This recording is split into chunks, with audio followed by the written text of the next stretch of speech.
Right, well done, Brooklyn. This season marks an important year for Cycling BC's iRide program.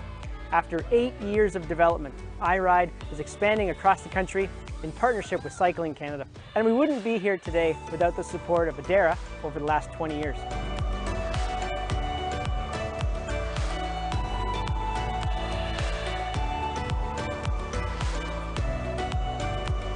This partnership allows us to give kids the tools, instructors, and experiences they need to create a lifelong love for cycling, physical health, and sport.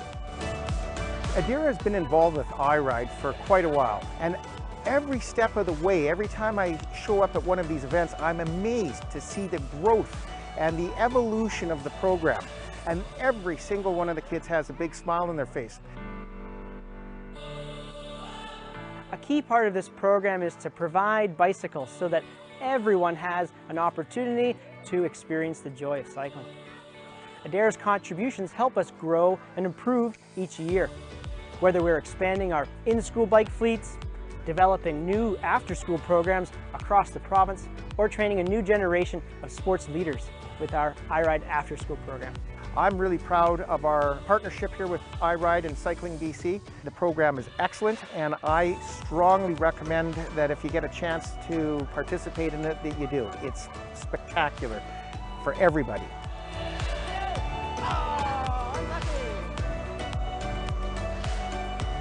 I rode bikes before, but this taught me a lot more than before how I did it. I'll definitely be riding more with my mom and dad and my sister because it was really fun here, and I think it will be also very fun when I'm with my family.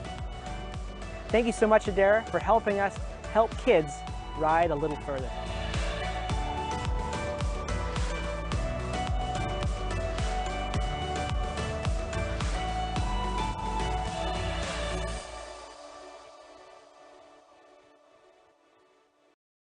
Welcome, everybody. This is the iRide program.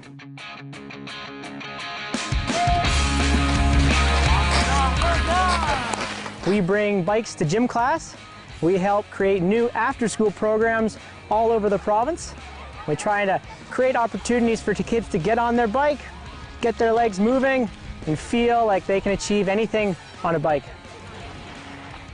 Today we're at a local school in the Lower Mainland, and we're bringing our in-school program to students from grade 4, 5, and 6.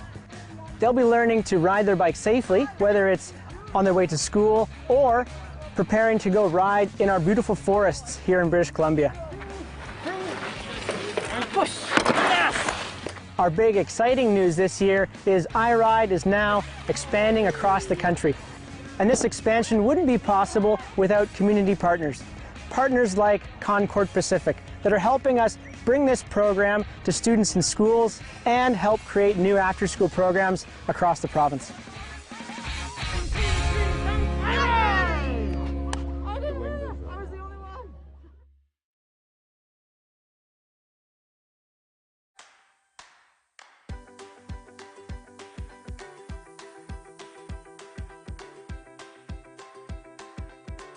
So the program started quite a few years ago with the idea of trying to connect cycling from a provincial, regional, national level all the way back down to some schools. So that was the initial concept. I came through it myself with 2 children, so I was like, okay, I went to their schools, I did these trial and errors.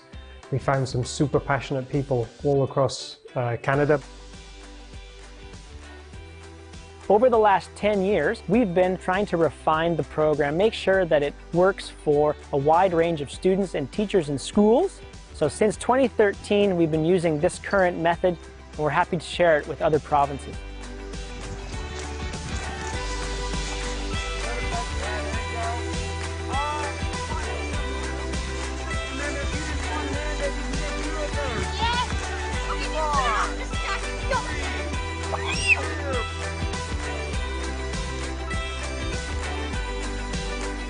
My favorite part is when a kid who was struggling, finally it clicks for them, and so they get the huge enthusiasm, they're really proud of themselves, and can join with the rest of the class. It's really rewarding to see. Squeeze your brakes as hard as you can. You're gonna practice your karate kick. All right, like this.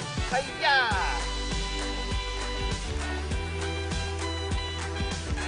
Go, go, go!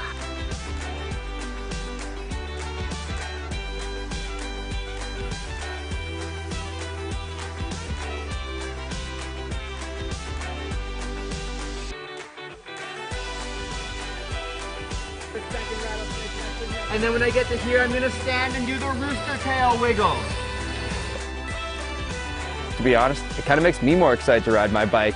Get back to that grassroots, like why did we start riding in the first place? Because it's awesome, because it's fun. It's not all about training and going hard. Sometimes it's just about pedaling around and enjoying it. And I really appreciate seeing that, and I appreciate being able to share that with the kids a lot. I just want to kick the rattlesnakes.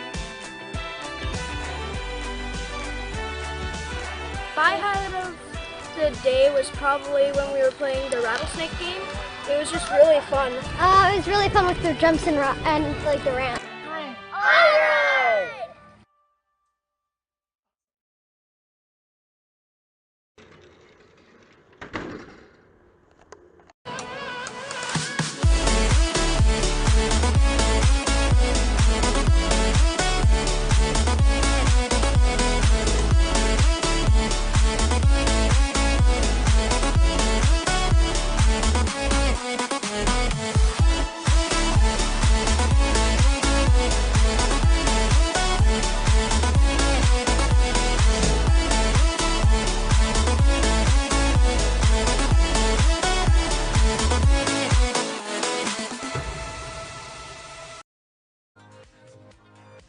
Welcome back to another season of the virtual BC Cup for Season 2. Brad Soner back with Ryan Cousineau for another exciting year of virtual racing here. Ryan, this is always a pleasure to get together with you. I know you and your riders are always looking forward to this, but this really is a cool way for everyone to get together and kind of get ready for the upcoming season here.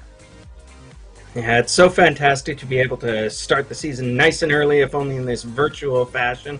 And I'm pretty excited. We have a neat-looking start list, and I think we're going to begin racing in about 2 minutes. And we'll be beginning with the category B and C groups on the road at the same time. It looks like we have a pretty fun course today. I believe this is going to be the Durango circuit, and our early scouting reports say, and I quote, "There's a big hill." Yeah, you can see the elevation profile, upper left corner of the screen here. It's pretty noticeable. Basically, running up this canyon just outside of Durango, Colorado, you climb up here and then basically turn around and come back down the climb at the end of the canyon. There's a little bit of a switchback there on the way back, and then it sort of flattens out before you start to do the loop again for the categories that'll be doing the longer distances today. So plenty of time to go uphill. If you like climbing, this will be a good course for you. So it'll be interesting to see which riders are able to separate themselves on the front. Racing on the RGT platform here today, it is the real-life Iron Horse course from Durango on the RGT platform, where you can upload the GPX file of those individual courses. Those create what are called real roads in the RGT platform. So that's what we're riding on today. This is just like riding in Durango, except I'm pretty sure there's about 6 inches or a few meters maybe of snow on the ground in Durango right now. So that's the only difference. Aha, but there's no snow inside of everybody's living rooms or pain caves or whatever they've got. Just probably a strong fan and the rider's own muscles. We're about 47 seconds away from the start, so I'm sure that all the riders are beginning to spin up. We've got some neat names that I recognize. We're looking at the category C group right now. I'm not sure all of people. I'm looking down the start list and comparing it to who we've got. But I do see our old friend Shane Alfreds. He was the winner of this category last year, and he's lined up there.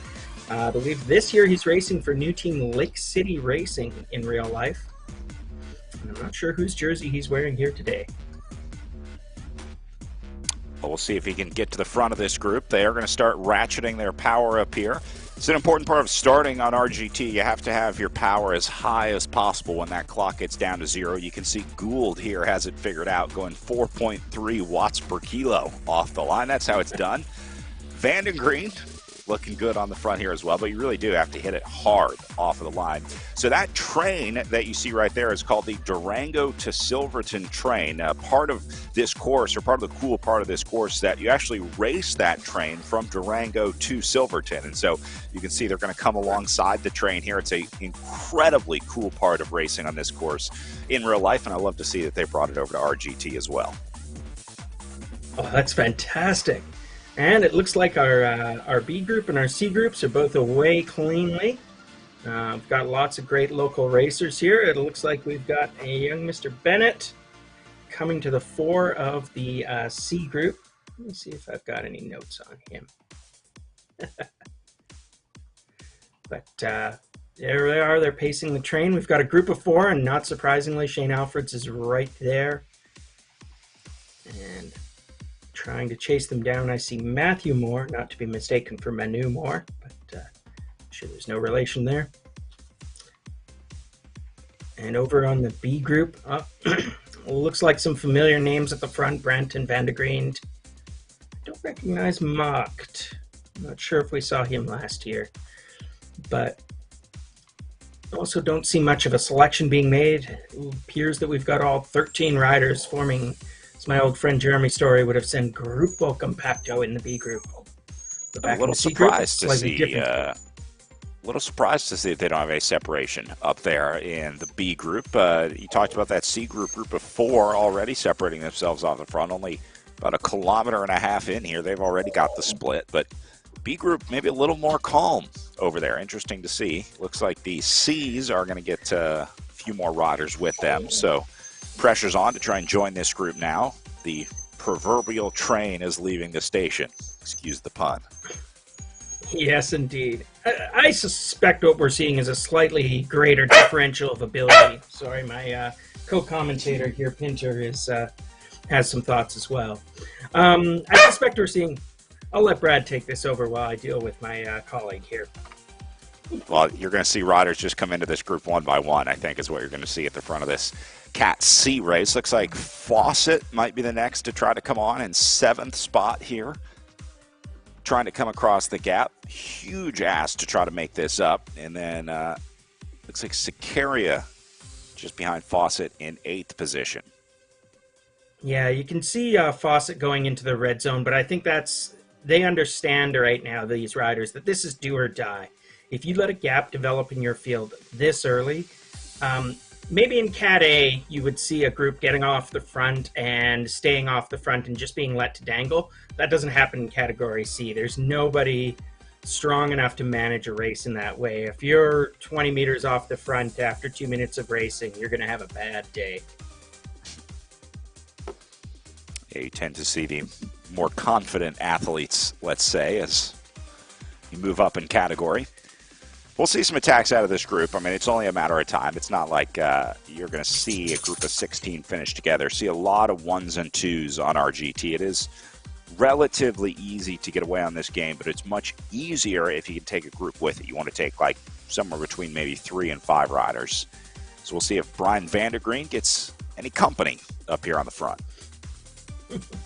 Yes, absolutely. He's trying a slightly brave, fairly early attack, but you never know which attack is going to make it away and stay away. And so Mr. Vandergreen is taking his chances. We've got racers from all over the province and even out of province today racing here. I saw names coming from as far afield as the Yukon. We've got a rider from Chicago. I'm not sure if he's in this group or not. And we've even got a couple of riders from the interior. Bella Coola is one place. And I know we'll have a couple from the island of Vancouver. So waves out there to my friends on the Triple Shot cycling team and others who are coming from out of town just for this. Vandergreen getting a little more space here.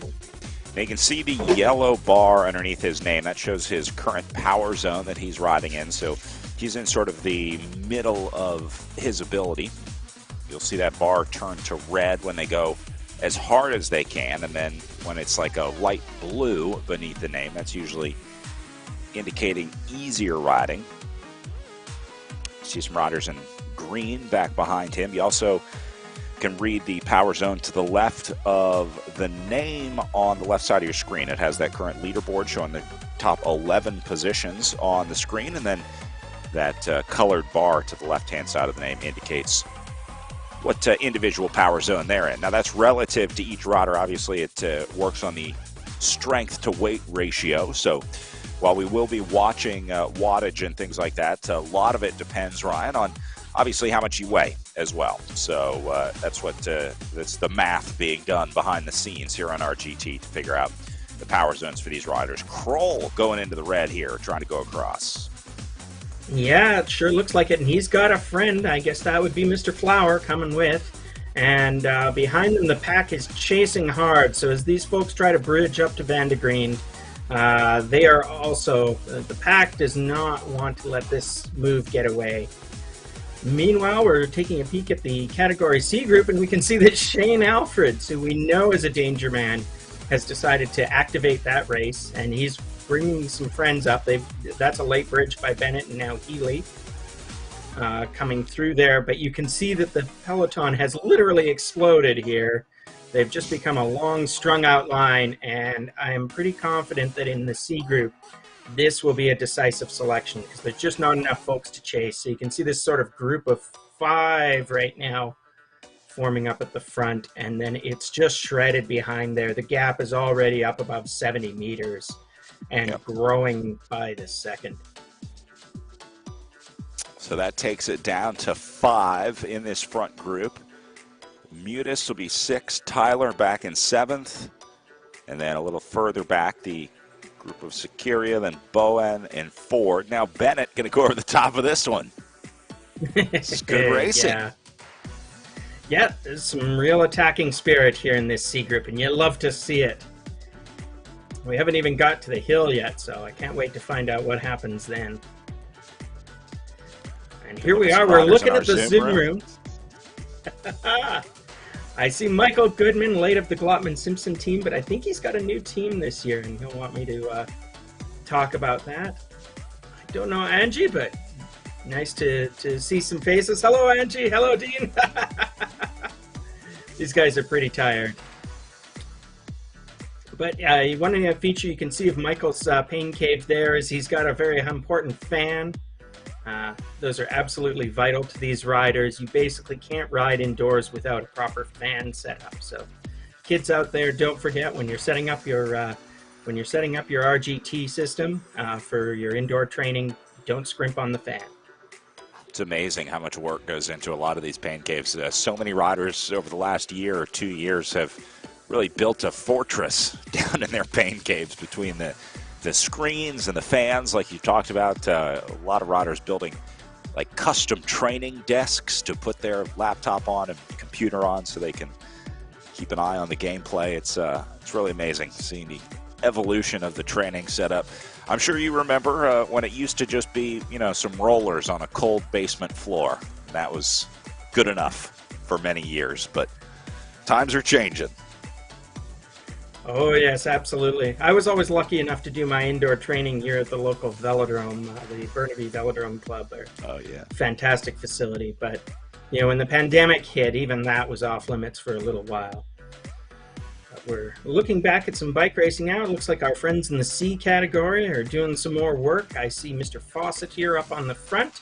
He's being chased down by what we'll call the Group Alfreds, which has more Healy, Alfreds, and Bennett in it. And then there's a big gap back to 6. So that is the group of 5 that are making this race happen now. And here we can see the Group Alfreds being led by Moore, who's clearly trying to bridge back to Fawcett. Gap there is over 80 meters right now. Healy coming forward to do some work. And Shane Alfred sitting pretty. There's nothing to prove at the moment. But I'm sure he doesn't want to see Fawcett get too far up the field, because that could be a problem. Yeah, these riders can't work together. If Healy, Moore, and Alfreds can link up here, there is a pretty significant drafting savings to be had if you can ride in a group. It looks like Moore and Alfreds have it figured out. See how they're locked in wheel to wheel, right behind each other. Now you see in the upper left corner of the screen, it says saving about 10 watts right now for Alfreds. You'll see that number go up as he gets closer to the rear wheel of Moore. But once you go out of that draft, you're no longer saving. You can see Alfreds has now been dropped, so doesn't get that drafting savings. It also shows the distance that you have to make up to get to that draft. Now he's getting a draft off of Bennett. But it is very important to keep an eye on that drafting indicator, because you can save, well, up to 15, sometimes 20 watts in these scenarios. Yes, indeed. We're finally seeing this chase group get back to something like Grupo Compado, but they were looking pretty ragged there for a while. With Fawcett having a 100-meter lead this early in the race, that's not insurmountable by any means. However, they're not going to want to let that get much further. They've covered about 6 kilometers in this race. They've got about 22 kilometers remaining. You can see that in the upper right. And so that's not a very long race for these seasoned Bs. They're going to have to do the work. It's almost crit distance for them. And they don't want to see too many 100-meter gaps forming. Meanwhile, we're looking here now at Tyler. He's Grupo. He's with Mutis, and they're working together. They're about 150 meters away from that chasing group, the group Alfreds. So these folks are in a lot of trouble, but they'll keep plugging away. Right now it's a race for 6th and 7th, but we'll see if they can get back on terms, maybe on the climb, and return to the front groups. Same thing with these two. I mean, I think it would benefit Tyler to probably try and stay with Mutis here, work together, trade off that draft, take turns doing work up on the front.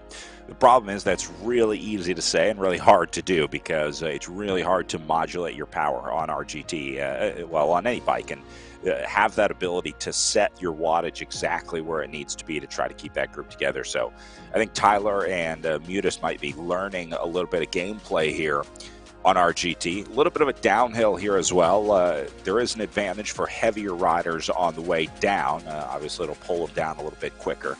So we'll see if Mutis comes back. Maybe Tyler waits up a little bit. It's only 70 meters right now. But Tyler is going to be looking at about a 200-meter gap to try to get up to that group ahead of him. Yeah. So Nicholas Mutis, here's his fun fact. He was 5 years ago, he switched from soccer to road cycling, but he's no spring chicken. I'm pretty impressed that he was still playing soccer at age 42 in a competitive fashion. Shout out to my brother Mike, who also is playing soccer at age 42. Actually, Mike's older than that, but we won't tell. So Nicholas is currently desperately trying to get back on terms with Kerry Tyler, his C group counterpart, as we watch this chase, trying desperately to get back. But they are almost 300 meters behind the group Alfreds, and the group Alfreds is still sitting over 150 meters behind Fawcett's escape. So Brian Fawcett, I believe that is. Hopefully I didn't get that wrong. No, sorry, Robert Fawcett. I'm not sure why we have him as a B. Maybe he goes by Bruce. I'll just make things up about his first name. Perhaps he's from parts unknown. At any rate, Mr. Fawcett, age 49, so no spring chicken, is leading this race and leading it pretty decisively at the moment. But we are getting very close to the start of the serious climb on this course. So yeah, that will in some ways be the moment of truth. So do I understand this right, Brad, that that this course is effectively, we're doing one lap. It's a point-to-point circuit as defined? So will it be I think the bigger or longer categories will often do multiple loops around this circuit, but I think for the lower categories, yeah, they'll do a essentially 28K loop, something like that. This group, the B group, is going to be doing multiple laps of that circuit. You can see they still have 46.8K of racing remaining, so They'll do a couple loops. You can see the lap counter also located above the current standings to the left of the screen, showing that they're on lap 1 of 2 here. Well, not to editorialize too much, but I say it's only right and proper that the try-hard B group be made to suffer more than those poor C category riders. And indeed, the suffering is about to begin because it looks like the B group has hit the foot of the climb. Let's watch and see what that does to our little field. Yep. Yeah, this is going to hurt. You can see the elevation profile at the bottom of the screen showing the entire course, and then at the upper right corner of the screen, that shows the current slope. They're on about a 5.4% gradient right now. You can see the next kilometer of riding ahead of them, and it doesn't look like it gets much better anytime soon. So kicking up to just under 7% on the way up now. Well, I can see some familiar names there in that field, including our friend Michael Goodman. We saw him in his pain cave earlier on. I'm sure he's having an awful lot of fun with this climb because it's not exactly small. He's listed this year as racing for the Bespoke CC field, and there we can see we can match up the suffering on Michael Goodman's face. Meanwhile, we can also see Anji Kwap. She's in this B group, although suffering even more. She's a little bit off the back right now, but she is racing hard and doing quite well considering the group of racers she's having to put out the effort against, which includes Michael Goodman. And we've also got Dean Brand. Go ahead. Oh, yeah. Go ahead there. All right, I'll do a little blurb on Dean. Dean's a former national-level bodybuilder, so apparently he's been skipping arm day of late, probably for the best. But he's enjoying a whole new sport, as so many athletes are, right? You know, that's the classic pipeline of injury to rehab to enjoying cycling for its own sake. Not sure if all of these riders that we're looking at in the Zoom room have that trajectory, but I wouldn't be surprised to hear that Dean got there that way. Meanwhile, Dean's enjoying this hill. He seems to be roughly on terms with the group. He's a little bit behind the main group, but not so far that he can't get back on terms on the descent, as long as he can limit the damage here on this climb.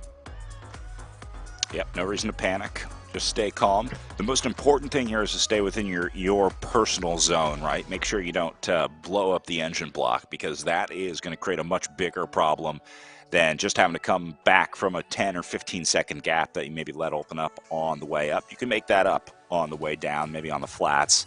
But if you got nothing left, if you overcook the engine, you're not making anything up on the way down. You're effectively done at that point. So it becomes very important on these hills to make sure that you're not going too deep, because, well, there's still 45K of racing for these guys.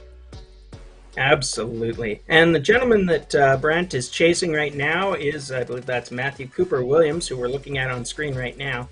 And Matthew is a picture of tranquility, popping out a little 3 watts per kilogram. You can see that his effort line is sitting blue and green right now, so he's not going anaerobic as he manages that gap in front of him. He's about 66 meters behind what we'll call the peloton at this point, the main group of riders on this climb.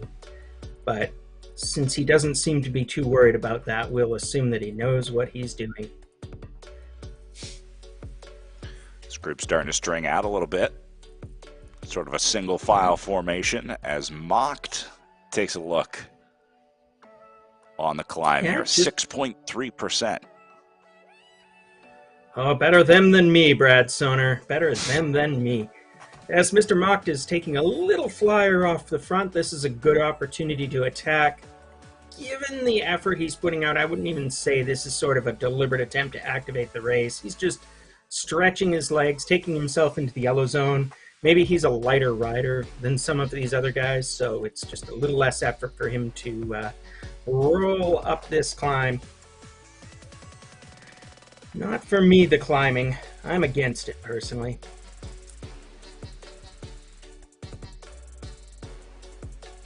So Joel Mocked hails from the Yukon Territory. So he is riding for the Velo North Cycling Club. So he came all the way from the Yukon just to do this race.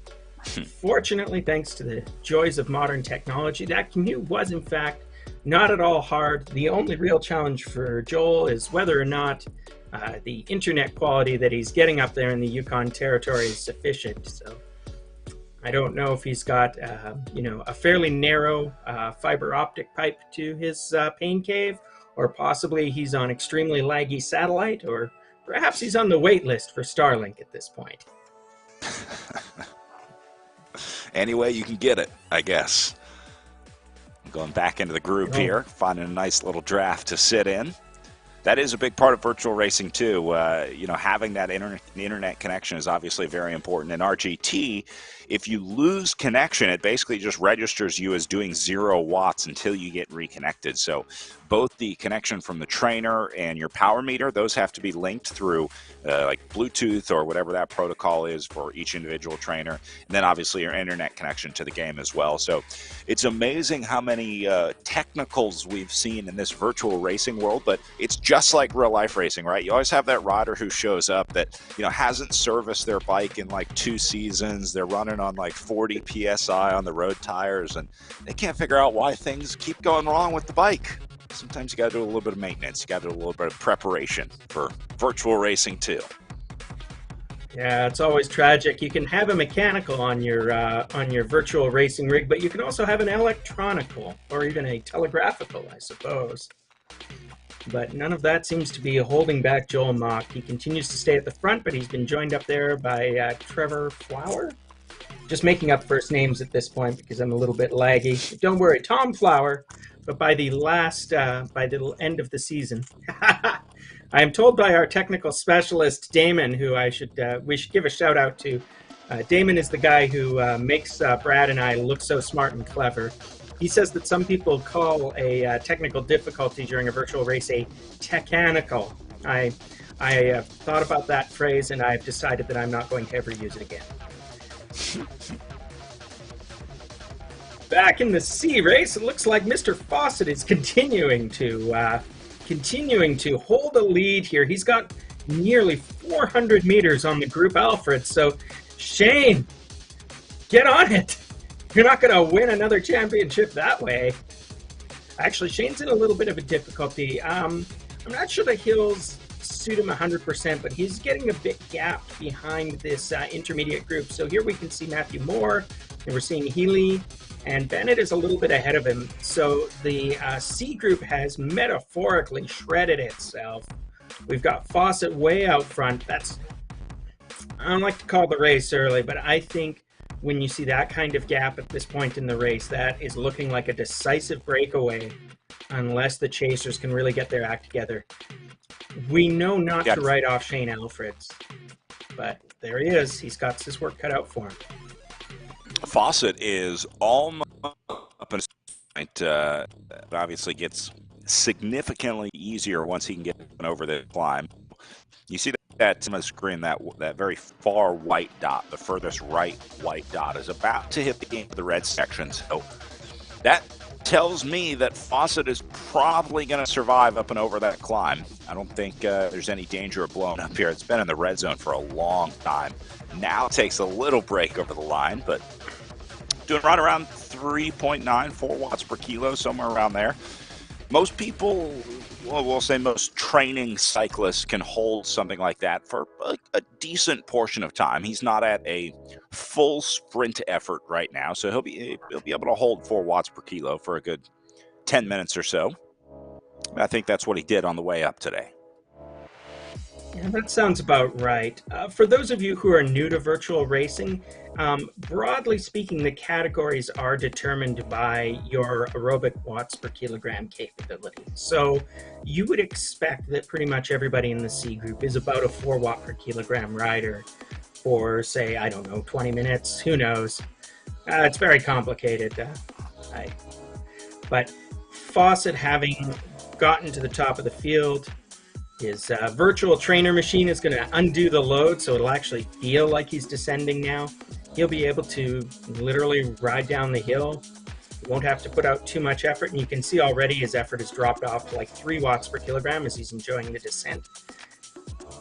This will mean once his chasers get to the top, they will have an opportunity to do some virtual catch-up just like you could in a real race too, which is a drafting group going down the descent should be faster than the solo rider if they can keep together and rotate properly and do just enough work to sort of continue to keep themselves, say, sub-anaerobic, but nonetheless get the benefit of going down and being a nice aerodynamic peloton. Right now, we are looking at our friend in Cat C, Mr. Bennett. He's a little ways off. He's the lead rider from what we were previously calling the Group Alfreds, but now at this point, he is solo, over a kilometer behind Brian, although that's a bit deceptive because Fawcett is already on the descent, so there's a rubber banding effect. Fawcett will be further out until we see Bennett fully onto the hill, and we can sort of normalize that gap. But Bennett also comes over the top of the hill with over 100 meters on Matthew Moore, and Healy is more or less riding with Moore at this point. So that's a group of 2 that will get to the top, and if they're smart, they will probably regroup and try to descend together. But my old friend Shane Alfreds has got some trouble. Shane, representing the Lake City Cycling Club, needs to get on it because he's still 200 meters behind the group Moore and Healy. And we can sort of see the shape of the C podium coming together right now. As we go and take a look back in the pain cave, Michael Goodman not looking happy. What's happened here? Anji Kwap still working hard. Goodman may be just riding, just coasting on the descent. And Dean Brandt is taking his meal break. He's geared down. This is one of the challenges of virtual riding, isn't it, Brad Soner, that you'll see this kind of, maybe you don't actually want to wear a jersey. I believe this has become a minor controversy in virtual bike racing now, is that they're starting to have expectations of wearing the team kit, even though you're in your pain cave, and companies are starting to develop very specific jerseys for indoor cycling. Yeah, they're like thinner jerseys than you would ever want to ride in real life. They're using indoor-specific jerseys. For a long time, riders were just riding with the base layers, and then, as you said, the cycling brands really saw an opportunity to innovate there. Obviously, there's some things you need and some things you don't. They have things like headphone, not sockets, but they can stitch those little holes into the jersey to feed your headphones through. But they don't have things like a ton of rear pockets because you probably have a table in front of you. So you don't need the rear pockets like you would on a normal outdoor road or mountain bike jersey. So it's crazy to see the innovation that's come to the virtual cycling space in just the last few years. They even now have indoor-specific training bibs I saw the other day. Just when I think they've thought of everything, the bike industry always finds a way. Oh yeah, it's neat to see that kind of innovation coming to the sport. And speaking of innovators and companies supporting the sport, we'd like to talk to you about a couple of the friends of the sport that have made this racing possible today. And one of those friends is our good buddy Born Sport Care, who many of you will know locally. Is our local rep here is Michael Wegner, and he's been a great guy and a great supporter of the sport for years. Born Sport Care is your supplier of premium nutrition and body care products that help athletes achieve their goals in training and competition. And folks, if you are a Cycling BC member, you receive an exclusive 15% discount on all regular price Born products. So you can find those online or at fine stores everywhere, I'm sure. I've used this stuff myself and I highly recommend it. They have my very favorite gels in the whole wide world are the Born Sport gels. So try those out today.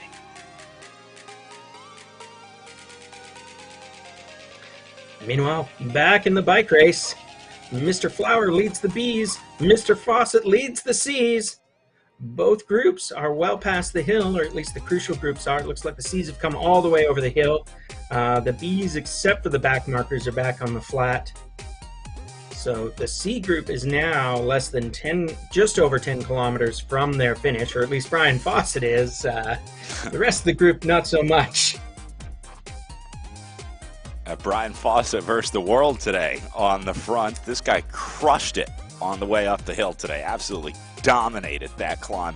I'm wondering if Fawcett maybe didn't pre-ride that climb, because this course is available on RGT for anyone to ride. Fawcett seems to have ridden that climb like someone who's done this a time or two before. It seemed like he had a little bit of familiarity with that climb, so I'm wondering if Fawcett got a little training in on the virtual BC course here. Yeah, I'm reminded by Damon that I keep calling him Brian, and he's probably Bob Fawcett. We've got him as Robert on the start list, but really we're just going to make up names for poor Mr. Fawcett at this point. Beauregard Fawcett, a fine athlete who is just dominating here in the Cat Seas.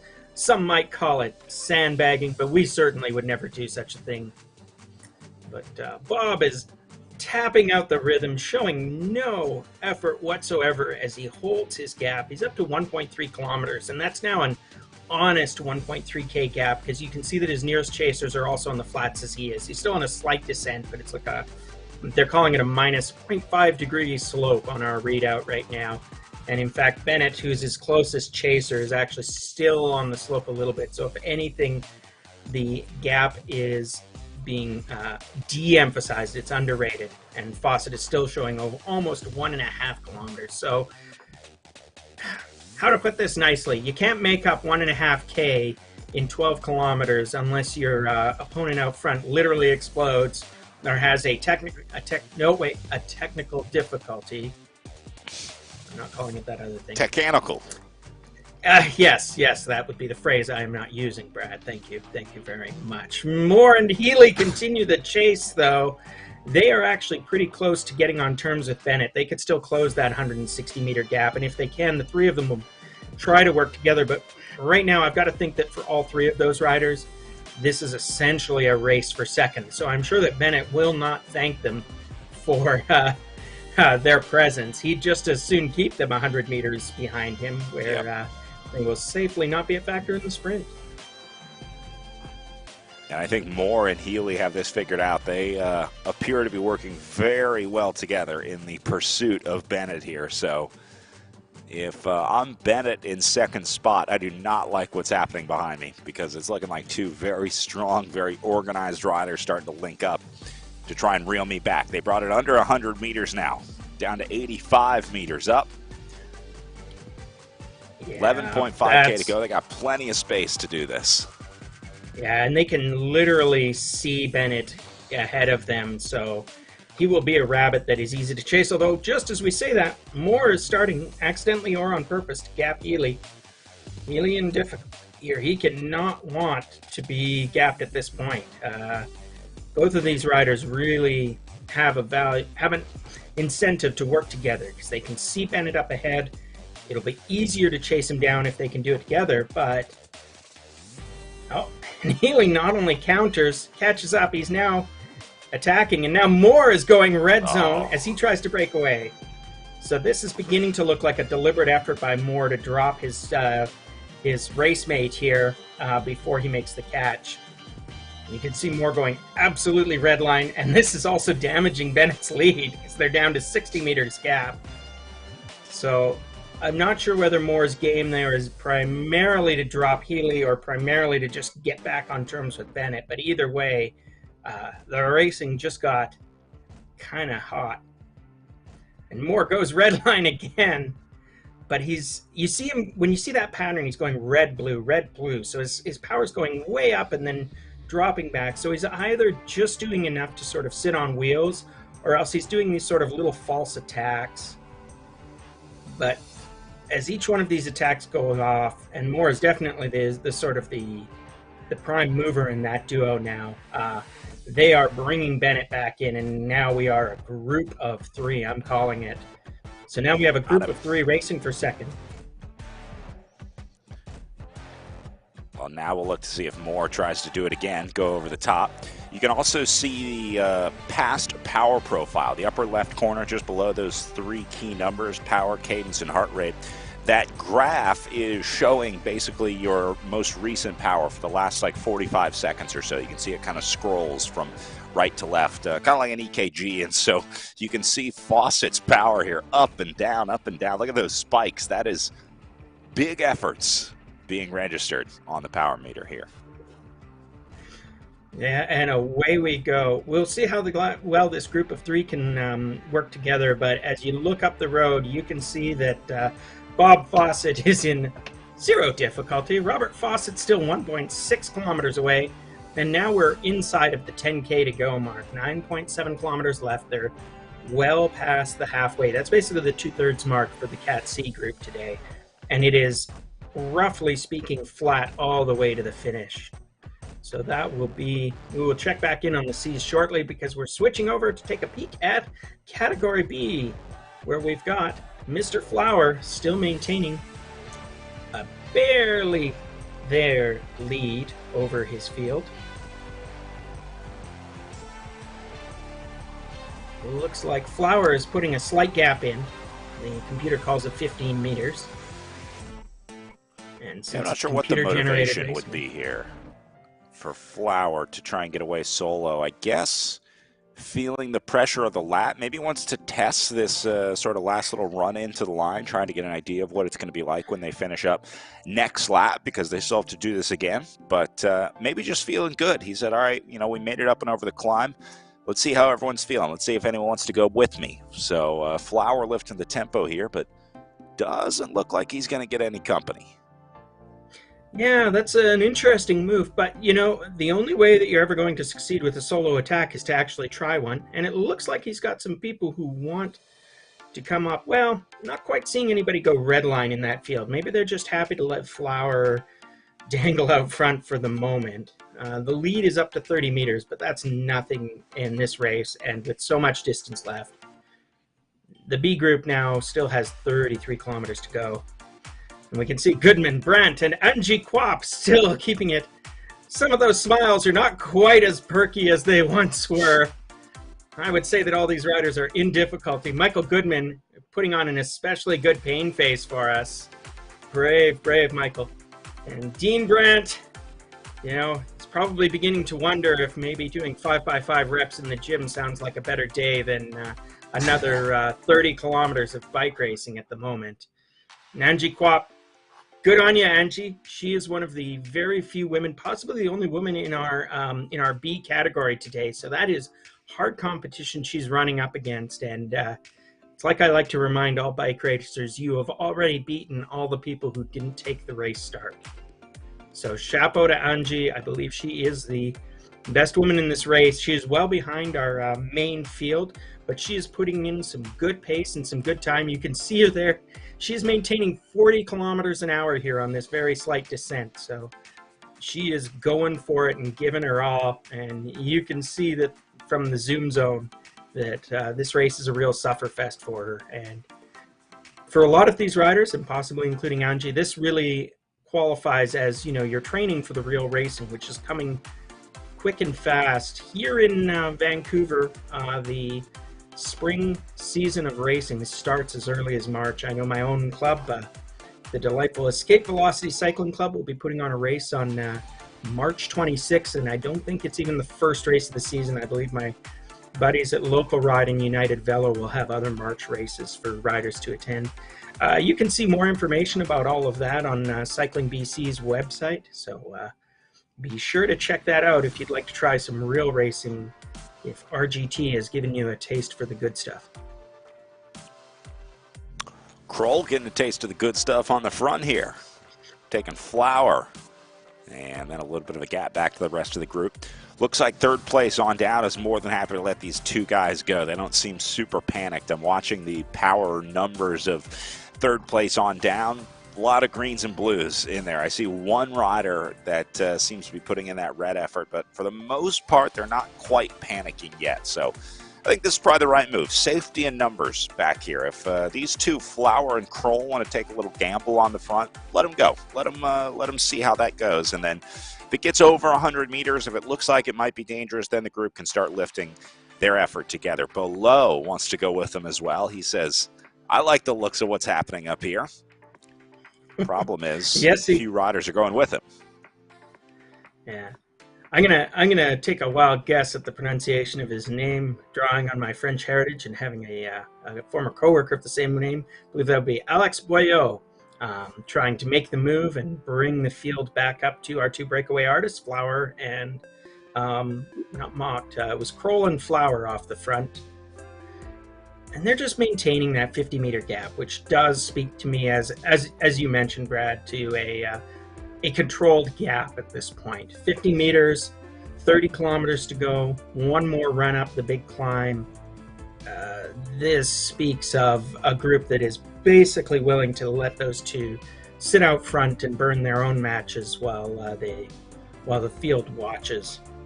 And speaking of the field, it's still, 8 riders in that group that we're following, going down to Ishikawa, currently listed in 10th before there's a big gap to 11th place, where rider Hamilton is still trying to chase on. That would be Ryan Hamilton. What an excellent name. Ryan is from Cranbrook, British Columbia, one of the outer districts of the great province of British Columbia. I'm sure that people in the outer districts of British Columbia love to be referred to as such by us privileged and smarmy Vancouverians here in the greatest of Vancouvers, Greater Vancouver.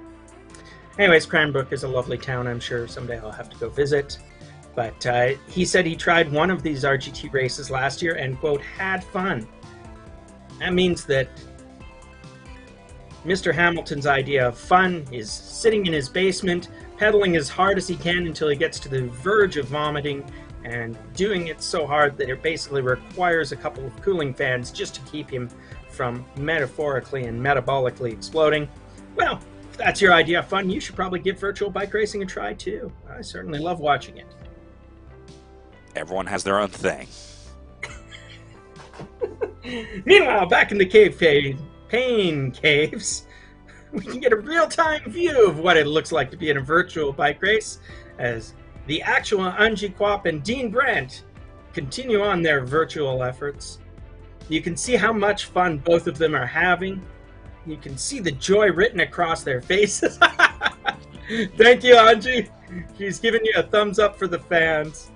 No, we've all been there. There is something wonderful. This is classic Type 2 fun. It feels painful the whole time you do it, but as soon as you stop, you think about when you can do it again. What is broken in us bike racers? Who can say for sure? But we're broken in a way that makes this seem like just the great way to spend a Saturday morning here local time. Or as my friends like to call it, we started this race at 1500 UTC. It's a valuable time mark to use because, of course, your commentary and support team here is coming from you across, I believe it's 8 hours of time zones between myself here, Brad in the middle somewhere, and Damon all the way over in merry old England, where he sits on Greenwich Mean Time. So wherever you are in the world, good morning, good afternoon, or good evening, or as we like to say, good 1842 UTC. Tom Flower, Kroll on the front of the B race. Got themselves a nice gap, went up over 150 at one point. They're down to 140 now. And the group behind them still sticking together. This group is doing a great job of not panicking against these two. This really shows some restraint and strength to be able to do this ride just in this group because it's so easy to fall victim to that temptation to go with them right now. So I'm really liking the way these riders are defending against Flower and Kroll up the road. Yeah, I'm going to take them at their words that they know what they're doing, because that's a smart and sensible group. There's lots of riders who I know have been here before. I believe that's Bart Gould is one of the riders that we're seeing here in the B group. Lots of experienced names both on the road and in the virtual world. With that said, at 30 kilometers to go with a 150-meter gap, I believe I would be in category B. I would officially be going from unconcerned to attentive watching of that gap. It's getting into that territory, isn't it? It's getting into the territory. It's a little hard. The one challenge we have is it's actually beautiful that on the RGT system you see the distance gaps measured precisely because, of course, the computer controls everything. You are in the thrall of its virtual world. It is as if all these riders were sucked into the matrix and just deciding to go along with it, blue-pilled one and all. But nonetheless, what it doesn't do is it doesn't directly give us time gaps, which is, of course, the old school on-the-road way of thinking of these gaps. And that's only because when you're on the road, it's relatively easy to measure time gaps and relatively hard to measure distance. But I'm going to say that this is something like at least a 60-second gap that we're looking at to be 150 meters out like that. Guess if I did some math on meters per second and all that, I would actually be able to figure it out. But math is hard. I'm going to leave that to Damon. Yeah, they use the distance measurement in the game from a gameplay perspective. I think it's easier for the riders to kind of measure that and just get an idea of how far up the road they are, because that's what they really care about. The other thing is in RGT, a lot of times those gaps won't get that big. It's it's much easier to measure 200, 300, 400 meters than 3.5, 3.7, and 4 seconds up the road. So it's I guess a better measurement for the gameplay of how far ahead the riders are in front of you. It's part of the transition, I guess, to virtual racing. Yeah, absolutely. What we're going to have to do is figure out for ourselves what the formulas are, like the classic 10 seconds per kilometer. For those of you new to bike racing, the classic rule for professional bike racers is it's fairly straightforward for a chasing peloton to bring away a breakaway at the rate of 10 seconds per kilometer, which is to say that if you have a gap of more than 10 seconds per every 10 kilometers remaining in the race, then there's probably a problem for the chasing field. So I'm not going to do the math in my head. I'll go figure it out between this race and our next event in a couple of weeks and see if we can come up with what the formula is when we apply it to meters per kilometers remaining. But broadly speaking, I would say that 1.5 kilometers, which is what we're looking at Bob Fawcett in the C group having right now, is too much because he has 400 meters left. So unless he actually gets off his virtual bicycle right now and takes a rather long break, I think that we can call Mr. Fawcett our virtual winner of the Category C race. So we're going to watch him. This is his victory lap, 250 meters to go, and then the suffering will be at end. But only for Fawcett, because his chasers are continuing to duke it out for second. We watch the finish approach, and Fawcett crushed it. Really made up his time on the hill, and then to hold on up and over that hill. He, in fact, made up time from coming off the top of the hill to end the day with a 1.47 kilometer lead over Healy and Moore back in second and third. Bravo to Bob Fawcett, your Category C race winner today. Yeah, he was the class of the field, and now we're getting to watch the chase.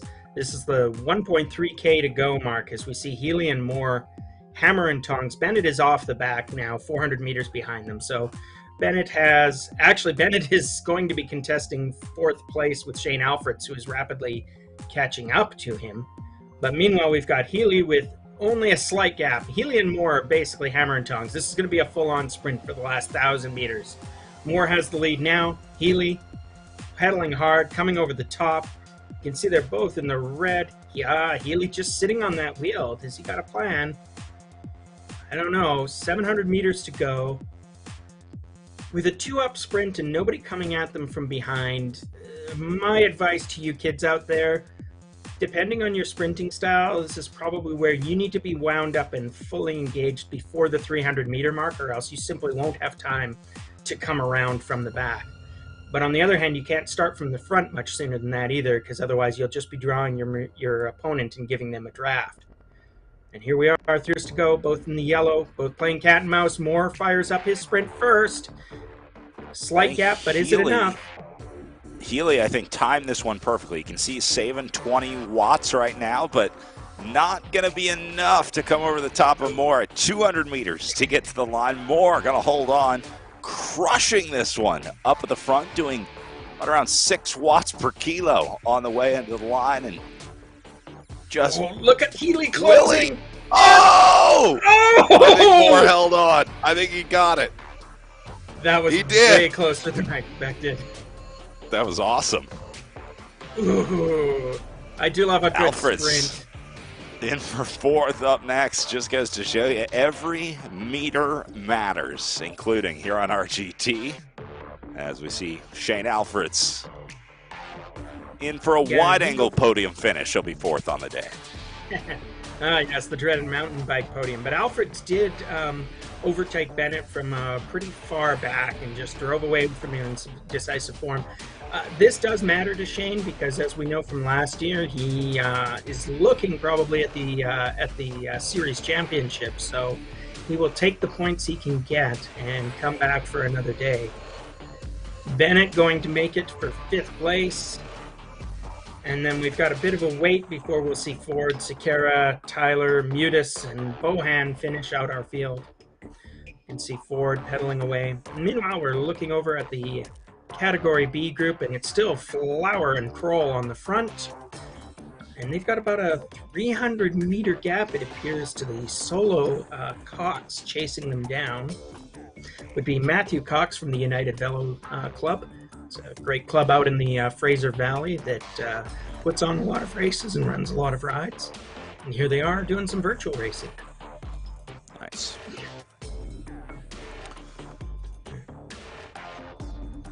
Meanwhile, Ford all alone in the Cat C race.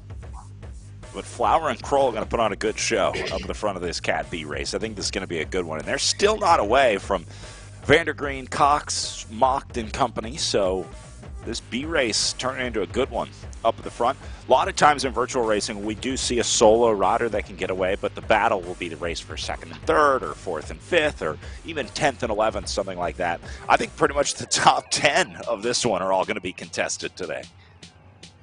Yeah, as our old friend, we have an old friend, Cosmo Catalano, who loves to do how the race was won videos, but I don't think he could do the how the race was won for the Cat B group quite yet, because I don't think it's won yet. Flower and Kroll continue, though, to tap out the laps, and they are now verging on a 300-meter gap over what appears to be still a Grupo Compacto behind them. So 22 kilometers to go, 200 meters. Again, I have concerns. 200 meters is not the world. A chasing pack can bring that down surprisingly quickly, even if it's now more like 250 than 200. And there is still a pretty big climb on this course, and I think that once this group gets back to that climb, which is going to happen in about, if I'm estimating right, about 5 kilometers before they hit the bottom of the climb. At that point, I think we'll be able to say much more decisively where this race is going. Kroll and Flower will either maintain their lead over the top of that climb, at which point they will be looking in pretty good shape for the run to the finish, or else they won't.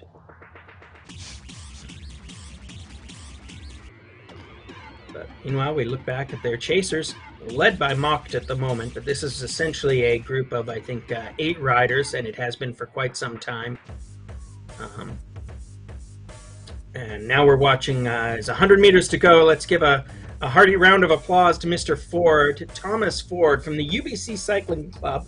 This is his first season of road racing with UBC, and he comes across the line in the C's. Well done, Tom. UBC is actually a pretty great club. That's the University of British Columbia, and they've been a long-standing club. I know a lot of great riders who've gone through that in the past. And now we are looking at Aaron Sekera. He's a Glotman Simpson rider, close personal frenemy of my club. They do some neat stuff. They're a long-standing club in this region, and apparently, Mr. Sekera is basically new to organized sports. And next, we're watching Kerry Tyler come across the line. He's from parts unknown, although he's got an American flag on his profile, so I assume he's another rider who's heard the good word of mouth about the Cycling BC series and has decided to join in the fun today. And now we've got, it looks like the next rider coming in for the C group will be Nicholas Mutis, and after him we've got Bohan, Harry Bohan, and that will be it for our field. So Mutis is in his final kilometer, and as we take a quick peek back, it looks like has Flower gapped Kroll, or am I misreading that? You're right. Flower has opened up a little bit of time over Kroll here up on the front. Very About 30 interesting. meters to be exact. Good call. Good eye. I need one of those 42-inch displays. I've been reduced to using a laptop for my virtual commentary today for reasons that are too boring to explain. But yeah, Flower looks like he's trying to activate this race, or else Kroll is flagging a little bit. But, you know, certainly one of these riders has to estimate that he's not as good a sprinter as the other. I don't know how well they know each other, but if you're a rider who doesn't think you have a good sprint, then you'll probably be looking to establish that gap and get away so that you don't have to try to sprint someone for the finish. They're still rolling around. Now they're back together, Flower and Kroll, so they're in Gruppo Compacto for this 2-up breakaway once again. Still have about a 270-meter gap on the field, 20 kilometers to go, and they are rapidly approaching the bottom of the hill. The group behind them is still chasing pretty steadily. It's a group of 8. Gould, Chan, Mock, Cox, Ishikawa, Vandergreen, Boyo, and Smith. And then we've got a couple of riders way off the back, Hamilton and Richards, but I'm sure they're having a lot of fun too. And Matt Cooper-Williams, who I think is a little bit better rider than that would indicate. So maybe he had some kind of technical difficulty, but who's to say for sure? Maybe he's just having a bad day or ate too many delicious treats at Christmas and is now paying a terrible, terrible price for his indulgence. This group is starting to fall apart a little bit. They were riding much better together as a group earlier, but now with little over 20K of racing to go, you're starting to see riders fall off the back, and then they have to fight on. Ryan, you know, as a cyclist, that's one of the worst things you can do in terms of your endurance is the back and forth. You want to be as steady as possible if you're trying to get the most bang for your buck, the most mileage out of each pedal stroke. And so riders that are coming unglued and then having to chase back on, that's a one-way ticket to getting dropped out of this group. Absolutely. It's the dreaded rubber banding effect, and you could see Mr. Boyo there doing a demonstration of it. Watch how he's coming off the back and then getting back on, and watch how these riders, you're seeing them have to dip into the red line a little more than you'd expect if this was a steady and smoothly working pace line or chase group. It's just not acting that way right now. They're on a slight climb. It's showing us as a 3.7% grade here. And all of a sudden, you can just instantly see splits happening in the field. We're now looking at a group of 3, Mocked, Cox, and Gould, and then joined by Chan. And then there's a slight gap, but it's all strung out. It's all a mess. This is no longer a group that's working well. But say what you will, they are making time now on the lead pair because that gap is down to 250 meters as they cross over this small climb and get back on the relative flats. So I think what we may be seeing is just that the pace is picking up in this group. They're now rolling along on the flat at 45 kilometers an hour. In Group B, that is a pretty steady pace. You can see them now peaking over 50 kilometers an hour as they take advantage of a slight descent. And I see a banner up ahead, which I strongly suspect means we're about to arrive at the foot of the climb. Lead group has, I believe, hit it. Now we're looking at Joji Ishikawa here in the field. He's been there with this chase group the whole time. Nice and smooth and steady. Kind of invisible to us on commentary, which probably means that he's been doing exactly the right amount of work in this group. Yeah. Right? Not too much. I was going to say, that's exactly what you want to be doing on a day like today is just staying out of the wind, staying out of trouble, and, staying off the screen because the more you can draft, the more you save, and the more you have for these last 19 kilometers of racing. I wouldn't be surprised to see Ishikawa put on a strong ride up to the top this time through because he has those just few extra watts that he saved last time around. That's right. Don't burn your matches too early, or as that great theoretician and literary lion of cycling, Tim Krabbe, would say, make sure that your opponent's plate is empty before you start eating from your own. This is a great metaphor for the idea that you should ensure that your colleagues have done the work. And Damon's breaking in. He's telling us that he's got the top 10 results for the Category C group. So while we watch these riders suffer, let's go look at those. Here we go. Bob Fawcett putting it away. He had almost a 2-minute gap over Matthew Moore and Norm Healy. Our old friend Shane Alfreds, he of the championship winning last year, came in 4th place, and then it goes down. Bennett Ford, Aaron Sequeira, Kerry Tyler, Nicholas Mutis, and Harry Bohan coming in with the finish. Look at those watts per kilo. Interesting to see how much work was being done downfield. Look at Thomas Ford coming in with a 3.29 watts per kilo, almost as much as our winner, and yet only being good for 6th place. Really impressive riding from Matt Moore as well in 2nd position, just under 3 watts per kilo at the head of the group. But then you look down, Norm Healy did 3.16, so relatively efficient riding from Moore. Now, Fawcett obviously has the highest watt per kilo because he was out there by himself for a large portion of the day, so he didn't have a chance to draft off of anybody, lower his average watts per kilo. So to hold 3.42 for 47 minutes out there for Fawcett, great ride and certainly a good workout for all these riders today. Got to just under an hour for most of the riders, probably about an hour after the warm-up and cool-down on the trainer. Yeah, chapeau to Bob Fawcett for a decisive ride there. And Bob, let me introduce you to a little concept called Category B. You may become familiar with it sooner than you think.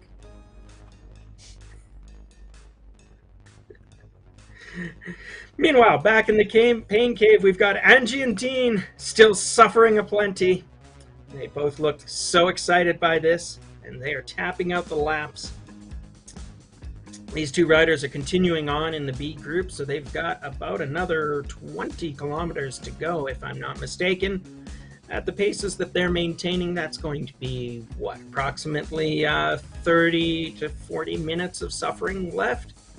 Don't worry, I'm sure you'll be fine, Angie and Dean. Have a great day. Famous last words. I'm sure you'll be fine.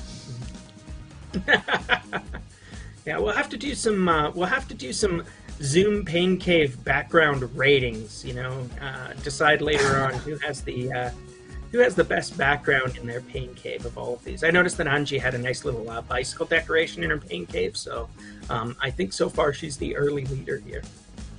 Meanwhile, back in the actual bike race, we have Mr. Flower still on the front. I believe that's Tom Flower, but I've been known to make up first names in the past. And he now does have a little bit of a lead between him and actually Matthew Cox. Where has he ended up?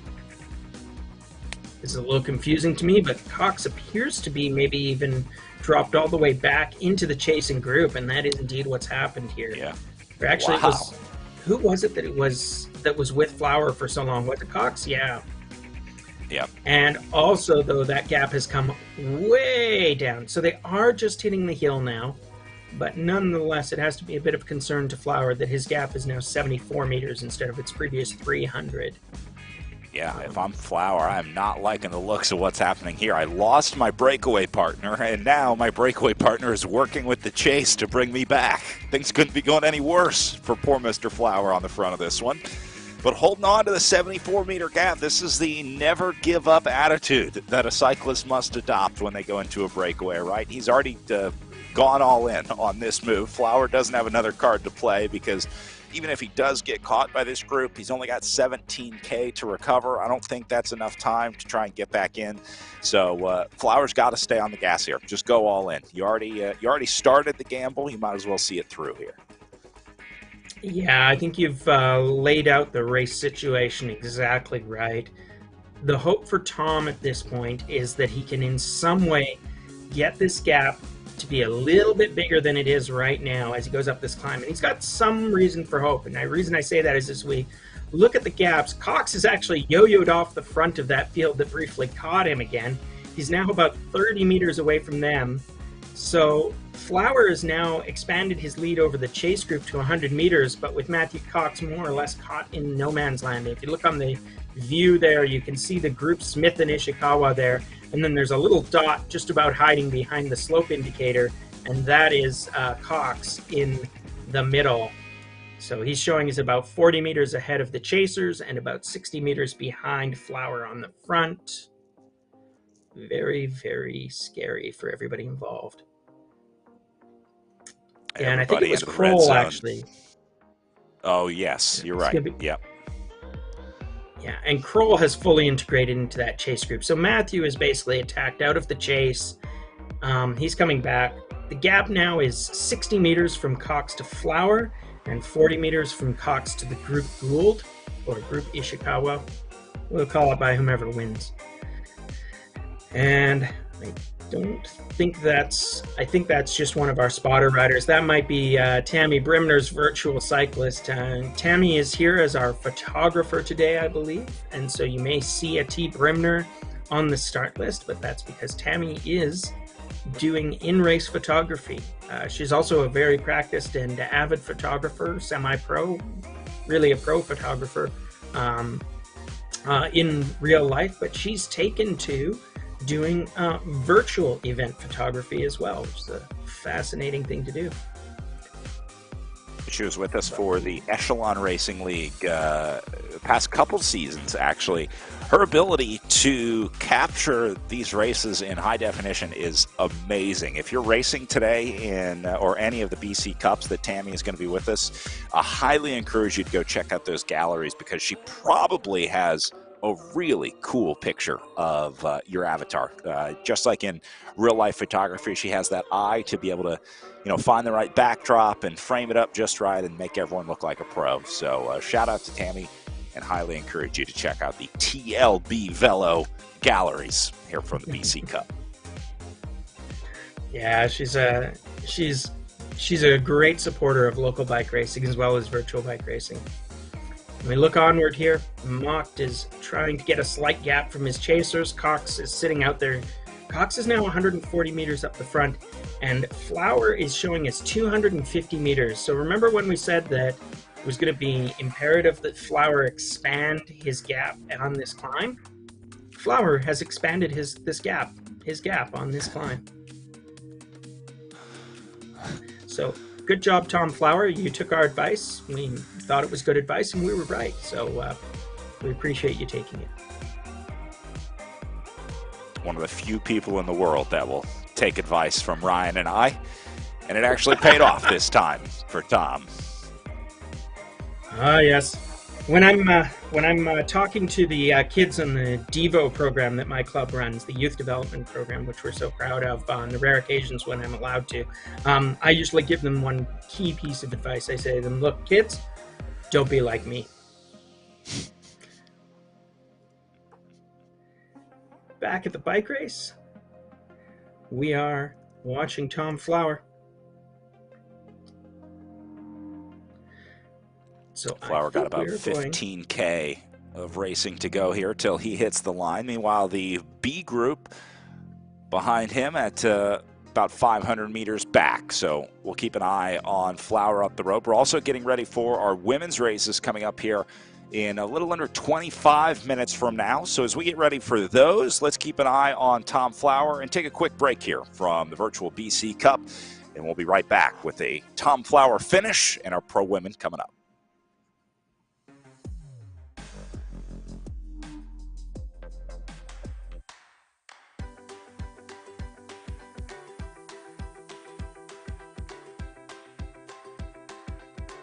So the program started quite a few years ago with the idea of trying to connect cycling from a provincial, regional, national level all the way back down to some schools. So that was the initial concept. I came through it myself with 2 children. So I was like, okay, I went to their schools, I did these trial and errors. We found some super passionate people all across Canada. Over the last 10 years, we've been trying to refine the program, make sure that it works for a wide range of students and teachers in schools. So since 2013, we've been using this current method, and we're happy to share it with other provinces.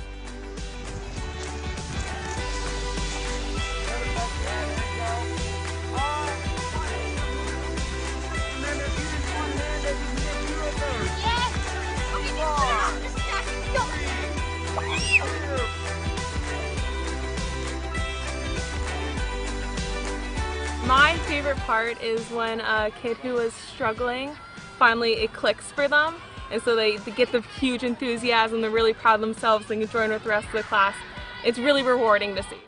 Squeeze your brakes as hard as you can. You're gonna practice your karate kick. All right, like this. Hi-ya!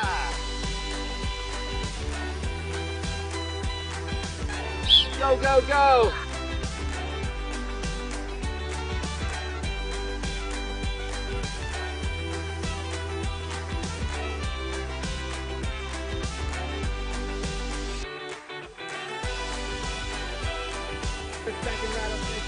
And then when I get to here, I'm gonna stand and do the rooster tail wiggle.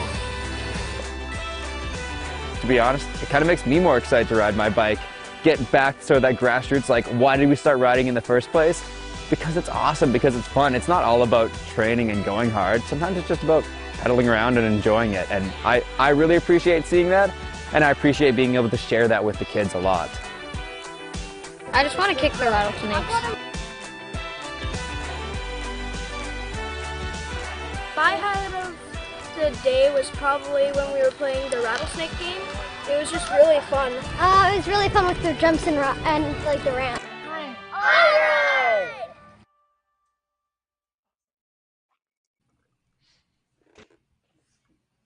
What a cool program you guys have with iRide. I want to do the rattlesnake game. That sounds like fun. Me too. I want to find out what the rattlesnake game is. Lovely to see Michael Vandenham involved there as well. He's a professional bike racer and champion level here in Canada. And I don't think I'm giving the game away when I say that he has just been hired as the coordinator of the Devo program that Escape Velocity puts on. So folks here in BC are going to see a lot more of Michael around local bike races this year. That's pretty exciting. Meanwhile, speaking of local bike races, yeah, it's going to be fantastic for the kids. We've had great coaches in that Devo program over the years. It's gone from Andrew Pinfold to Tim Scherstebedoff, and now we've got Michael Vandenham. It's a tremendous pedigree. Meanwhile, back in the Pain Cave, it looks like we've got Angie Kwap and Dean Brandt. So we were talking about rating their outlines. Both have gone for the plain white background. I think there's been some efforts at staging here. You can see that Angie, as I mentioned before, has a lovely little bicycle decoration to one side of her, whereas Dean Brandt appears to have a brag wall of plaques or medallions there, so it's not sure what that's for. Possibly it means that he's completed his work-safe training at work for 4 years in a row. That's what we're just going to go with as a theory. Or make up your own idea about what Dean Brandt's plaques are for. Folks, you can send those to me in the comments in the usual ways. You don't have to send them to Brad, but I'm sure you could do that as well if you want. And we're Dean giving a big fist bump here, but we're definitely in the why am I doing this sport phase of the event today for both Angie and Dean and Brad. Meanwhile, back at the front of the bike race, it looks like it continues to be Cox leading the chase, Kroll right there, and Tom Flower off the front. He has a scant 70 meters between him and Cox. Is it enough? But Cox is off the front. He's got another 130 meters back to the group Ishikawa. This is so brutal. Flower holding on to this 70-meter gap for this long. You know, normally in real life, a gap like this would come undone immediately. Once you can see that rider up the road and you have them in sight, it's almost always over. Once the chase group can sort of see that carrot dangling in front of them. Look at Flower's power profile, the upper left corner, barely moving. You can see it hardly deviates from that very narrow band of power. This is a guy that knows how to ride his bike. Yeah, he knows what power output he can maintain for this run into the finish, which is now 10 kilometers. So that's a distance that at his current pace he will cover in probably less than 15 minutes. And that 15 minutes is going to be decisive. He has a 75-meter lead on Cox. He has 150 meters more to that, so I guess about 225 back to the group Ishikawa. And the whole challenge is going to be, can he keep that lead above zero in the next 10 kilometers? He can afford to lose distance to these riders, but only very slowly. So essentially, think of it this way. He needs to lose, I would say, less than 10 meters per kilometer to that chasing group. So he may have a problem. Right now, it looks like it's about 120 meters, so I think the bit is between the teeth of the chasing group. Cox has still got a gap here. We're looking at that. He's 30 meters ahead of the field, but I'm not sure he's going to be 30 meters ahead of this field for much longer. Yeah, looks like they are coming hot and heavy behind Cox to try to pick him up here. Meanwhile, Flowers' gap is growing. He's about to take it over 100 meters. I don't think that has much to do with the elevation. I think he did make up an organic gap there. So now this group can get back to work of trying to bring Flower back as he goes over 100 meters up the road. I think the effect there, unfortunately for Flower, was that Cox was flagging, so that was giving the gap to nearest rider. So now we're seeing a very hot and heavy group of, I believe it's 9 riders, who are chasing Flower, including the very worked over Cox. And all of a sudden, I fear that that gap is going to start shrinking. I mean, basically, all the motivation is pretty straightforward at this point. You can see it's already down to 75 meters. There's a group of 9 chasers. All of them want to win this race, and the path to winning this race is to make up 70 meters in 8 kilometers. And I don't care what formula you use, that is a very achievable goal in 9 flat kilometers of bike racing. 9 against 1 is not the odds that you want unless you're a very special bike rider indeed. Nobody ever said the odds were in Flowers' favor, but he does have a shot. He has shocked me already today being able to hold on to this gap, so I'm not going to count him out yet. I think any other time, if you ask me, hey, can a guy with a 70-meter gap hold on for 8 kilometers? I would have said, have you ever seen a bike race before? There's no way. But the way that Flower has been riding today, I don't know. He might have a shot. Yeah, he's shown his mettle, and we know he's been riding steady. I mean, you mentioned before his power numbers, and he's just been keeping it incredibly tranquilo. He looks like he's managing this. So the challenge is going to be, do we see his power numbers start to rise to the occasion here? Can he put in the big numbers? And even as I say it, I think the answer is starting to become no, because this gap is falling way too fast. Indeed, it's non-existent. Guess who's back? It's Kroll. We said this before. Kroll was his breakaway mate for quite some time earlier on in this race. And now he has returned. And he is racing there side by side with our longtime race leader, Flower. Andy Kroll.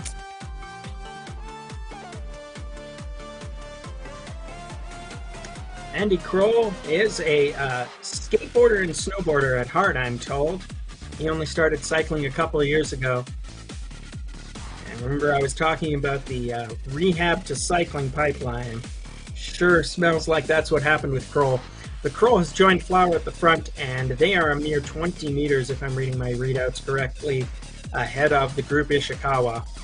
And the Group Ishikawa is closing fast. It's now 15 meters and dropping. This is going to be a race of 10 riders before we get to the finish. Well, before we get to the finish, we're closing on the 7 kilometers to go mark, and there's going to be 10 riders together before we get to 6. In fact, before we get to 6.5. In fact, before we get to 6.9, it looks like. Gruppo Compacto. Exactly what Tom Flower did not want for the finish of this race. He gives a little fist pump, which is a gesture you can activate in the RGT interface, but we're going to assume it was a sarcastic one, because I'm sure he was super stoked to see those 9 frenemies joining him here at the front of the race. Exactly how his plan went. Yeah, I'm gonna go out solo all day and then get caught about 6 kilometers before the finish. That's exactly where I want my race going. We're looking at 11th. This is Richards. He's about 2.7 kilometers behind the field, so afraid to say he's not going to figure in the final outcome. And we've got Goodman back there as well. Again, Mike Goodman was one of the riders that we had in our virtual pain cave, but he fell a little bit off the pace one way or another for either technical or physical reasons, and so he is now racing for pride, sitting alone in 12th place there. He's got about 300 meters ahead of the next rider, Brandt, who is Dean Brandt. So we've got Brandt and Goodman, our two Zoom riders that we've been checking in with, sitting here back in 12th and 13th. So they're still racing each other. That might be it, as the category Zoom is still to be decided. Yeah, remember we talked about sometimes the best battles out there in the further back races. I think we may be seeing that with some of these guys. So it's nice to see a little further back in the group, 11th, 12th, 13th. Larceau here in 14th spot. We'll go back to Angie Kwap, we were watching earlier in the Zoom room, in 15th. That's right. So Angie Kwap still keeping going. She's got 7 kilometers to go. She is trailing this field, but there is no sin or shame in that, because she's been going hard all day. You can see what her power numbers are. So we go back to Brandt and Kwap, both suffering away, and you can see there is no lack of effort there. In between the two of them is Alec Larceau. I just want to call out Alec for one reason and one reason alone, because his submitted biography that we're looking at has this very terse entry: "I'm old." Fair enough, Alec. You're doing very well for a man of your age. So congratulations for coming out to our bike race. Meanwhile, we look back at the front of the field, and now we have, we'll call it just the Group Fox, the Group Flower, because of course our long-standing race leader Tom Flower has been caught up by his pack of chasers. Group of 10 now, and we can see them there all on the field. It goes back down to, right now, it would be Smith, Boyo, Vandegreen, Gould, Cox, Ishikawa, Kroll, and of course Flower somewhere in there, and a few other names. And the rest, as they say. 5 kilometers remaining for this group, so we're going to go out on a limb. Unless somebody does something very brave or very stupid, this will be a straight-up sprint finish. So tactics are going to get interesting. Let's see if anybody decides to work together, if anybody goes for a suicidal breakaway that turns into a goofy lead out, or if it just becomes sort of everybody waits until 300 meters and then it's just power versus power at the end.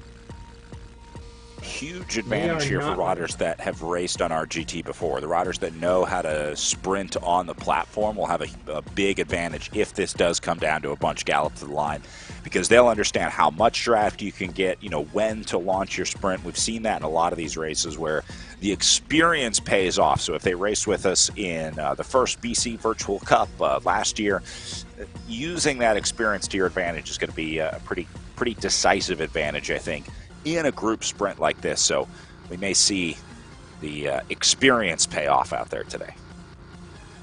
Yeah, that's a very good point. I've been impressed throughout by how much RGT and other virtual platforms are able to create virtual racing situations that look sensibly and work sensibly like real racing situations. But nonetheless, sprinting is a game of inches and seconds, and so getting your timing right, it's not going to be quite the same way. There's spool up effects with virtual trainers. There's this and that. There's slight subtleties of how, as you say, the drafting and aerodynamics work, and sprint dynamics, and even frankly just the way that sprinting on a trainer is different from sprinting on a road bike. If one of these guys ends up falling off his trainer on the way to the finish line, he will not be the first person to crash out of a virtual bike race, I can assure you of that.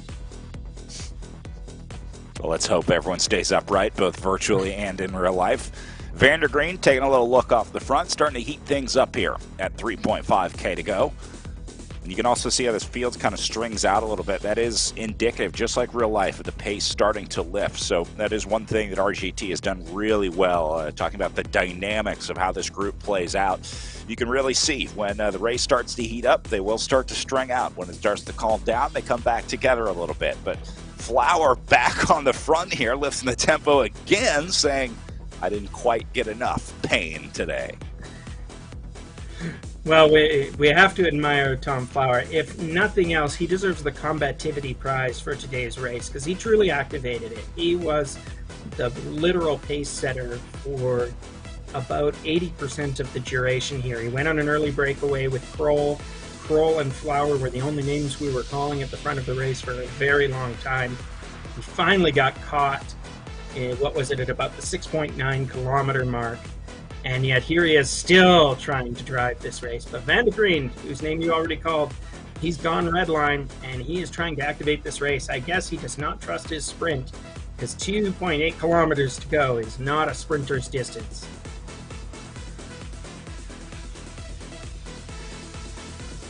And there he is. And if Van de Green's not a good, sorry, if he's not a good sprinter, you're right. This is the only play that he has, is to try to make a jump here. 2.8K where he went, little far out. He would like to take some riders with him, but again, you don't want to be caught on the back foot. You don't want to be responding to an attack from someone like Flower or maybe Ishikawa or someone like that would be able to go. So Van de Green is trying to get out ahead of the problem here. And it looks like they have brought back. Here's Ishikawa going now.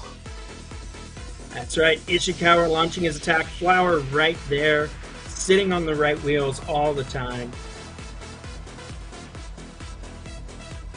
And you can see so many of these riders are starting to build up the speeds. Watch the little red numbers off to the left of our grid. That gives you a hint of who is sort of trying to drive to the front, and it's Van de Green and Chan now. Actually, now it's everybody. Look at that.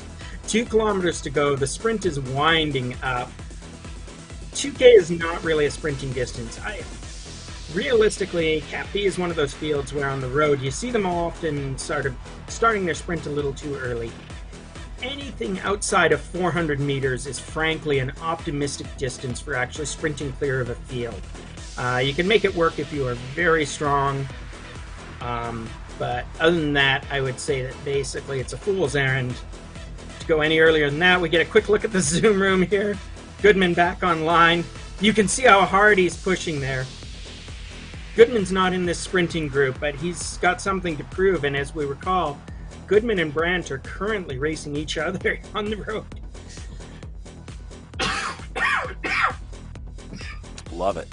Pardon me. Goodman, I think, has also moved his Zoom camera closer to us from the last time that we saw him, so I'm not sure if he's just trying to show off the guns or maybe just trying to get on the computer. That's my best guess, but either way, nice to get a better look at Mr. Goodman as this group goes down to 1.3K to go up on the front. Still all together.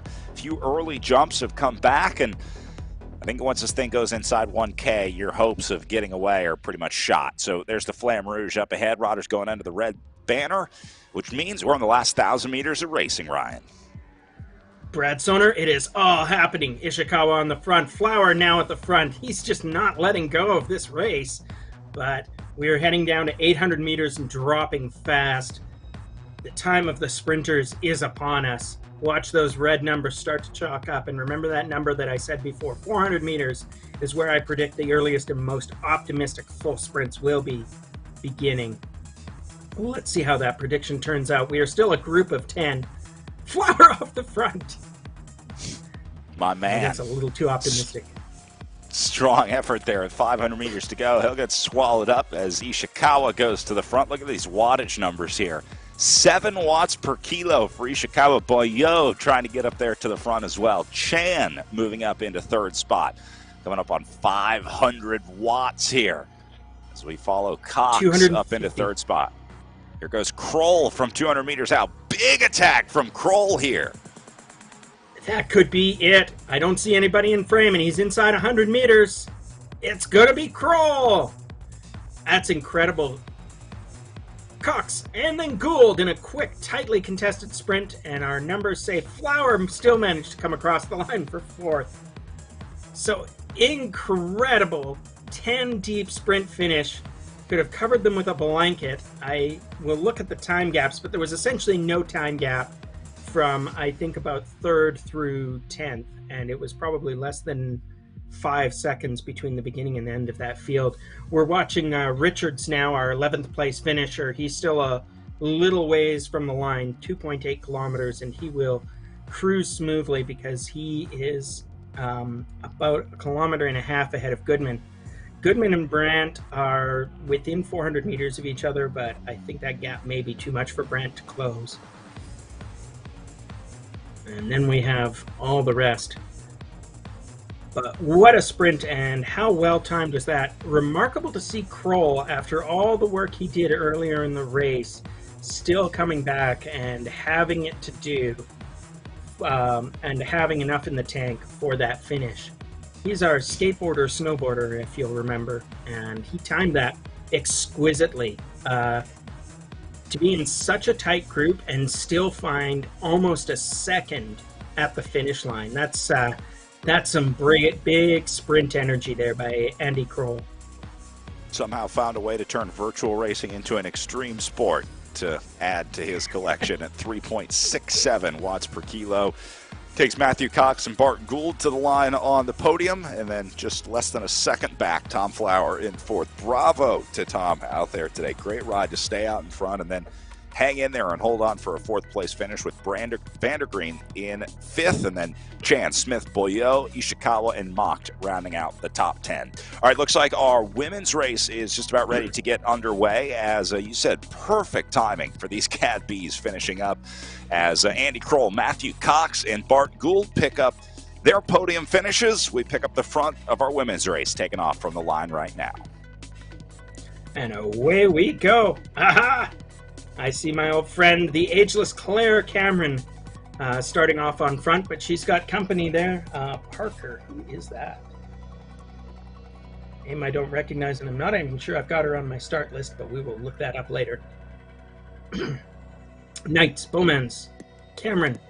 It's still Gruppo Compato. We've got 9 starters in this race, not counting the virtual cameras or Tammy Brimner, our resident photographer.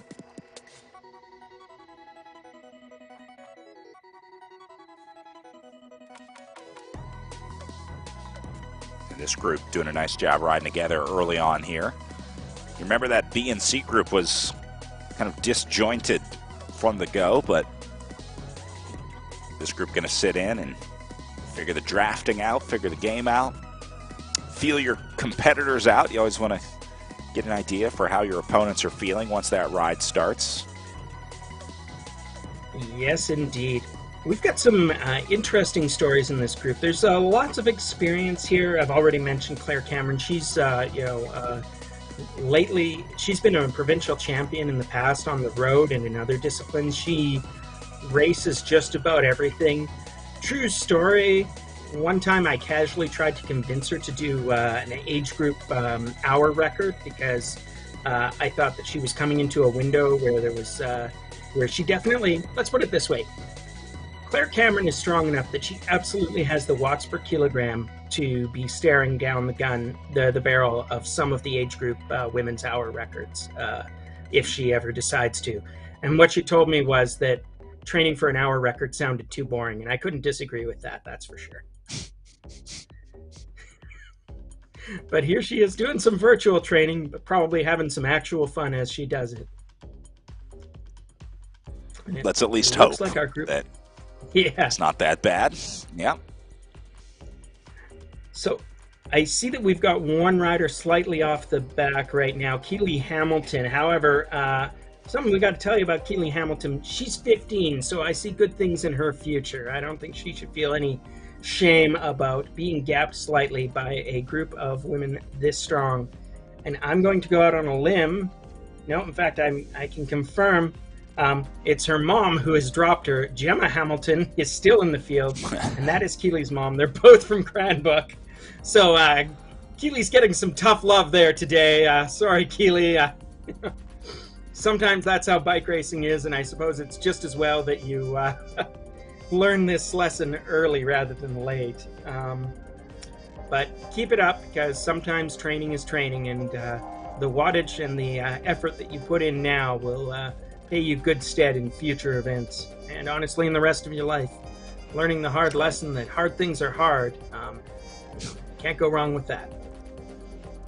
Meanwhile, her mom, not looking back, instead leading this field away as they gap Keely. You know, it's Gemma very Hamilton. rare that you have the mom outplaying the daughter on a video game platform, right? Normally it's the kids teaching the parents how to get through the levels, but I'm sure we all have, I don't know what generation you fell in the video game world, Ryan, but I had to have my parents beat a couple Game Boy levels for me, which I remember specifically from my time. They were just a little too hard for me to get through, so it's nice to see that the older generation still has some tricks up their sleeves. Well, I may be revealing exactly how old I am, that I can honestly say my parents were well pre-video games, and for myself, the first home game system that we had was an Atari 2600. So I was playing video games in the early 1980s, and I can assure you my parents were no help whatsoever in getting through the hard levels. I still love you, Mom and Dad. Shout out. I don't think they're watching this because they probably have something better to do, but who knows what that could possibly be. Anyways, I'm sure they're very happy. I think they're up at their late getaway, and we're looking back in the pain cave. Dean and Michael are still suffering, but meanwhile, we've got some new entries. Renata Blushki and Deborah Sluice-Parker showing their stuff. And again, let's rate those pain caves. Renata's got a friend here, and it looks like this is definitely a suburban garage, so that's a classic locale for a pain cave. Deborah is definitely doing the domestic things. Looks like this might be, the basement den. I think I see the makings of a wet bar behind her, and she's got an excellent television setup, which we can see. So good on both of them. And I'd also like to compliment Deborah on the incredibly tasteful sweat towel that she's got over her bicycle. I think that's like an Argyle diamond pattern, and I really love the colors. So chapeau to these two new entries in our best dressed pain cave field. And we're watching as Michael Goodman's suffering is at an end. So he's a good bike racer, and on the road I know he is a solid Cat 3. So he will live to fight another day. And we've also got Dean Brandt finally able to shut it down. So those two riders from our virtual pain cave will now be shutting down. You can see Michael hanging up and Dean doing his cool off. Like Goodman is like unplugging everything. He's going to sell this thing on eBay immediately following this. Yeah. He's getting on eBay right now to try and sell his trainer. Michael, if you're willing, you can probably find me on Messenger, and you can do a little post-race smack talk, and we'll try to convey that. We'll try to convey that to our global audience, by which I mean Damon's in the United Kingdom. So as long as Damon keeps watching, then we definitely have a global audience. Meanwhile, back in the actual bike race, which is still going pretty good, Gemma Hamilton continues to put the boots to her own daughter as she leads this field. Hamilton. Keeley is about 300 meters back, but still keeping it up gamely. She's putting out 2.8 watts per kilogram as we watch. So, this is nothing to sneeze at in terms of power output. I see a bright future for a 15-year-old who can put out that kind of wattage. Keep training, Keeley. You'll catch your mom sooner than you think, because time is on your side. And I'm afraid that your mom is on the curve where, trust me on this, every year she will get slower and weaker. So strength is on your side. Good luck with that. That's right. Anyway, back to the front. Now that I've savaged the entire Hamilton family in as cruel a fashion as possible, we have Gruppo Compacto. We still have a group of 8 riders at the front of this field, and they are level. I'm going to go out on a limb and say that all of them have looked at the race distance, which for them continues to be 51.5 kilometers. I think that's going to be 2 laps, if my guess is correct. So they'll be doing the same distance as the B group. And I would say that this group is probably content to ride at this sort of solid, steady pace, at least until they get to the climb, at which point we may start to see the cracks form in this peloton. So let's, while we're waiting for that to happen, let's talk about some of the sponsors who have made this event possible. You saw a little promo there for the iRide Racing program featuring our friends Michael Vandenham and Ben Chaddock and the other coaches for that. Cycling BC's iRide program has been a big success thanks to longtime corporate partners like Adara. With Adara's help, iRide has been able to ride through challenges brought on by the COVID-19 pandemic and was still able to provide nearly 5,000 kids the opportunity to participate in iRide programs across the province in 2021. So we'd like to thank Adara for sponsoring that great program.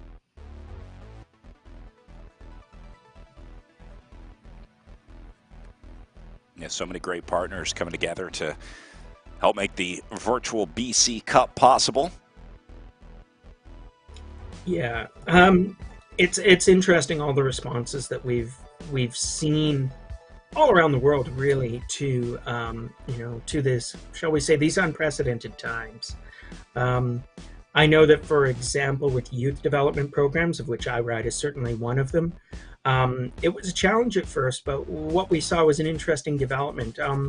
The Devo Road program, our youth development program for road racing, kind of had, steady enrollment, but what boomed to the point where we had wait lists was the mountain bike program. That people understood this as, a slightly more solo activity, slightly more appropriate for pandemic times, and there was just a tremendous desire to get kids into programs, and so that was one of them that was a great success. And I know that when we were finally able to get back to real bike racing last year, it was tremendous. Every race we could run was a huge success, lots of entrants, and we had a lot of fun doing them last year, I know. But here we are, back in the virtual bike racing world. It's February 19th, I can tell you, as I look outside the window, it is not a day I would be particularly excited about either riding in or putting on a bike race. Kind of rainy, kind of miserable, kind of about 4 degrees outside according to my wristwatch, which measures in metric temperatures, so I'm not sure what that is in Fahrenheit. Perhaps it's 30, perhaps it's 70, somewhere in between there. It's somewhere between freezing and boiling, though, I can tell you that. Nobody knows. It's impossible to know. We still haven't figured out how to convert it. Down here south of the border, we've been trying for the better part of a couple hundred years, actually, and still have not figured out how to convert from the simple numbers into our more complicated numbers. Well, funny as it may be, I'll have to show you the flowchart of how Canadians do it, because it's absolutely true that the metrification of Canada has not only gone in fits and starts, but it's to the point where, to this day, a Canadian will happily tell you it is 75 kilometers to his friend's place, and that he's going to buy a pound of coffee and a liter of soda, and that he's feet and inches tall and pounds heavy. So, hooray! There's 3 systems of measure in the world. It's not well understood. There's the imperial system, there's the metric system, and then there's whatever mess Canada has made for itself. Truly a delight. Yeah, it's there's a jokey flowchart which basically explains how you have to decide as a Canadian whether you're going to be giving a particular measurement in metric or imperial, and it's complicated. Back to bike racing. It looks like we remain Grupo Compacto, 49 kilometers remaining in this women's race. We are still a couple of kilometers before we get to the big climb on this beautiful, beautiful Durango course. Amanda Argue is who we are looking at right now. She's part of this group of 8 that is nice and steady. Excuse me. Breakfast coming back on me. Eggs. It's apparently what's for tea time.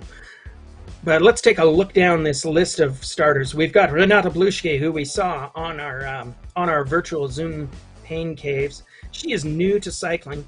The only race she's done officially is the Seymour Challenge last September. I'm very excited about that, because I was the Seymour Challenge is my own private Escape Velocity Cycling Club's bike race.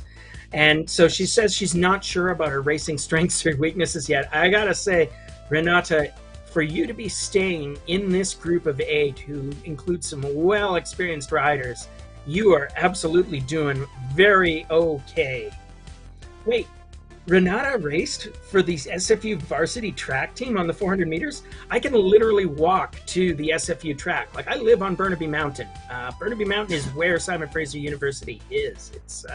That's pretty great. So I've obviously got a rooting interest here. Go Renata. Do it for SFU. Rah rah. And but we've got lots of others we were talking about. Yeah, she's the local favorite. And we were talking about Deborah. I don't have a bio for her, but that's just an artifact of who knows what. We'll blame Corey Ostertag for that one now. Corey's a great guy. Corey Ostertag is the director of competition or some similar title for Cycling BC, so he was pretty crucial to organizing this event, and he's been one of our background guys. I know what a challenge it can be to organize an event like that, having done 1 or 2 in my own, and I'm really pleased about really pleased about how these events have been organized overall. No, actually, I do have a biography for Deborah. She is, in fact, a Masters 40-49 podiumist. She came in second in 2021. She came in, she won the Masters Championship in 2019. And she was, if I'm reading this right, in 2019, she was the national 40-49 champion in Canada. And she qualified for the Fondo Worlds, which is a lovely thing. You must know this, Brad Soner, that in the last few years, one of the somewhat clever moves that the UCI made is they basically moved the Masters World Championships to a Fondo format. So now what happens is you can qualify for the Masters Worlds by participating in particular Grand Fondos designated all around the world. And if you qualify, then you are able to become a competitive entrant for the Fondo World Championship, which is also the age group World Championships for all of these Masters riders. And I am one of them. Deborah wants us to know that she loves riding her bike recreationally and competitively and competing in local and regional events. And she's proving that by doing it right here and right now.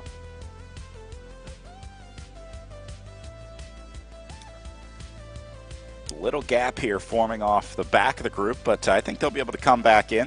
Looks like Imluk putting in the effort up on the front, wearing that Canyon Esports kit. That's a virtual racing specific program that has popped up over in the UK. They have those very cool sort of pink and blue jerseys that riders can select on their virtual platform of choice. Another one of the crazy innovations that we saw over the last few years, where we are now seeing virtual specific programs. I love it.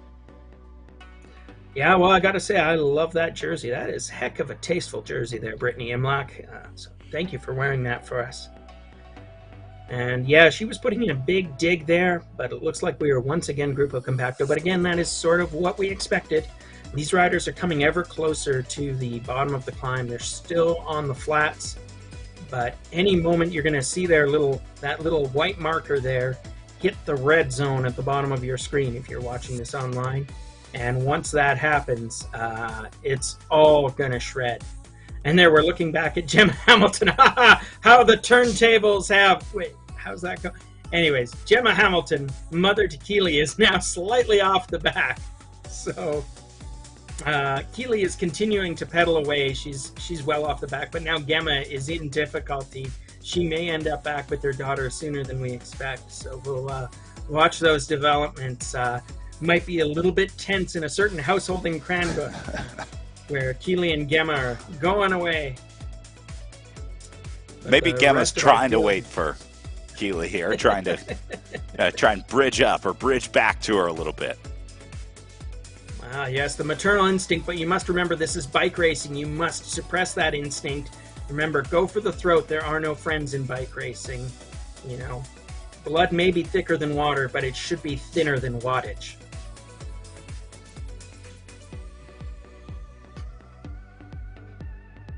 Meanwhile, our bike racers have, I would say, officially hit the hill. Showing is only a 1.1% slope, but we are on the foot of the big climb here at Durango, and you are going to start to see those watts per kilogram climb. And as I say that, Gemma Hamilton is putting in a big dig, and she's doing that partly just to get back on terms with this field. But the time for drafting is at an end. The time for watts per kilo has begun. Oh, and I see a little dot on our screen crawling away from all the other little dots. Let's see who that is making a dig here. Getting away here, though. That's Diane Bowmans. She virtually races with the Cryogen Gen team, but she's also racing on other virtual pro platforms. She's an age group duathlete. The duathlon.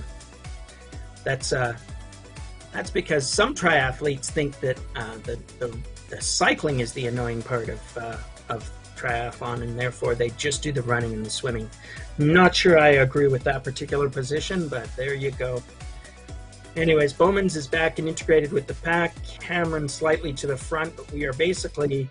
You can see that the splits are now happening from the rear. We can see Gemma Hamilton marking the back of that group, but she has Knights and also getting gapped very slightly. Let's see if that rider can catch up here.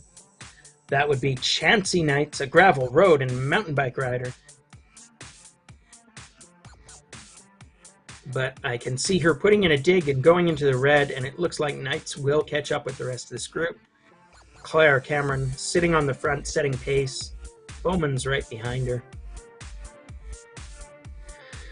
All we can do, Brad Soner, is wait and watch as we see these riders put in the time and start to watch to see if there is any weakness in their competitors. Yeah, I think there's some early worry about going too hard too early, so a cautious approach to the first time up the climb, get a feel for it, see if anybody drops out, see how many riders are left the first time up and over, and then I think the second time up the climb is where you really start attacking. So this is just tactics right now. This is smart bike racing from this group. There's probably no reason to split the group this early. At 46K to go, there's really not much of an advantage to taking 2 or 3 riders with you because 46K is a long way out. So for now, I think this is more about what's happening on the back than what's happening on the front. They're just going to try and slowly whittle this down. You see Knights getting a little bit of space opened up in front of her wheel as they bring it down to 6 in that front group. That's the game being played right now. It's the selection being made in that front group. They're not quite racing each other yet. They're just trying to see who can hang the first time up and over. Yeah, that's very true. And now we're looking back at the group at the Hamilton race. And this is Gemma Hamilton, mom. She is about 100 meters behind Knights, who is about 100 meters behind the field. And Keely Hamilton is still 600 meters behind her mom, but it looks like she is starting to close that gap. It's now down to only 600 meters, so it looks like Keely may be a little bit more of a natural climber than her mother is. So we will watch that gap and see how the family rivalry goes as we go up this big climb in Durango. Meanwhile, we're watching Knights here again, Chancy Knights. She moved to British Columbia from Ontario, and right now she's trying to move back into that lead group because she doesn't want to be losing time here already on this first climb. She's in 7th place, so we've got a group of 6 here up front that we're looking at now. And that is, of course, Imlach, Bowmans, Argue, Blauschke, Parker, and Claire Cameron leading the field up the hill as we look into the pain cave. And it's Blushki and Deborah Sluice Parker. And they are suffering mightily. Remind you, Renata is our local hero here up on Simon Fraser University. She's a former member of the SFU athletics teams, locally known as the Clan, which makes a lot more sense when you understand that this is a Scottish-tinged university. Simon Fraser University, home of one of the greatest pipe and drum bands in the world. I am not making that up, Brad Soner. They have repeatedly gone to world championships and won those events. They have played at Carnegie Hall. Even their B-team band is not bad at all. But that has nothing to do with bike racing, so let's go watch some bike racing. Learn something new every day. We got to get them out to a bike race to have the band cheer the riders on. Maybe we can get them programmed into the virtual world here. We can get the RGT programmers on that. I'm sure they love when I volunteer them for projects. I will talk to a few pipe and drummers that I know and see if we can get a pipe and drum band to perform at an actual bike race sometime. That would just be some pretty sweet action. Yeah, how cool would that be? Yeah, we'll do a Highland Games bike race. I wonder what that would look like. Just allow you to contemplate the idea of bike racing in a kilt there for a moment, Brad. I'm not going to make any commentary. I'm just going to let that image sit and marinate with you for a moment and with our global audience. And that's about enough time for that. Claire Cameron continues to lead, but she's in a group of 7.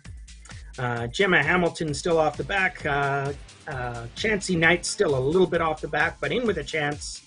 She is only 50 meters behind. I apologize for that unintentional pun. And we are not quite at the top of the climb, but it's getting close, so it looks like everybody has decided to be not cautious, but let's just say nobody is firing all of their guns this early. 44 kilometers remaining in this race. This group of women is going to do another run up this climb on the second lap, and so nothing needs to be done. I can see in our secret side chat that our friend, our producer Damon, is mentioning that he in fact also used to play trumpet, and he even came to the US for drum and bugle corps, so very nice. Turns out, oh yeah, this seems like a strange coincidence. It appears that both Damon, Brad, and myself have all played trumpet in the past, although I'm going to go out on a limb and say I was by far the worst of the three of us at trumpet playing. I'm going to say I was the second worst, and I'm going to guess that Damon was probably the best of us. So we got a nice trio going already. I can see the three amigos showing up to a bike race with you, me, and Damon, our trumpets, and getting chased off by an angry mob of bike racing fans. Heaven help us all. Yes, the virtual bike racing commentary bugle corps. Truly a horror I do not want to contemplate any further. Argue is leading the field as they come across the top, and their descent. Away she goes. Belushki, who we've been able to check in on, our Simon Fraser University racer, is right there. Claire Cameron is right there. We're starting to see tiny splits in the field now as we get over the top. We can see that it's roughly a group of four, then a small gap back to Bowman's and Imlach, and then a larger gap back to Chansey Knights. She is still about 150 meters back. That is a distance that she can make up on this descent with a little bit of pedaling and a little bit of effort, but probably would rather not have to do that. And Gemma Hamilton, 425 meters behind this group, but more importantly, less than a kilometer ahead of her daughter Keely. So away we go. This is starting to be the formation of the bike race, and just as Brad suggested, it is kind of attrition from the behind on this climb. So we've reduced a group of 9 riders now down to, well, to 8 when we got to the foot of the climb, and now it looks more like a group of 5 has formed at the front, with Imlach here with a chance. That's Brittany, Georgia, Imlach racing for, is that team name? That's a great team name here. The Roka Korba Collective. So Imlach has her work cut out for her. Brittany, Georgia, Imlach has to make this gap up. It's currently at 60 meters, and she cannot be allowing that to abide. And behind her, break Chansey up a Knights. little bit here, as you said. Knights a little further back, and then Hamilton. We'll say the Hamiltons, I guess, behind, and then our bots a little bit further back into 10th spot. But this is the real battle to watch. They are starting to heat up. Imlach fighting to get in. Look at the red power back with Imlach trying to hang in to this group. Yeah, that's what she has to do. I mean, if she doesn't close this gap on the descent, then it's only going to get harder to close this gap later. So the time has come.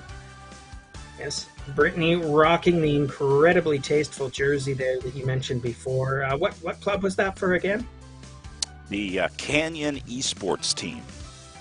Oh, very nice, very nice. It's becoming clear that in the virtual world you can do anything when it comes to jersey patterns, and apparently they have.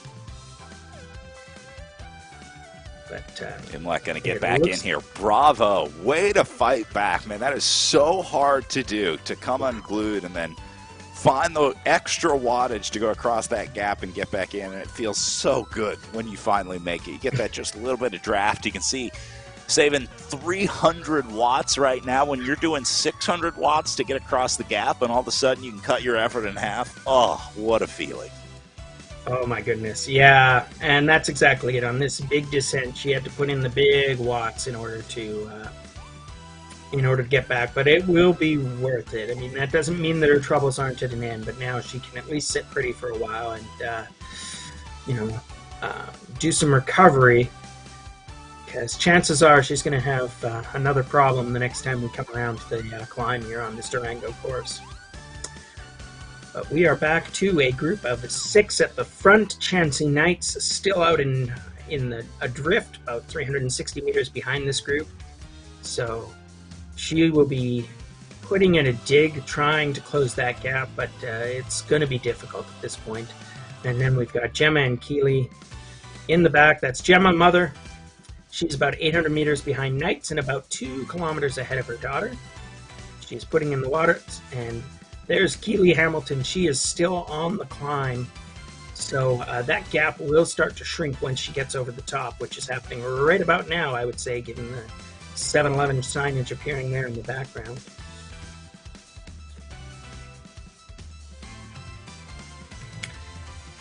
Speaking about sponsors, while we've got a moment here in the action, I'd like to talk to you about another one.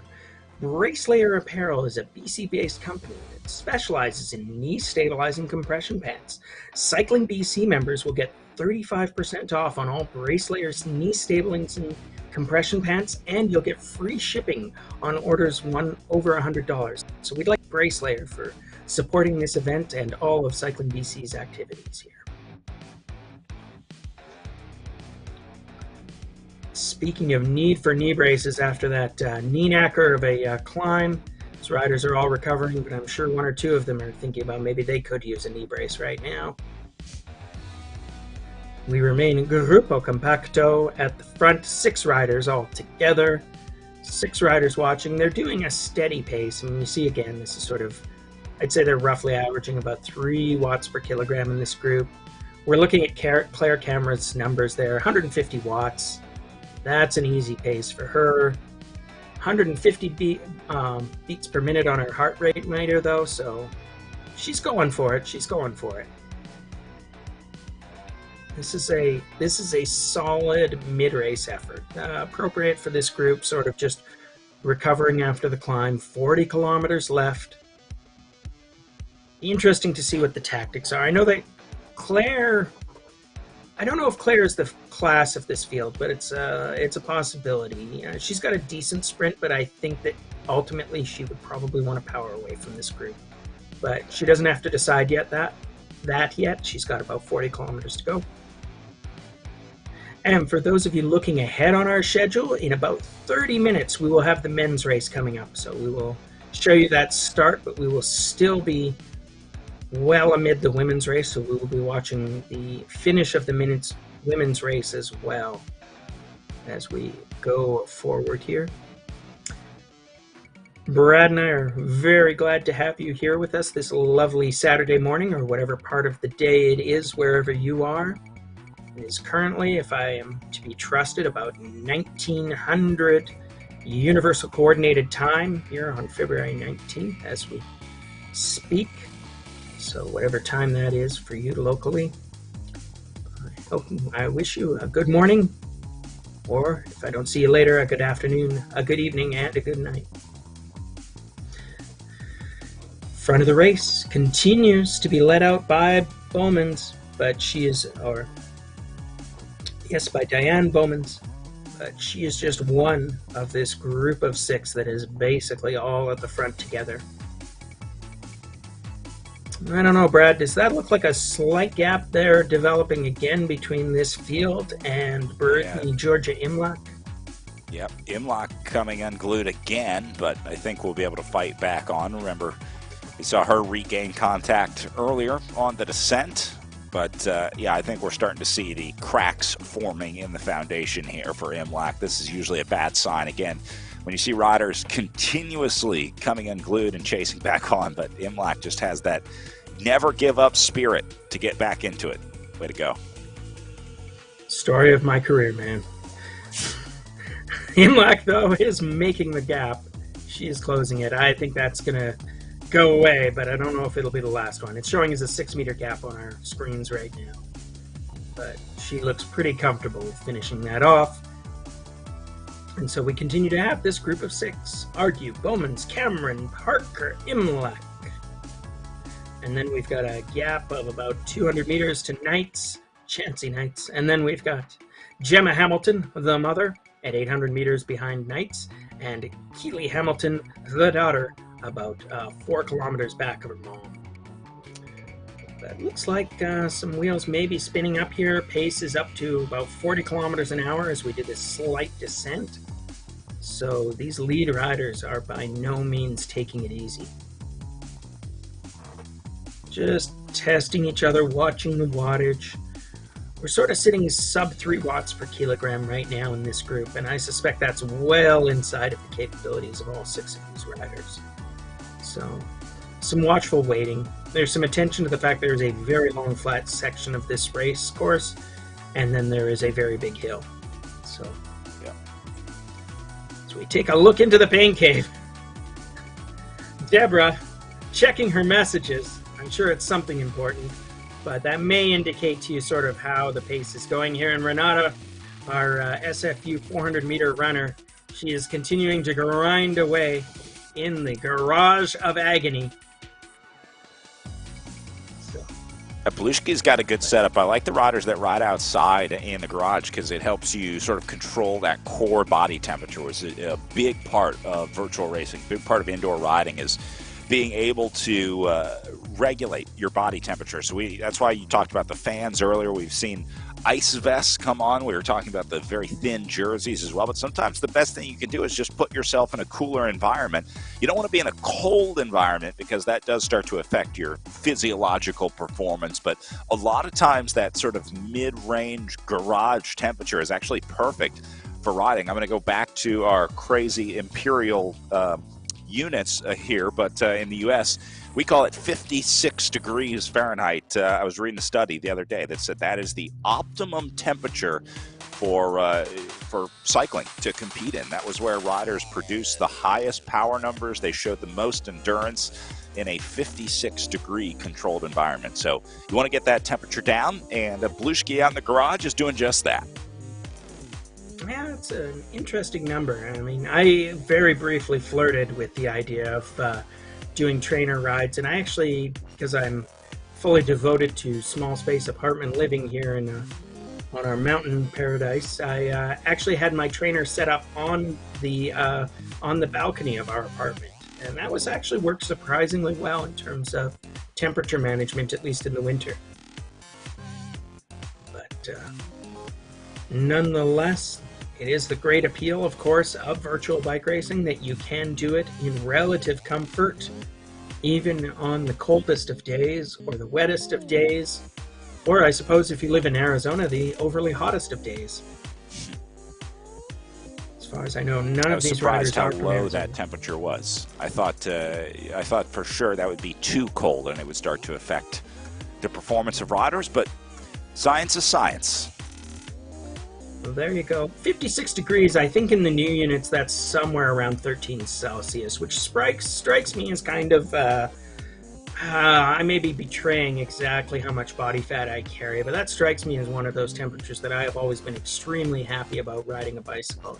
So I will completely believe the science in this case, Brad. I will completely buy into it. In fact, if I could have it be a little bit colder and actually have all the skinny people around me in a bike race suffering just a bit more than usual, that's kind of like where I enjoy it being. But I would say among the 6 riders at the front of this race, there are probably exactly 0 riders with excessive body fat, because these are some fast and competitive pacers. And with watts per kilogram like they have, they are definitely not carrying les extra avoir du pas, as the French would absolutely, positively never say. Belushki leads this field. Again, it is a group of 6 on the front. And it looks like actually Chansey Knights has caught back up, so now it's a group of 7. She's the rider you can see hovering there about 20 meters behind the front 6 here, but she is definitely going to make this gap up if she puts even the slightest dig in. So good on Chansey Knights. She has been chasing this field, I think, since at least the climb many kilometers ago, and with 35 kilometers remaining in this race, she is returning to the fold, and making you a group of 7 can be a funny thing. Sometimes a group doesn't even realize it, but they may terribly regret having Knights back in there. If she turns out to be a very good sprinter, then this could be a very regrettable experience for the other 6 riders in that front field. As we return to Grupo Compacto, 3 watts per kilogram, again that being our benchmark of relaxed but steady riding. We're looking at the numbers here for Vlushki on the front. Look at that heart rate, 167 beats per minute, definitely not a leisurely ride, but 150 watts, again, that is sort of sub-threshold power for these riders. It's not going anaerobic in any way. This is just watchful, steady power, keeping the pace up enough that nobody is getting a free ride, but nonetheless well within the capabilities of these riders. And I think you'll also see that there's sort of a slow pace lining going on. Different riders are circulating to the front as we watch, because they don't want to spend too much time breaking the wind for their fellow competitors. It's easy to fall into that trap, get a little too comfortable. It's also easy to overexert yourself in this scenario because the game sort of, you feel like you're going to get left behind, and so you're kind of constantly upping your watts. It's very similar to a new rider when they ride next to someone. It's hard to ride with somebody because you always want to stay just a little bit ahead of them. Same thing in the game, so their ability to ride at a steady level here is very impressive for this group here. Doing a great job at right around 150, 160 watts, I think has been sort of the normal area that they've been cruising in here. It's going to go up a little bit as they pick up a little bit of an incline. And just a gentle slope here for them to themselves against. And you can see that the speed drops very slightly, even as the wattages do not drop at all. So we're doing about 30 kilometers an hour as we go up this slight slope. Yeah, probably a lot of watching each other happening right now in this field. We've got, what is it, 7 strong riders. All of them have come this far. They've done 20 kilometers already, and none of these races are dropped yet. So another 34K to go. I like to say often that one of the ways that you can judge how much effort is happening in a field, and this is true both virtual and real bike racing, is what shape the pack is. So a long strung out pack is a strong indicator that the racing has been challenging, because everybody is right on their limits and all they've got is the energy to keep pace and follow wheels. And indeed, look at how the field is sort of lining itself up line astern now, whereas if we'd looked a few minutes ago, they were kind of a big blobby pack. And a blobby pack means that the racing is a little easier because nobody is having too much effort or be very focused about the draft in order to keep in. And indeed, looks like we're seeing an attack go just as we speak. Not sure if it's getting any distance, but I think we've got Blauschke and Argue at the front of the field. Cameron coming up to do a turn. But just as I say that, the pack has gone kind of wide, which means that again, well, yeah, no, the effort just isn't there, right? And they're on a slight descent as well, which is taking a bit of the effort needed out. But Parker Still goes off sorting the it out. front in attack. Yeah, they're still sorting it out. Like, this is... You can see sort of what'll happen sometimes is false attacks, right? That there'll be little half-hearted efforts, just test the mettle of the pack, maybe accelerate things a bit. Sometimes you even just try to pick up the pace and go to the front to see if you can just drive the pace a little faster so that nobody's getting quite as much as a free ride. You know, you can think of it as the difference on a club ride between that time when people are riding along and talking and then somebody picks up the pace slightly and all of a sudden the conversations all stop. We're at about that moment of the bike race. I think every cyclist that's been on that ride knows that moment where, hey, wait a minute, this isn't fun anymore. Why am I breathing so hard? Yes. We are still, however, a group of 6. As we take a quick peep on the reader board, we can also see that Gemma and Keely continue to be out back there. Gemma is about 800 meters behind this group, and her daughter, Keely, is about 3.5 kilometers behind Mom. So those gaps continue to maintain, but both of them are going pretty hard. And you can see, again, they're doing like 2 to 3 watts per kilogram all along, even though they're riding solo. It'll be fun when we finish the race to see what the average wattage of the Hamilton family has been, because they both had Once you get out of the draft, you don't have to work any less hard. You just get gapped because you're not able to get any draft. Right.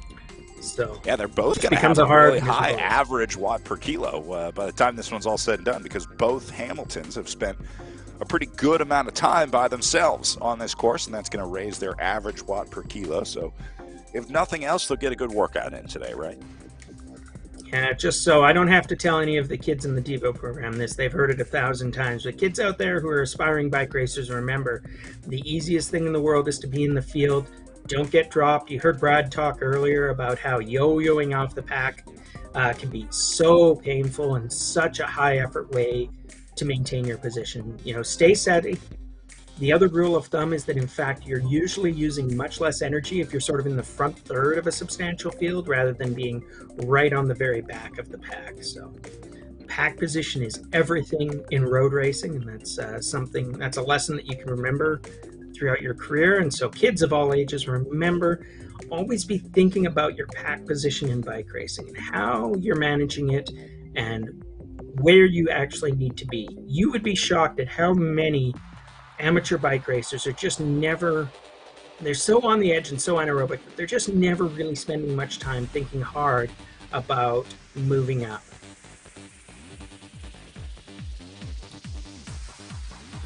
Meanwhile, this group of amateur bike racers is happily pedaling it away, and all of them are thinking about their pack position, and they're all in the top 6, at least for this group of 6 that we're talking about. And indeed, Knights and Parker is still there, so we've got a group of 7 here at the front. And it looks like, again, as they do a tiny descent, there's just a little bit of effort rising in the field. Bowmans and Knights leading it off, but nobody panicking.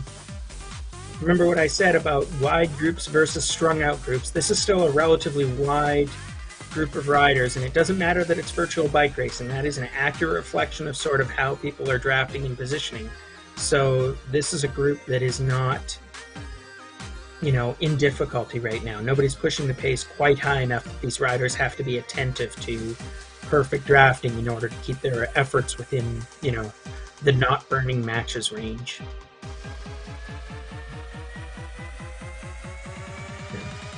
You'll hear commentators and bike racers often talk about the concept of burning matches, and without getting into the physiology, because I don't know it very well, the core idea here is that you have sort of aerobic and anaerobic power. Aerobic power for most trained bike racers and athletes is going to be roughly your all-day power. We often talk about 1-hour numbers, or 20-minute numbers, or even maybe 3-hour numbers, or all-day run numbers. Those don't vary very much. Once you get beyond about 20 minutes, you might be talking about differences of the power output that you can maintain for 20 minutes versus 3 hours as being in the range of like 10%. Whereas your anaerobic power, the power that you can maintain for a sprint distance, which is some number of seconds, that can be many times your aerobic power. So the challenge is you can go anaerobic for a few seconds, but you can only do that so often. You have to recover after each event, and when you do that recovery, it has to be attentive to the fact that you've just gone anaerobic, and so you've got to wait until you can go anaerobic again. The challenge you face is also there's only so many times you can recover and re-sprint. So the metaphor that is often used is a pack of matches. You can burn a match at a time, and that's like going anaerobic and making a big effort, but you can only do it so many times before you run out of matches. I had a friend, Stuart Lynn, who was a mighty good age group amateur road racer in BC, still is, loves the time trialing. But his remarkable ability was that he was almost the purest aerobic capacity rider I've ever met. He has almost no sprint.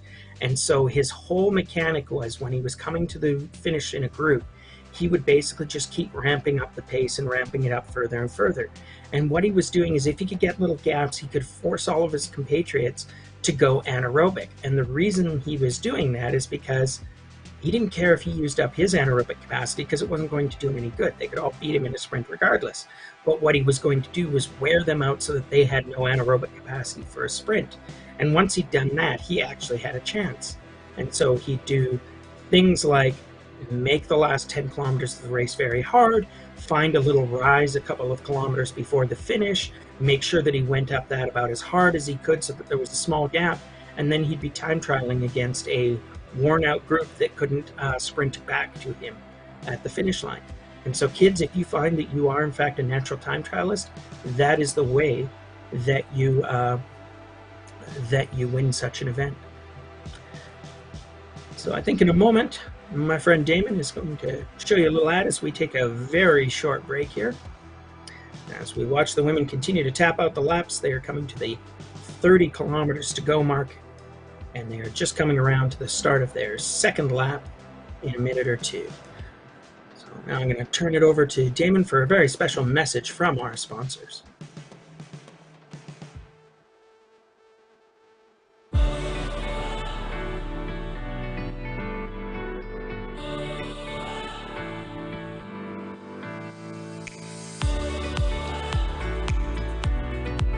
Well done, Brooklyn! This season marks an important year for Cycling BC's iRide program. After 8 years of development, iRide is expanding across the country in partnership with Cycling Canada. And we wouldn't be here today without the support of Adara over the last 20 years.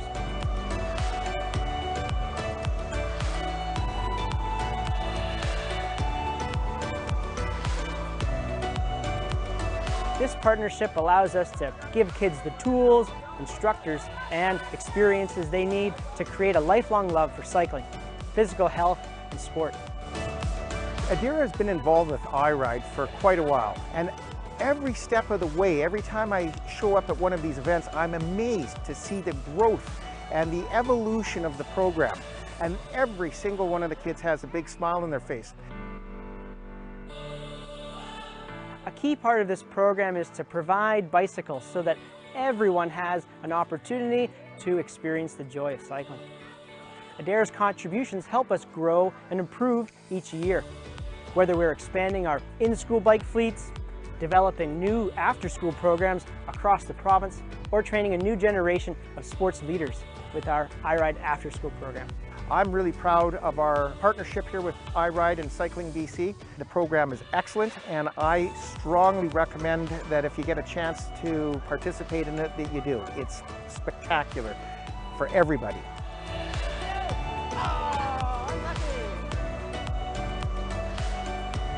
I rode bikes before, but this taught me a lot more than before how I did it. I'll definitely be riding more with my mom and dad and my sister because it was really fun here, and I think it will be also very fun when I'm with my family.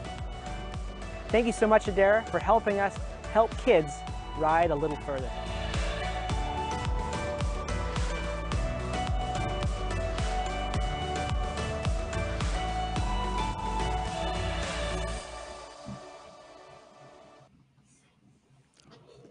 Welcome back. 27K to go on the front of our women's field as this group of what has become 7 riders tries to figure out what to do about one another in this scenario. Ryan, we've been watching them back and forth all day. Couple riders have been sort of yo-yoing on and off the back of the group, but for the most part, looks like this group is settling in, and I think there's a good chance that we see these 7 riders stick around for maybe another 25K or so. Yes, indeedly doodly, Brad Soner. We've got a group of 7 here up at the front. As you say, we've seen a couple going back and forth. I think the next big test is going to be the second climb up this Durango hill here on the Durango course. That is, of course, the final climb for the day for these riders. So they got 27 kilometers to go. It's essentially a full lap. They're just past the halfway mark. The climb comes at about 10 kilometers into the lap, give or take. And I think that is the moment where we will see some truth happen.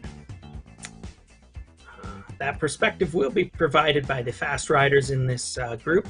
I'm going to go out on a limb and say that there's a couple of riders here who probably don't want a group of 7 to come to the finish. And just that classic bike race tactic, put in a bit of effort on the climb, let's see who falls out the back of the field, and that's a pretty good way to narrow the complications and simplify the bike race at the finish line. Yeah, you try and use this hill to your advantage if you like climbing. Like you were talking about earlier, if you're a good anaerobic rider, well, you want it to come down to the anaerobics of it. If you're a good sprinter, you want it to come down to a sprint. I'm not sure how many sprinters are in this group of 7. Typically, sprinters are the ones that get dropped early, right? They're not the endurance riders in the group. So I'm wondering if any of these 7 are looking at this group and saying, I would love to take this to the line. I can beat the other 6 here, no problem. Yeah, we'll have to check in with our 2 riders in the Zoom room here. Renata or Deborah, give a thumbs up if either of you identifies as a sprinter. I don't think that was a yes from Renata. And somebody who's running a 400 meter, well, actually, 400 meters is probably right on the verge.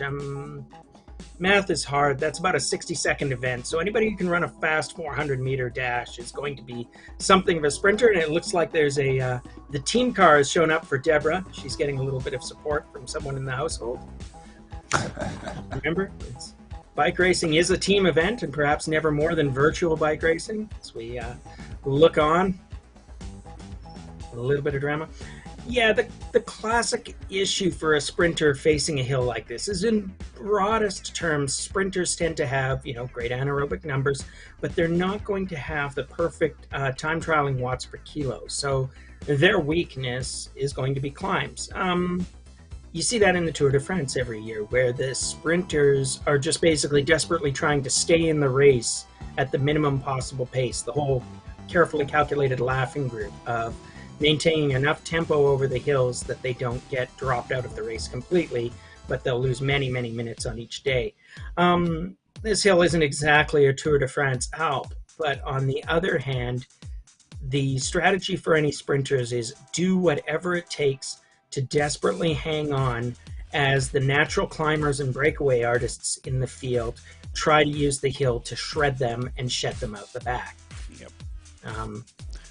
And that's exactly the calculus, is if you're a natural sprinter and you're not as good a climber as the rest of these riders, to a degree, you will be burning matches on the climb. And your desperate hope is you can stay in contact, that you can either stay with them over the top or catch up on the descent and then make it to the finish.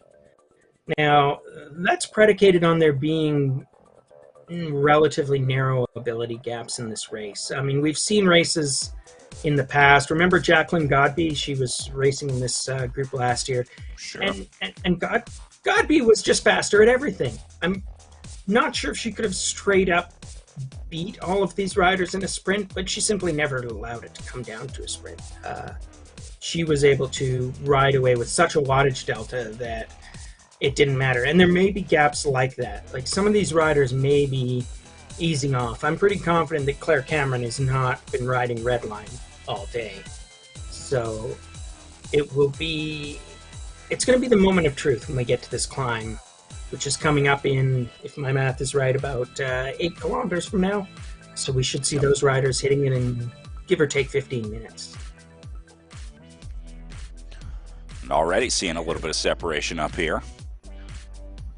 Argyle and Beaumont's. Yeah, that's right. They're just on a very slight slope, but there's a little bit of effort going in. You can see they're going green and yellow, so this is not nothing. Bowman's peaking out at 4 watts per kilogram. That's a genuine effort. There is something going on here. I think a couple of these riders have decided to maybe see how the legs are. It's not quite strung out the field completely, but it's not nothing. So 1.1% grade, 31 kilometers an hour pace. That's an interesting. If you felt a 1.1% slope in the real world, it would feel like a flat road, but you just wouldn't be very fast on it. So exactly what we're seeing here in the virtual world. I remember being on races which were essentially flat but had little tiny slopes or bumps in them. And the kicker was always that the first few laps that you did, it was always fine, but somewhere around the 3/4 mark or an hour into the race, all of a sudden those little hills and little slopes in the road that didn't matter before started to matter a lot. So we're not quite at the point of attrition yet, and partly because there's bigger slopes to come, These riders aren't getting shed off the back, but nonetheless, they're, in a way they didn't on the first lap. These riders will be feeling even these gentle slopes. And there we see them crossing the train tracks. It's a pretty oblique track crossing. I'd be glad to not have that on the route in the real world, but these riders have no trouble whatsoever. As we look on, the men's race, the A race, is 1 minute from starting now, Brad Soner. Looks like they're getting the 45 seconds as I say this. Yeah, getting lined up, across the line. Same thing here. I think most of these riders will understand how to ramp the power up. I know we've seen Ivani, Usborn, Ridnour racing in the some other high-level races on RGT. So those are guys that will know this platform well and certainly know how to get it started. So as they get the 20-second countdown, usually I don't start ramping up until like 8 or 9 seconds before, because it takes a little bit to ramp your power up, you know, like a car going from 0 to 60, right? It takes a few seconds. So same thing with the legs. You can't go from 0 to 60 immediately, so they start ramping it up in the last few seconds. Like right here, you see Ivani, Usborn, McCall all go into the red zone as they take off. Yeah, it's one of the most distinctive features of virtual bike racing, is if you watch a real bike race start off, a road race has almost never got a zesty start like this, regardless of how they roll the riders out. Yeah, everybody kind of maybe gets one of the moving. least exciting things in sport is the start of a long road race. Yeah, I have seen on very rare occasions one rider will be feeling his oats and will take off like a shot. But broadly speaking, the challenge is that basically everybody gets held here. There's no neutral rollout or anything. So you're just sitting on this virtual start line. But unlike in a real bike race, you can actually be spinning your cranks because you're on a trainer. And so as a result, you get these, it's the one noteworthy artifact of virtual bike racing. I suppose if I was editorializing, the way that you would manage that is it would make some sense to have a departive in a virtual bike race where you'd actually have a neutral rollout, and then riders would have to be pedaling. They'd be held at a pace or something. But even then, you'd be basically changing it so that the ramp up was from sort of a managed, say, 150 watts to whatever you want it to be. But the motivation is the same in both cases. You're trying to just not, because everybody can wind it up, they do wind it up, and because of that, you don't want to be suddenly gapped and effectively dropped in the first 5 meters of the race. And in this case, one rider has sussed it out more than the others, and so it looks like we've got Mr. Drader, that would be Blair Drader, who has decided to take an early lead in this race, and he's got about an 80-meter gap over the chasing field. Drader's beating the train. Look at this guy. Nice. That's right. He is paced now at almost 40 kilometers an hour. He's outrunning the steam engine. He's outrunning Matt Osborne, which may be even more impressive. But I'm going to humbly suggest that the field of 6 riders who's chasing him is very content to have him sit 100 meters ahead of that pack. So we will watch and see over the ensuing minutes whether or not he's able to maintain, expand, or what that gap. But certainly the other riders seem willing to find out what this Mr. Brader is about. He's a 42-year-old who races out of Saskatchewan, and we've got a few new people to show you in our Zoom room. So let's say hello to Jamie Dumper, Matt Usborne, Blair Durader, our escape artist, and Taylor McCall, who have joined Renata and Deborah. And so that means we will also have to begin the hard work, Brad Soner, of raiding these pain caves. I would like to point out that Jamie Dumper is in fact using my previously mentioned trick of working on a balcony. Yep. Matt Osborne very tastefully has a spare bicycle there, just in case he has a technical difficulty of some kind, of the mechanical nature, not electronical. Blair Drader has gone for the plain white room, perhaps auditioning for a new remake of 2001: A Space Odyssey. And Taylor McCall is busy texting. One of the great features of virtual bike racing is you can text mid-race without risking certain death. So gotta love that. I'm going to say that Taylor has come to an early lead of our new riders for simply having a greenery feature. Jamie has blinked out, but he had trees in the background. Yeah. Now Matt is texting. I like that we're in all 3 stages of indoor racing apparel. You have the Usborne approach through the McCall base layer into the Drader full sweat management protocol system. He's got the jersey, the headband, the sweatband as well. So I'm giving Drader top ranks in this one. I think he's got the best setup here. As best dressed, are those arm coolers that he's wearing on his forearms as well? It's a kind of a triathlon-y look there, if you ask me. As long as it works. I will say, one thing about virtual racing, I joke a little bit about sweat management there, but it is a serious issue for a lot of riders. The amount of sweat that you generate when you're not moving and you don't have that air blowing over you, a lot of riders don't realize, really how much sweat the human body generates. And it affects your equipment, right? We've seen rotting handlebars. We see corrosion in shifting cables, brake cables, things like that. So if you're training a lot inside this winter, make sure you get that bike checked out. Take it into the local bike shop, have them give it a look over, because the sweat really does do a lot of damage. Jackie Godby, who you were talking about earlier, is famous for wrapping her brakes in a sock because she doesn't want them to get corroded from all the sweat because she does so much indoor riding, but she obviously wants to be able to get outside when the weather warms up. So there are a few devices out there. You were talking about the towels earlier. A lot of riders will use that, but yeah, it's another one of those sort of weird, unique parts of virtual racing. I'll stop talking about sweat now. I will say this is certainly a time when, if you can avoid it, you don't want to be looking for spare parts right now. So yeah, try and preserve your bicycle and keep in mind what Brad said. We're looking back at the A men's group, and as we were saying that, we'll take a peek at the women's race soon enough. But I thought I saw Claire Cameron trying a little sneak attack as they are into their final lap, but not on the hill yet. And we were looking at Drader there, who continues to maintain his small lead. I don't think they've dropped anybody else yet.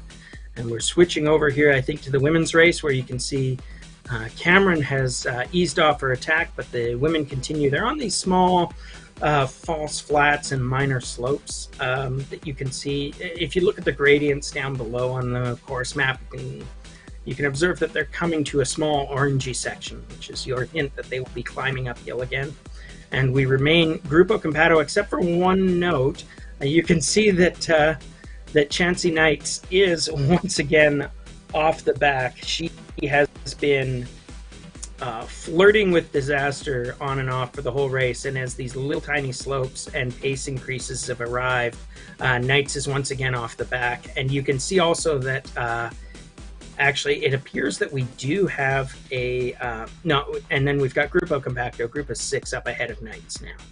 So Knights is going to be looking to try and regain that position, but if you'll recall, she caught back up with this group on the descent the last time, but I don't think she was off the back before the climb, and I don't think this group will be taking it quite as easy on the descent as they were on the first lap.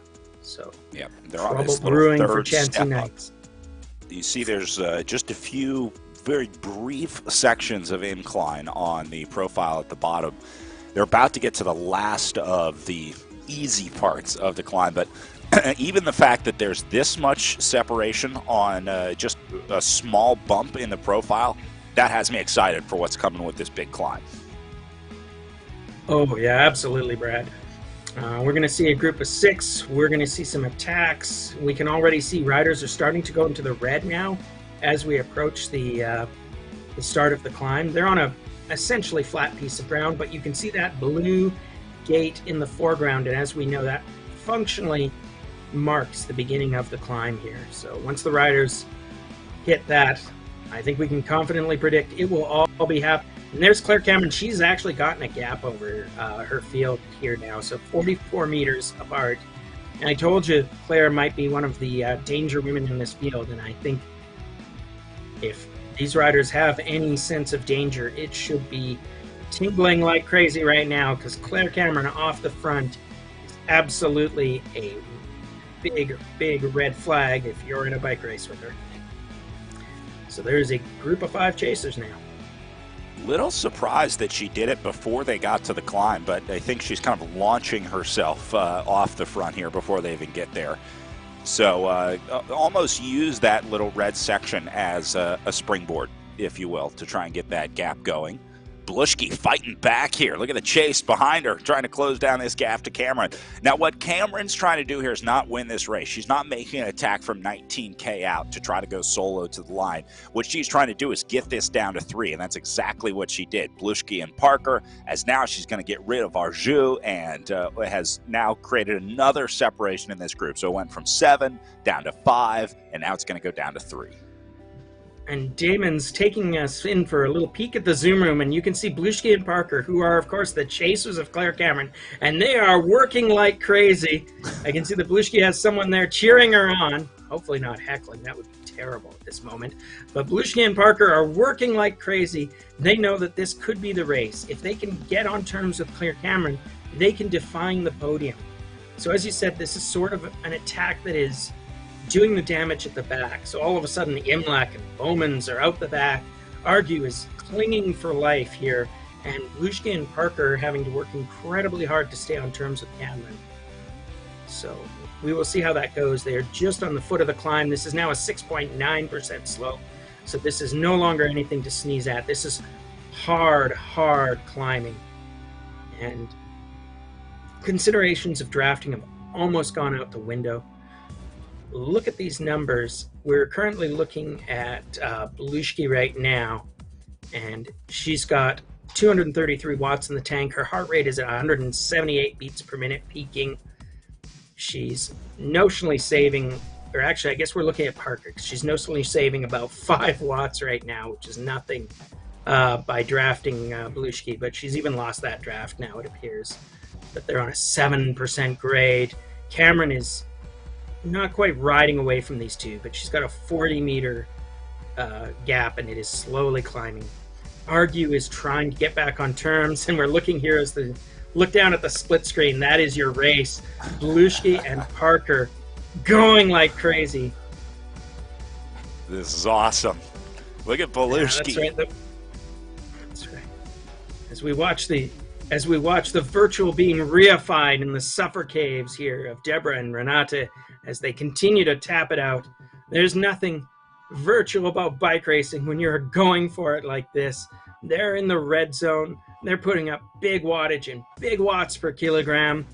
Blushki is just gapping Parker, but she's got to be thinking about Cameron up in front. Cameron continuing to maintain now. Cameron's lead is 60 meters. Parker and Argue have made contact, and it actually looks like Argue may be going right past Parker. Yep. So Parker's going to want Parker getting out of the saddle, trying to get on the wheel, trying to hook her wagon to that horse. That's exactly the right move, right? Even this tiny amount of draft, just gain a few watts, help you through this hardest part. And the climb's not forever. They're about halfway up this slope. It's flagged down to it's only a 6% grade. I say only. That would kill me practically at my current fitness state. But now it's ramping up to 8%. This is just, pure suffering. Oh, how these riders must be loving it. This is exactly what they came to do on a Saturday morning, is being a completely decisive, all-out aerobic effort as they go up this climb, knowing that this will make or break their bike race today. For all 4 of the riders that we're following here, Cameron off the front, trying to put together a decisive gap or at least shred this field. Blushki and Argue knowing that every meter between them and Cameron is more matches that they're going to have to burn on the way down. And, Parker there still trying to maintain terms.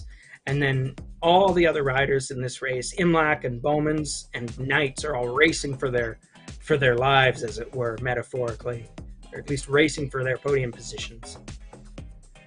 So watching Blushki now, she's still on a 7% slope. She's wearing that beautifully tasteful Hugh Dog racing kit, which they also have in real life. Hugh Dog is a racing team run by my buddy Stephen Hewick, and they have that glorious faceted Husky logo. I happen to know of at least one person in the local bike racing scene who tried to encourage her partner to join Hugh Dog for the sole purpose of having the sweet Husky-themed kit. Which tells you something about dog lovers, I guess. That's right. And there's nothing wrong with that. Blushki's about to have some company here with Arju. Remember, Arju came from behind Parker, made up a 30, 40 meter, let's say, gap. Not only made the catch, but then went across the gap as well. And now may go right by Blushki as well. Yeah, talk about saving some bullets here. Keeping the powder dry as Arju goes from 4th to 2nd in about 60 seconds. Yep, for you kids out there watching a bike race, this is how you keep your powder dry and how you save a few matches for the decisive moment. Arju has put down the power and closed those gaps exactly when it mattered. She has been pacing this climb beautifully, and she's basically overtaking people who rode away from her at the first half of the climb. That can be such a vital element of a big, hard climb like this. It's just knowing what your real internal capabilities are and then riding inside of those. So we watch Blushki continue to suffer. She's probably trying to get on terms with Arju because now they are just about at the top of the hill. There's one little ramp up here, but then I think they will finally, I think this 9% grade they're on is the last big break. As the women go over the top, we're sneaking a peek at the men's A field as they are just coming to the bottom of the hill for the first time. And it looks like we've got Grupo Compacto. I think they're all coming together. Nobody's broken away. So our early breakaway has been reeled in, and this will be their first test. So these riders have 74 kilometers to go in the A field. That means they will be, I think this will be their first of 3 laps. Once again, math turns out to be hard, but I think that's right. And so again, this may be the first test, but I don't think there'll be any attempts to win the race on this first try up the hill. But we do have McCall giving it a little go, seeing how the legs are. That would, of course, be Taylor McCall. He's a former varsity golfer turned rock climber turned cyclist. He says that's the classic transition. And, of course, who among us hasn't, seen that move from, one of the fussiest skill and technique sports in existence to the wild world of rock climbing and the concept of positive ape index to, the ultimate rehab sport, cycling. McCall there is joined at the front by Matt Osborne. Oh, yeah. See, what they're going to try and do here is split the group. They're just trying to get rid of 1 or 2 guys on this first lap. They've got 3 times to do it, so you figure get rid of 1 the first lap, get rid of 2 more the second lap. By the time you get to the 3rd time up that climb, there's only going to be 4 or 5 riders left, and then you can split it again. So I think these guys are trying to force the first selection of the day with Osborne and McCall. Very true, and they're trying hard too. Look at Matt's power numbers and how red he is going here. It's this is a remarkable effort for this early in the race. Here they are, 9K in. They've got 73 to go. As you say, multiple trips up this hill to come. So anybody who gets capped or dropped here, it's early days yet. They've still got a lot of time if they can work together and stay steady. And once you get over this, long but not forever climb, the rest of the course is descending or flat, so there's lots of time to get back up. That's right. Survive the climb, regroup, hopefully before you get to the climb again. But nonetheless, Matt and McCall are making a real effort here, Matt and Taylor, to define this race. And you can see what that effort looks like as we go to Matt Osborne and Taylor McCall, both here on our Zoom room. And meanwhile, we're also looking at Renata and Deborah, who we know are deeply involved in their bike races, must be coming just close to the top of the climb for those women if they're not already over the top. And look at the efforts that Deborah and Renata are putting in. This women's race is going to be insane. Watching this battle is awesome. We'll see if we can go back to women's coverage here as Blushki continues to try to chase down Claire Cameron here. She has opened up about 400 meters for Cameron, but this is the battle. Arju, Blushki, and Parker. Blushki 20 meters back. Parker has now gone 600 meters back. That's a big drop for her, but this is the race to watch. 2 and 3 right here with Arju and Blushki. That's right. And you can see everybody, all of these riders that we're talking about are now over the top of the hill. They're working on the descent. And when you saw Blushki doing those little sprinty, standy climbs, she was trying to catch up and hang on Argu's wheel. And now what they'll be trying to do, because they're both pretty smart bike racers, is draft each other, share the load, and basically close the gap to Claire Cameron. 400 meters, that's a lot. 14 kilometers to go, though. That's also a lot. So they've got to make up 414 divide by 10. We said every 10 kilometers you can make up 10 seconds. That's a lot of meters. It's more than 400 meters. So I would say that Blushki and Argue have their work cut out for them, but they do have a descent here. So this is their last best chance to make this time up. Is the descent favors a group that can draft together and work together. And so if they can keep that draft going and they can put in the effort, they can close on the solo Claire Cameron. But Claire's not making it easy. Look at that number, 3 watts per kilogram, even as Claire is also on the descent. So she's aware of the challenge. She'll be looking at those gaps on her computer as well, and she will know that she has to keep Blushki and Argue away unless she wants a sprint finish, which I doubt that Claire wants one, especially having worked up a 500-meter lead at this point. She'd just as soon ride to the finish with many minutes to spare before she gets to create second and third place. Now we're looking at 100%. Deborah Parker. She's also on the hill. Parker might be able to make it back. I don't know. At 600 meters back, that's close enough for a solo rider to make it. 800 meters back to Bowman's. I don't know if she'll be able to get any help, so Parker's probably on her own. But she was obviously a strong fighter over the last 41.6K. I don't see why she can't do it one more time over the next 14K. So I'm not counting Parker out of this one yet. Look at these watts per kilo numbers that we're seeing now, Brad. Deborah is putting up like 4 watts per kilogram. Meanwhile, Claire Cameron is flirting with 5. And Blushki and Argue are sort of caught in the middle. So this is beginning to feel, that's an enormous effort by Cameron. She is putting out huge numbers to hold this gap. You don't usually see that level of effort on functionally a descent or a flat, unless basically the riders decided that they're going to time trial it all the way to the finish. So we can see Claire's numbers now. She's putting out about 280 watts of power. She can legit probably carry that much power to the finish. She's a strong rider. National class all the way, has won provincial championships. I've seen her compete with everyone. She's always a force that's super weak, and she's ageless. I think she's getting better with every year that goes by, and we're seeing her just be the class of this field. I would say that Blushki and Argue currently have their work completely cut out for them if they're going to keep up. And you can see that Blushki and Argue are just struggling to match those power numbers, but they are now starting to go into the red as well. They're starting to flirt with those 4 watts per kilo numbers. And if they can do that, and if they can maintain a sensible and efficient 2-up sharing of the pace, they might have a chance. I wouldn't want to have to chase down Claire Cameron in this situation. Yeah, it's a big ask, that's for sure, but if they can cooperate, work together, they got a chance. See, in our men's Category A race, bottom right of your screen, Usborne and McCall have widened their lead up to 550, somewhere around there.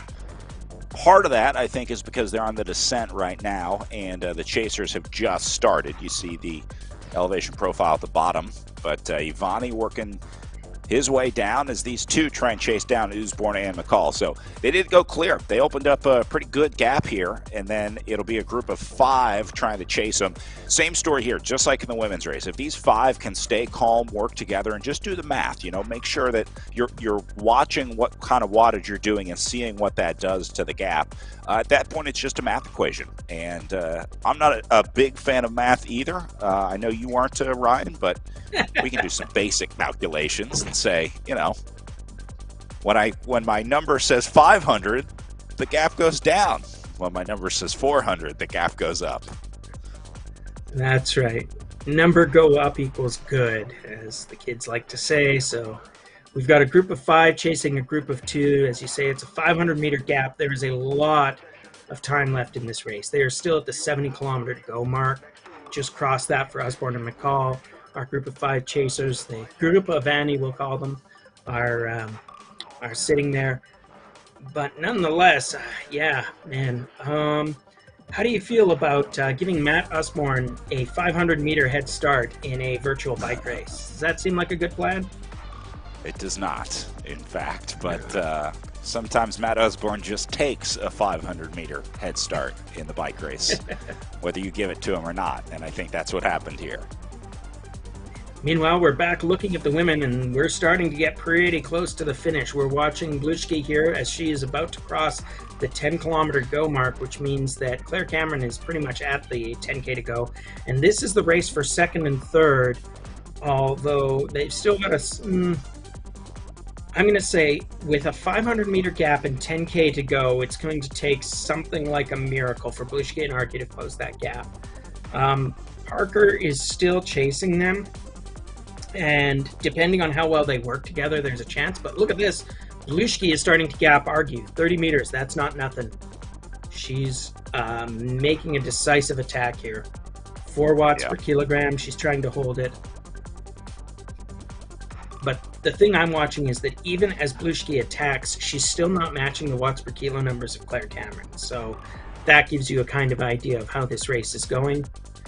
And as you watch, Cameron, as she's inside of 10K to go, is actually slightly expanding her race lead. She's up to 600 meters and still slowly climbing, more or less. So Blushki and Argy were not able to put any time into her, and now Blushki has decided to go away and stay away. She does not want to bring Argy to the finish. She'd like to have second place free and clear all to herself, and really, who can blame her? Man, that's a big ask. This is sort of a rock and hard place scenario for Blushki, because if you feel like Argy is just weighing you down, then at some point you have to say, we have to go get Claire Cameron. I can't wait for you any longer. But at the same time, you don't want to blow yourself up and risk that second place position, because there's a chance that Blushki tries to go across the gap here over the next 9.6K, doesn't make it, and then gets caught and blown up by Argy, maybe even caught and blown up by Parker if things go really bad. So Blushki has to be careful in this scenario. It's been a long day, 46K, but a lot of interval efforts. The hills, obviously, the attacks. She went across a couple gaps on the day, so you're starting to get into that territory where, as you said, the matchbook that you have is starting to run thin. So Blushki just needs to be careful, but I do like that she seems open to burning some of those matches, so I like a gambler.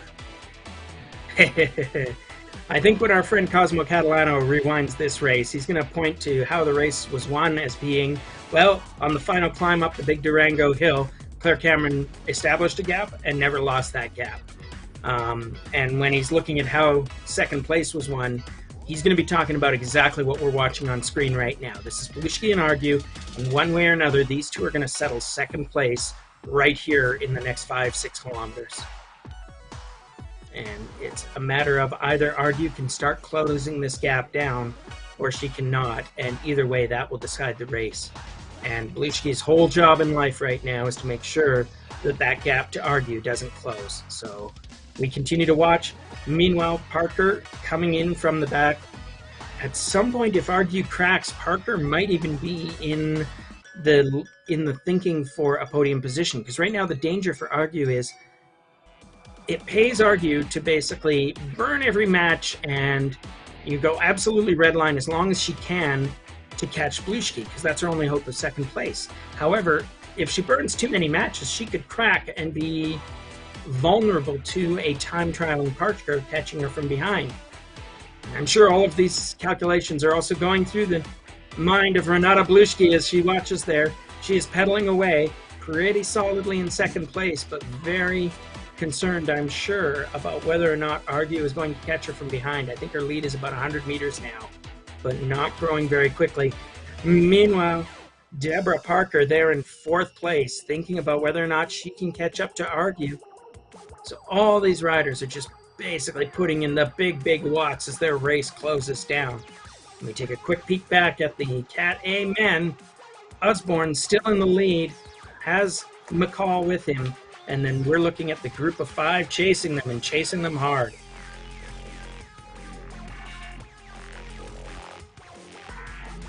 It looks like we've got, what is this, Gavelis? So we're sneaking a peek back at the women's race. So the men's race is pretty active right now, but it's also pretty early. I think what we'll see is whether or not that group of 5 can close it down. But we're looking back at the women's race because here's Claire Cameron. She has 7 kilometers to go. This is everything to play for. But actually, I think we're going to see this last 7 kilometers, Brad, are going to be a coronation for the ageless Claire Cameron, as she is not going to be caught barring a catastrophe, either physical, mechanical, technical, or, you know, emotional. But I don't think Claire is prone to finding that bike racing is hard. She's learned that lesson about she learned that lesson many years ago. Let's just put it that way.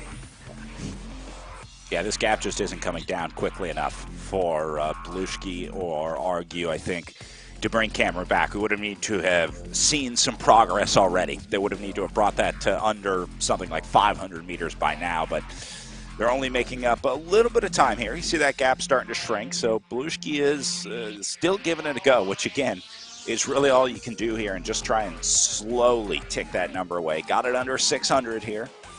She'll try and take it down to 550 next. You just kind of peg these numbers, but man, those kilometers are melting away quickly. 6.8K to go now.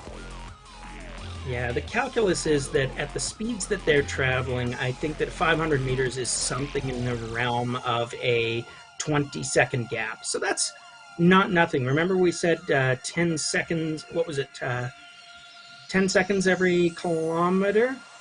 This is in the realm of catchable, but I feel this may be too much of a managed gap. When you're talking about taking in way 10 seconds per kilometer, you're talking about doing it in the context of a chasing peloton against a tired and wearied solo rider. Instead, what we have is a tired solo rider chasing the virtual peloton that is Claire Cameron right now. And if you look at that number, it's now 700 meters. It's just, if there's any flagging behind her, that gap just leaps up. So I think that Cameron is riding well within herself. Meanwhile, we're looking at Argue, who is trying to catch back up to Belushki and is trying to hold off Parker, who we've been watching all the time on the Zoom camera. Cameron is inside of 5.5 kilometers to go. She's very much looking at the end of this race. She's still got a 700-meter lead over Belushki. So all she has to do is do the work. She's well capable of that. You can see her, she's sitting, she's on yellow power numbers, 280 watts, 4 something watts per kilo. She's roughly matching. When we look back into our pain cave, we can see Matt sitting and texting. I'm told by Damon that we've got about 14 seconds between second and third, so that's the gap that you really want to pay attention to.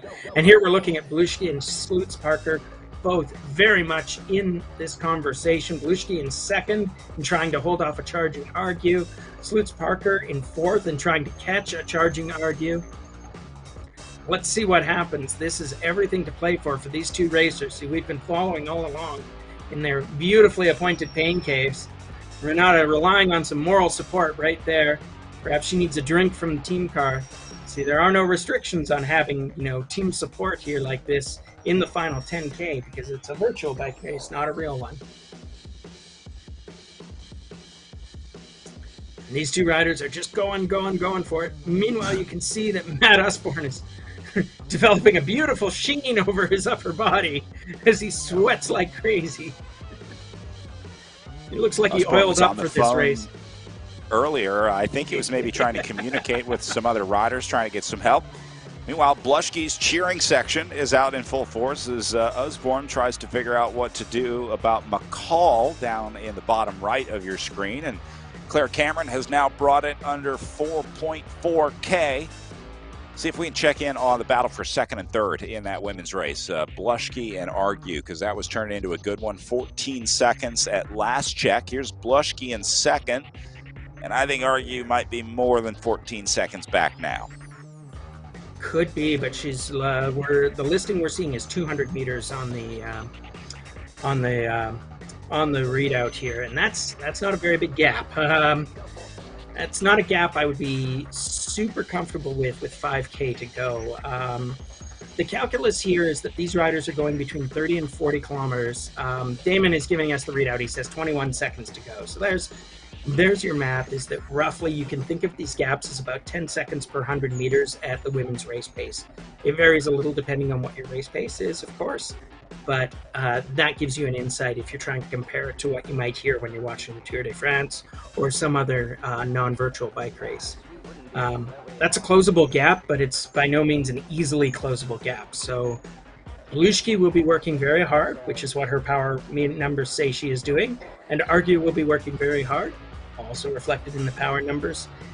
And this is the whole race, 4 kilometers. It's basically, we're now at a team pursuit distance, but what if your warm-up for a team pursuit was an hour and a half of fairly hard bike racing? That would probably not be quite as much fun. So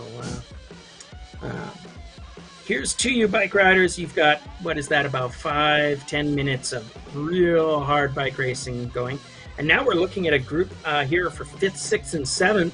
So this is the battle for the last step on our extended mountain bike program.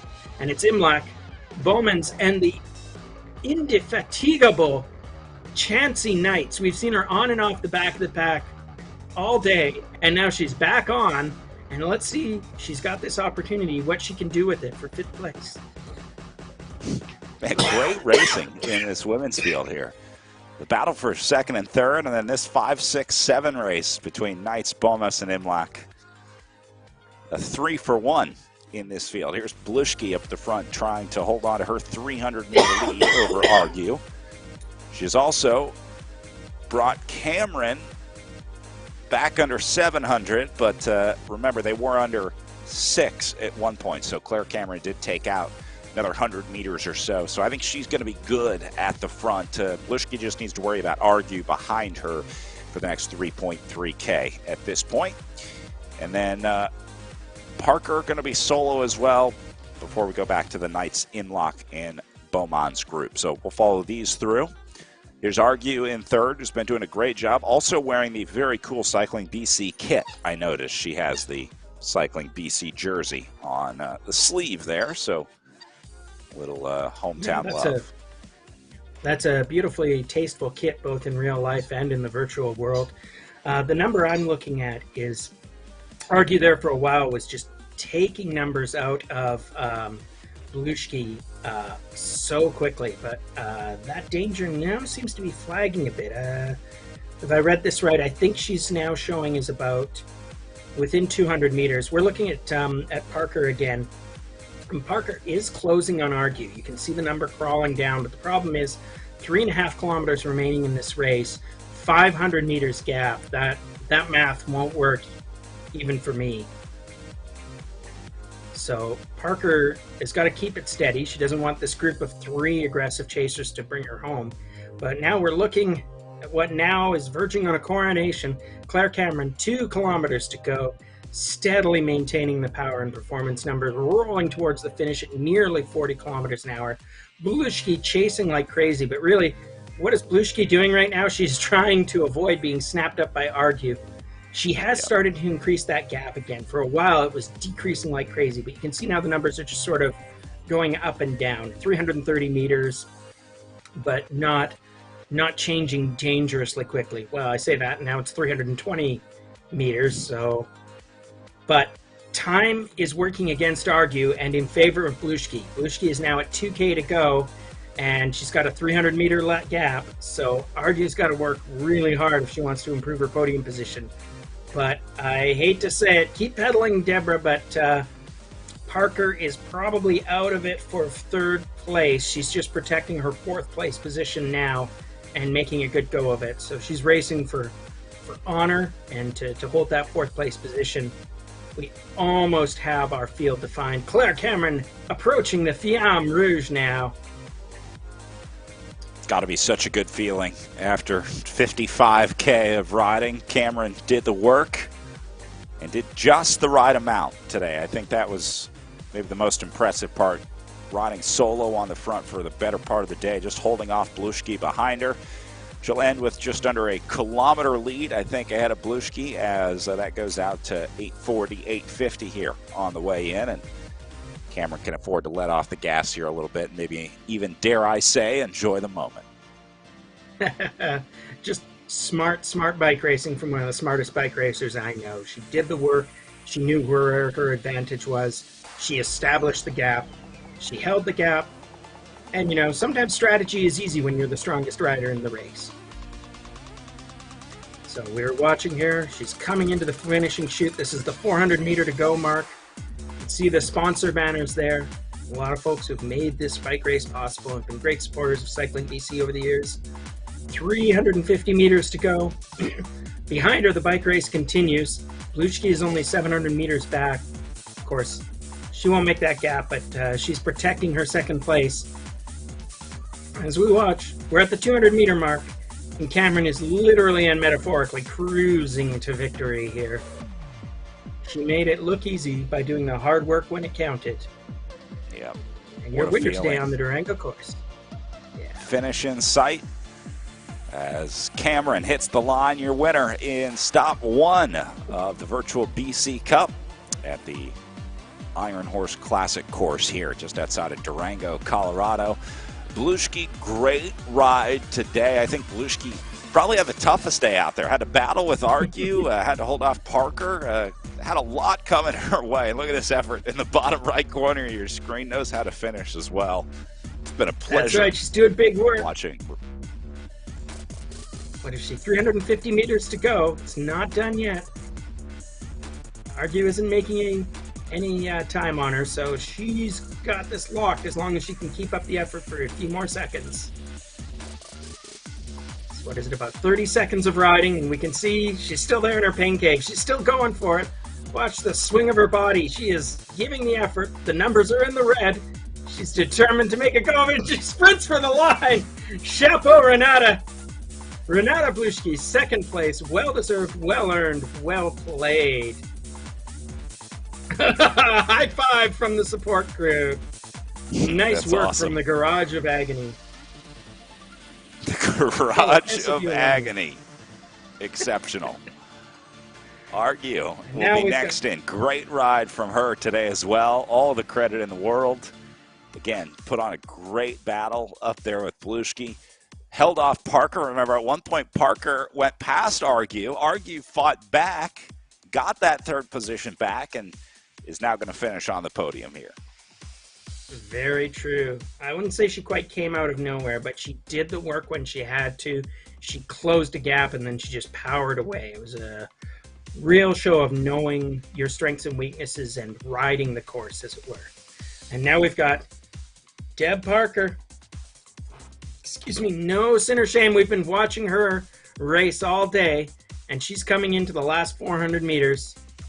She can cruise. She's got a steady 1 kilometer plus gap between her and the chasing group of 3. So she will lock up this 4th place, and she's done the work today. She can be proud of this result against a hard-charging competition. So chapeau and bravo. 150 meters to go as I say this. And Parker easily wins the prize for best workout towel today. I want to know where she got that, because I kind of want one of those for myself. And she finishes, and we've got actually a fun result here, because we're looking at Chancey Knights, and she is still riding with Bowmans and Imlach. This is our group of 3. This is so cool. Imlach goes into the red to try and come back. Look at the pace here, lifting up to 53K an hour, so they are cooking on the way in. Remember what I said about starting the sprint a little early? We're 750 meters to go. Not a lot of people in the world can maintain 50 kilometers an hour for 700 meters. So Chancey Knights going for it, though. Bowmans and Imlach, they're coming in. Everybody's got big, big power now. 500, 400, around 400 meters to go or less, you're going to start seeing those numbers ramp up big, because I think that's where the sprint will engage. And it might even be a game of last person to sprint is the winner, because they're the one who gets to hold the draft for a few precious meters and then come around the other two with speed. So let's watch them all ramp up. Strategy. They're going later than I thought. We're getting inside 200 meters to go, and they haven't redlined yet. There we go. Knights into the red. Imlock into the red. Imlock lifts it and gets ahead. Opens up a little bit of space. Too early. Down to 100 meters. Tell me you're a sprinter without telling me you're a sprinter. And Imlock going to hold on. And it looks like it'll go Bowman's followed by Knights after that photo finish for 6 and 7. But they do give it to Bowman's in 6 and Knight in 7. Great finish again in the women's race. And now we're looking at the most important category in the women's field. That is, of course, the mother-daughter Hamilton Challenge. Gemma Hamilton still in the lead. She's actually got, I think, about 9 kilometers in her daughter. So Gemma is 2.7K to go. She should decisively be able to gap her daughter. Enjoy it while you can, Gemma. I'll bet you it's only another year or two before daughter is chasing you down in these races. But what parent wouldn't want that? That's right. So I'm sure we will see a little more of the women's races. We watched the Hamilton family finish.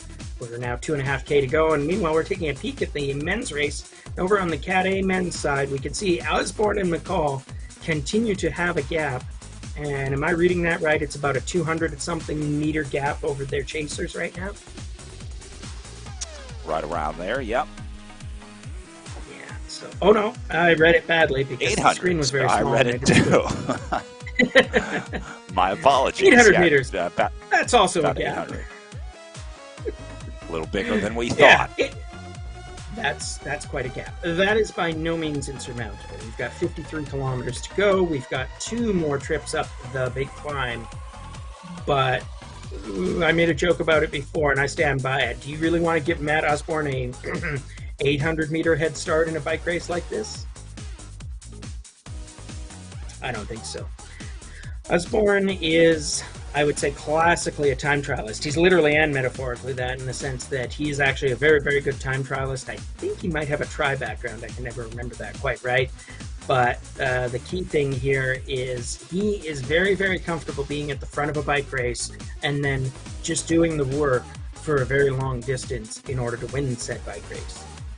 So Matt Osborne sitting here, and if you look behind him, what I see is an awful lot of red numbers in that group of 3rd through 7th, which indicates to me that the chase is starting to feel a sense of urgency and wants to close these numbers down. Yep, good eye. It's amazing how much we can see, the insights we can see into the race just by using the data that we have available in these virtual races. But yeah, typically when you see a lot of those numbers light up red, that usually means that something's happening back in the group. And I'm wondering if that's the chase. This is also the scenario where you really wish you could talk to the other riders in the group. The game does have a built-in chat, and you can also do like hand signs, like you can say good job or give a wave or a high five or something like that. But there's really nothing that can substitute for the strong suggestion, let's say, that you pull through in a scenario like this, when you need to kind of whip the group into shape. Somebody needs to take charge. A lot of times in a group like that, there will be one rider that says, all right, here's what we're going to do. We're doing 42K an hour. Everyone's going to stay on the front for 10 seconds, then you pull off to the right. Let's go. And, you know, you lose that on the virtual platform, and so I'm wondering if that's affecting the chase back there. Good news for the 2 guys up front, Osborne and company, but I'm sure those guys wish they could speak to each other in person right now back in the chase group. They will need to let their legs do the talking, Brad. Meanwhile, we're watching Gemma Hamilton as she closes inside of the 600-meter mark, or will soon. She is just coming to the finish of her race, and then that will decisively mean that she will conclude the most important competition, which is the Hamilton versus Hamilton mother-daughter event. Mom will win this one, again, barring some sort of disaster. So, chapeau. We will see Gemma Hamilton finish, and then we will review the results in the women's field. So we've got lots of time to go in the men's race. So once again, Gemma and Keely are both from Cranbrook, British Columbia, a lovely part of the province that is pretty far from where I am. But I'm sure it's very nice, and I hope to visit it someday very, very soon.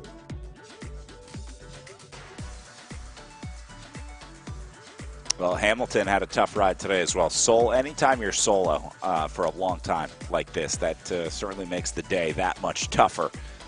So this will be just under 2 hours on the bike for Gemma Hamilton here. That's a solid effort for the day.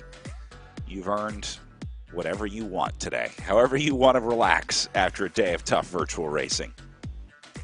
So what do you think? Do the Hamiltons have a shared pain cave, or do you think they have separate pain caves just because, That's a good question. I'm not sure. I'm not sure if there's you got to have enough Wi-Fi. You got to have the fast internet. Maybe there's a better spot in the house that has the faster Wi-Fi somewhere. Everyone crowding around the router trying to get their Ethernet cord in. I'm not sure what the household is like. Claire Cameron getting the win today at just under an hour 40 with a 3.42 average watt per kilo. Blushki fights her way into second for a silver medal. What a battle that was to watch between Blushki, Argue, and Parker. Second, third, and fourth place were at one point all sort of locked in. Blushki ends up putting out a 3.49 average watt per kilo. And then the other battle, the Imlach, Bowmans, and Knights battle that we watched for the 5th, 6th, and 7th place fight.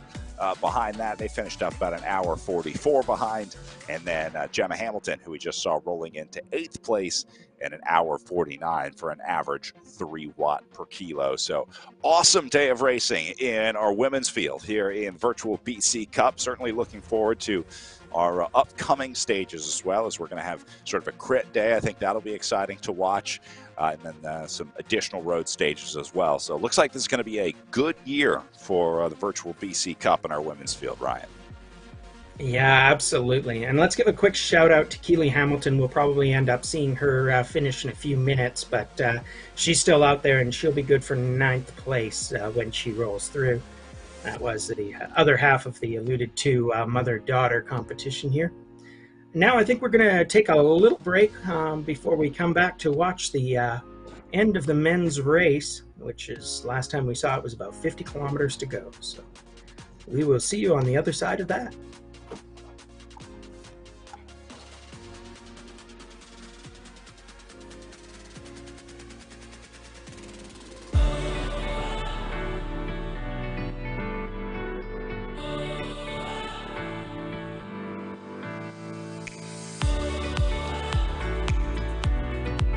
Well done, Brooklyn. This season marks an important year for Cycling BC's iRide program. After 8 years of development, iRide is expanding across the country in partnership with Cycling Canada. And we wouldn't be here today without the support of Adara over the last 20 years.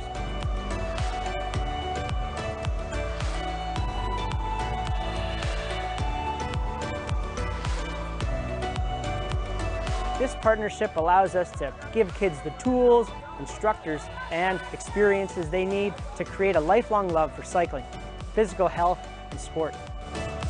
Adara has been involved with iRide for quite a while, and every step of the way, every time I show up at one of these events, I'm amazed to see the growth and the evolution of the program. And every single one of the kids has a big smile on their face. A key part of this program is to provide bicycles so that everyone has an opportunity to experience the joy of cycling. Adara's contributions help us grow and improve each year. Whether we're expanding our in-school bike fleets, developing new after-school programs across the province, or training a new generation of sports leaders with our iRide after-school program. I'm really proud of our partnership here with iRide and Cycling BC. The program is excellent, and I strongly recommend that if you get a chance to participate in it, that you do. It's spectacular for everybody.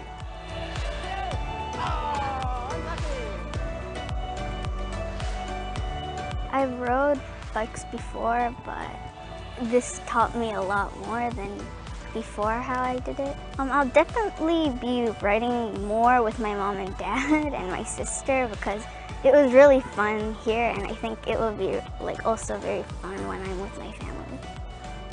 Thank you so much, Adara, for helping us help kids ride a little further.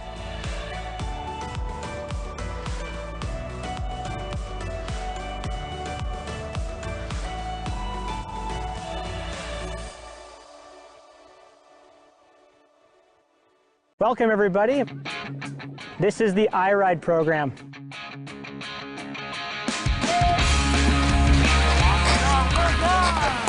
We bring bikes to gym class. We help create new after-school programs all over the province. We're trying to create opportunities for kids to get on their bike, get their legs moving, and feel like they can achieve anything on a bike. Today we're at a local school in the Lower Mainland, and we're bringing our in-school program to students from grade 4, 5, and 6. They'll be learning to ride their bike safely, whether it's on their way to school or preparing to go ride in our beautiful forests here in British Columbia. Our big exciting news this year is iRide is now expanding across the country. And this expansion wouldn't be possible without community partners. Partners like Concord Pacific that are helping us bring this program to students in schools and help create new after-school programs across the province.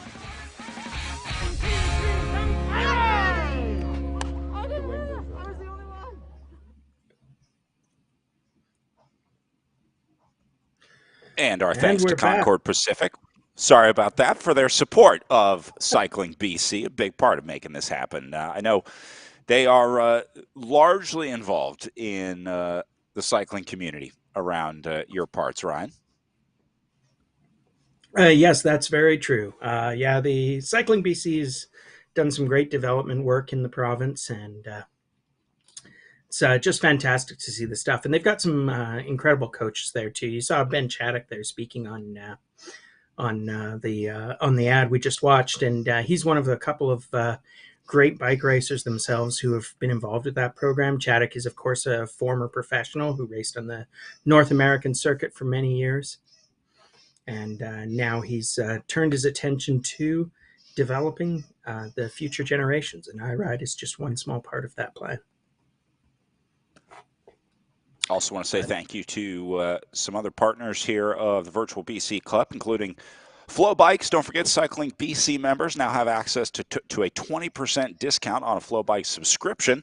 Live events in 2022 include the Spring Classics, World Tour stage races, Monuments, Grand Tours, Cyclocross, World Cups, and UCI World Championships. So if you're a Cycling BC member, make sure you get your Flow Bikes subscription with a 20% discount included. That's a solid discount. I got to take them up on that and get me a Flow Bike subscription. That sounds like fun.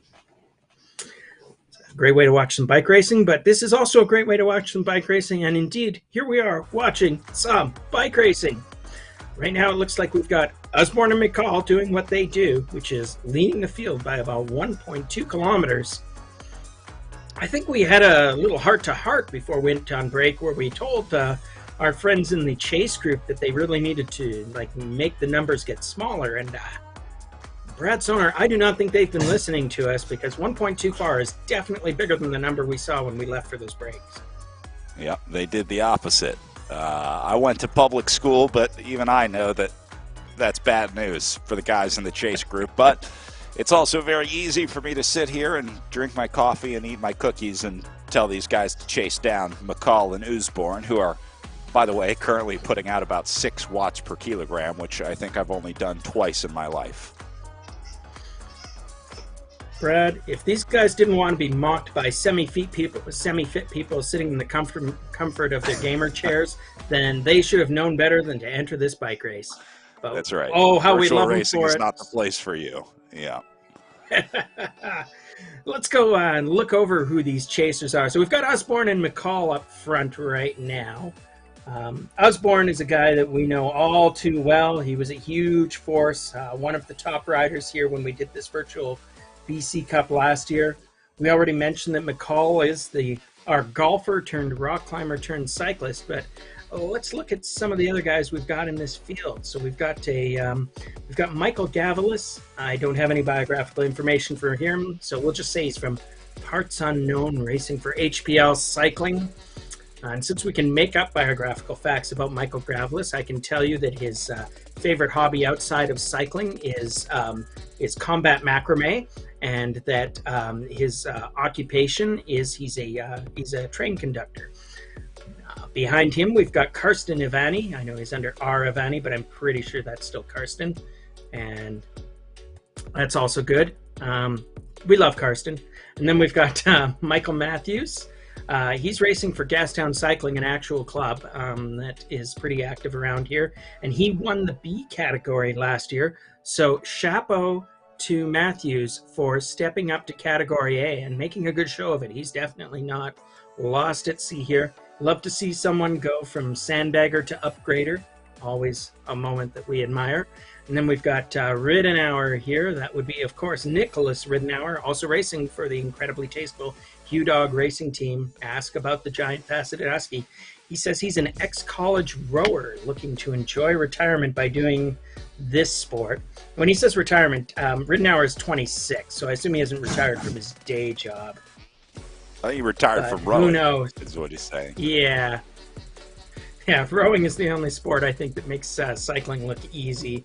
And we've got Blair Drader, a name we've already called. He's from Saskatchewan and has won stuff out in Saskatchewan, but now he's out here in British Columbia, and I dare say we've got quite the racing scene here. So he's warming up on the virtual side, but soon he'll be ready for the real thing. And there we can give a big wave to Blair Drader. Welcome to British Columbia, Blair. Hope you're enjoying the agony. Meanwhile, we're also looking here at Taylor and Matt. Matt has a lovely glowing sheen. Taylor has a beautiful houseplant in the background behind him, and I can see that the bottle on his side table there is one of the distinctive red and white Born nutrition water bottles. Born's a great supporter of the sport. That's a strong side term. Tupperware container. That's a strong term for what I'm seeing.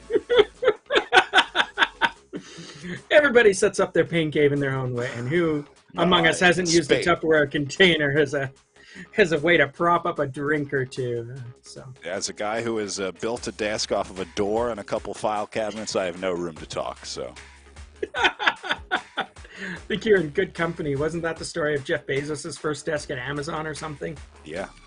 It was a pandemic necessity. There was a shortage of desktops, and I ended up compromising with a door. So I understand.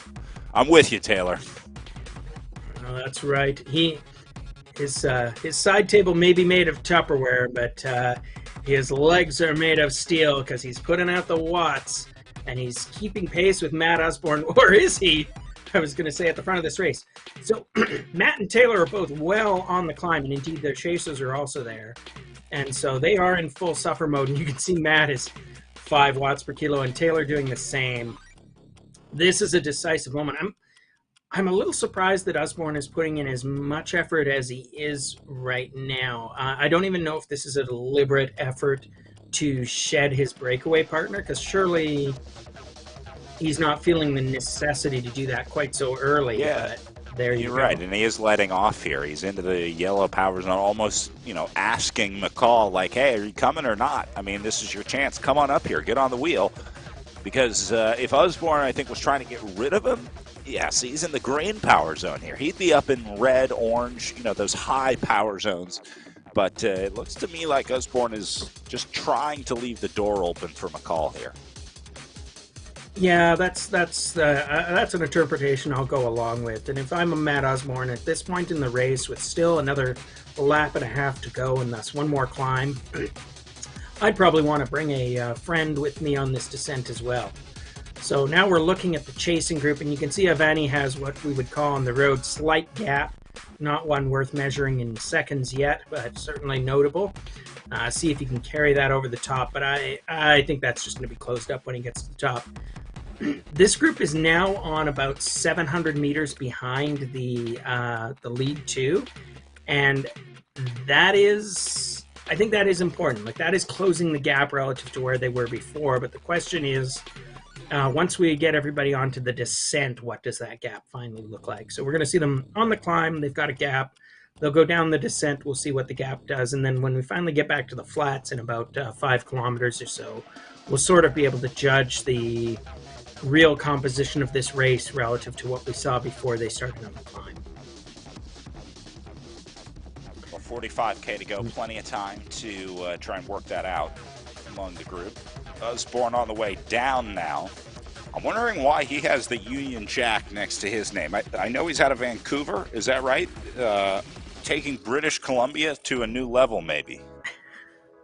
Oh, perhaps not. I suspect that for one reason or another, Matt is one of the several local athletes who has a UK racing license by accident of birth or something else.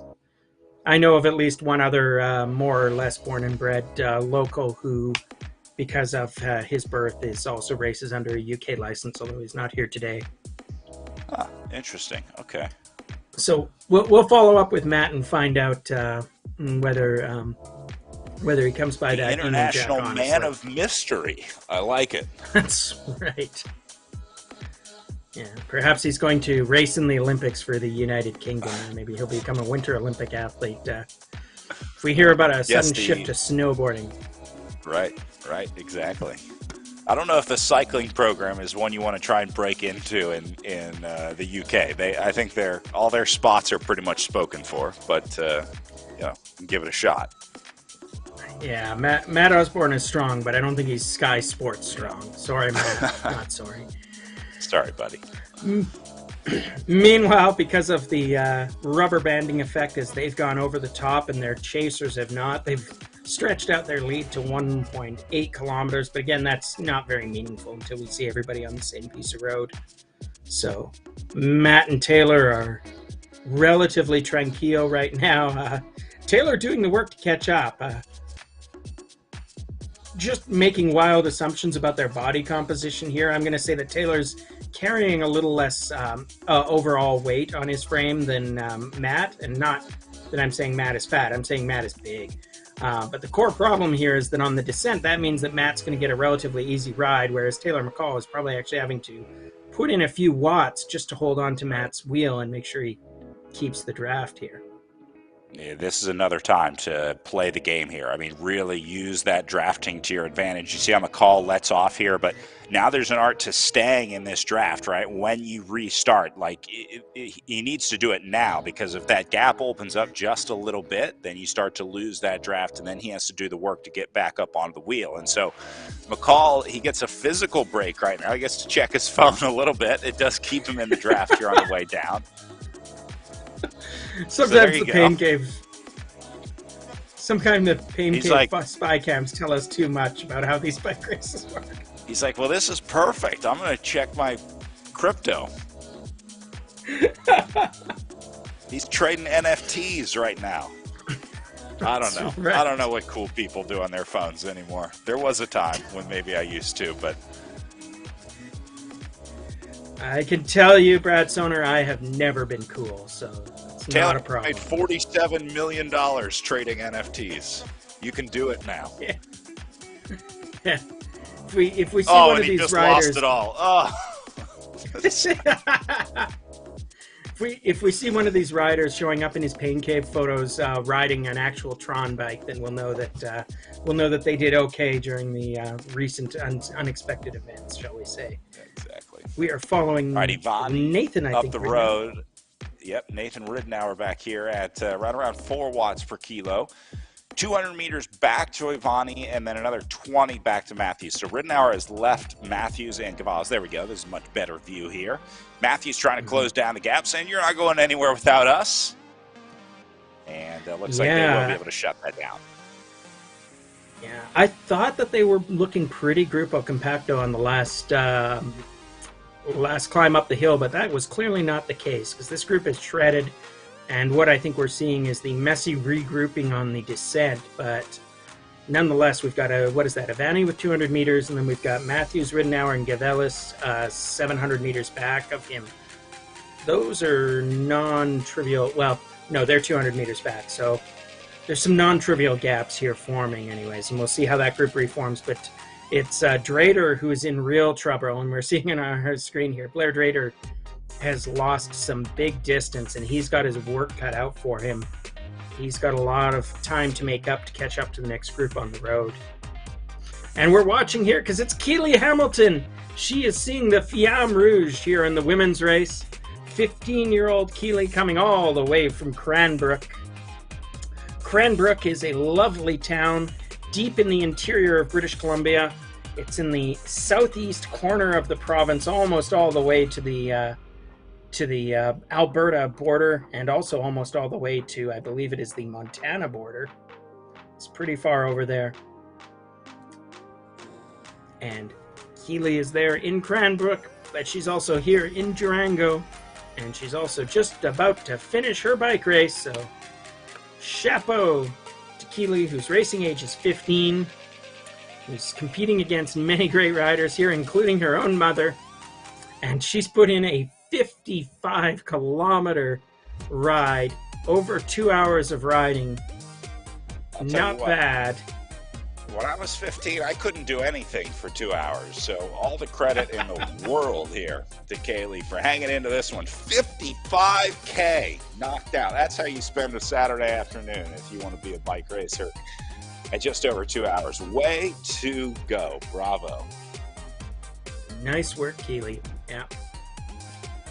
She's doing the work now. She will get the results soon. So I expect great things, and I will keep an eye out for her in upcoming youth races. I wonder if she'll be out in Vancouver for Super Week, where I think we'll have a pretty good youth program, or for some of the other events that we have in the Lower Mainland coming up. Could be some fun. And she's got 100 meters left to go, so we'll stay with her as she crosses the line. Looks like in a time of just over 2 hours, 10 minutes. 9th place, legs it out. Good job, Keely Hamilton. We salute you. Final finisher, but certainly not the least, in our women's race today. Good competition all around. And now we're back to the men's rooms of pain. Blair Drader, he's suffering. Taylor McCall, he's suffering. Matt Usborne, he just looks angry right now. It's like someone Usborne offended him needs or something. to he needs to borrow McCall's towel here. I think McCall's got it figured out, but Usborne looks like he could use it. Meanwhile, Blair Drader continues to put on the sweat management clinic at the bottom of our screen here. See, if you don't take care of it, you end up looking like us. There we go. He does have the towel. Okay. He just doesn't use it. It's the problem. That's right. So we're looking at our race situation, and it looks like our chasers are, I would say that's a reformed group, except I'm afraid for Blair Drader. So it looks like we've got a chase group of 4 riders now formed up, with McCall and Usborne also back together and out in front of them by 1.8 kilometers to go. So as we watch these riders, they're all reforming on the flats. We've got Karsten Ivani here. He's technically got a 50-meter gap, I think, ahead of the group behind him, but unless he does a lot of work and is trying, say, to bridge the gap between himself and the group Usborne, I predict that he will be reabsorbed by the 3 chasing riders very, very soon. Yeah, this is, well, I think he was trying to get away from those riders. I think he was trying to split that group. Not so much worried about getting up to Usborne and McCall, but trying to lock in 3rd place. And got to give him credit for that, trying to mix things up a little bit out there. So good job, Karsten. Yeah, and while we're watching Karsten Ivani's quest for glory here, I'd like to tell you about another sponsor that is supporting this bike race today.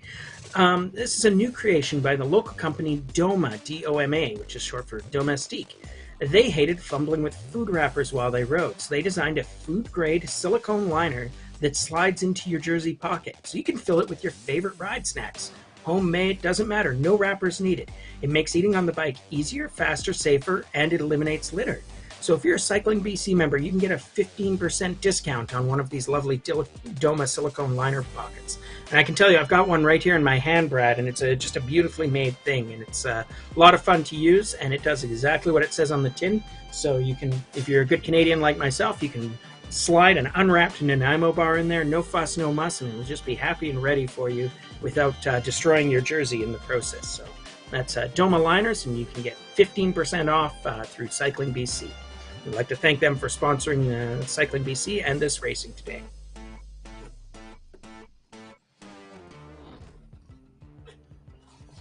Group of 4 back together. Matthews rolling back in. As they say, welcome back. Karsten Ivani chased him back, shut it down. Gonna keep a little bit of space, but these guys are back together for the most part. About 1.8K back with 37.5K to go. What do you think, Ryan? Does this group of 4 ever split, or is this 4 guys that go to the line together? Oh, that's a very good question. I think that we've already seen some gaps and cracks develop, but we're on the flats right now. So 37 kilometers to go. The big Durango hill climb is still ahead of them. I think it's very simple. They're going to go up that hill, and you're going to see a lot of decisive action. I think until that hill, they'll stay together, because their winning move right now is this is their last desperate chance to work hard enough to pull back on terms with McCall and Usborne. So if any of them has aspirations above 3rd place, this is the 20 kilometers that absolutely matters for that. We've got about a flat 10 kilometers before we get to the finish line, then we've got about a flat-ish 10 kilometers before we get to the climb again, and that is the whole of their time. If they don't get on terms before, really at the top of that climb, I don't see a lot of hope for any one of these riders getting back to Usborne and McCall. So I guess the short version of that prediction is they're going to be together until they get to the climb, then they're going to shred apart, and the debris will be chasing down Usborne and McCall, and they'll either be with them or they won't. This will be the first race that we see doing 3 laps of the climb as well. I think that that 3rd time up, no matter how strong you are, that brings a certain extra level of difficulty, I think, in this scenario. So, yeah, 2 is tough, but 3, boy, oh boy. Yeah, that gradient is long, that gradient is steep, and all these riders can, in fact, count to 3, so they're well aware that they've got this 3rd and fundamentally decisive climb up the hill for all of the reasons that the final climb is always fairly important in these races. Well, and just as I made all those big predictions about Grupo compactability, it seems that Michael Matthews is trying very, very hard to shred this group. He's putting in a lot of effort here, and I can see riders going red line behind him to keep up. And I don't know if he's going to get away from everyone, but he might just have put Gavelis off the back here. Yeah.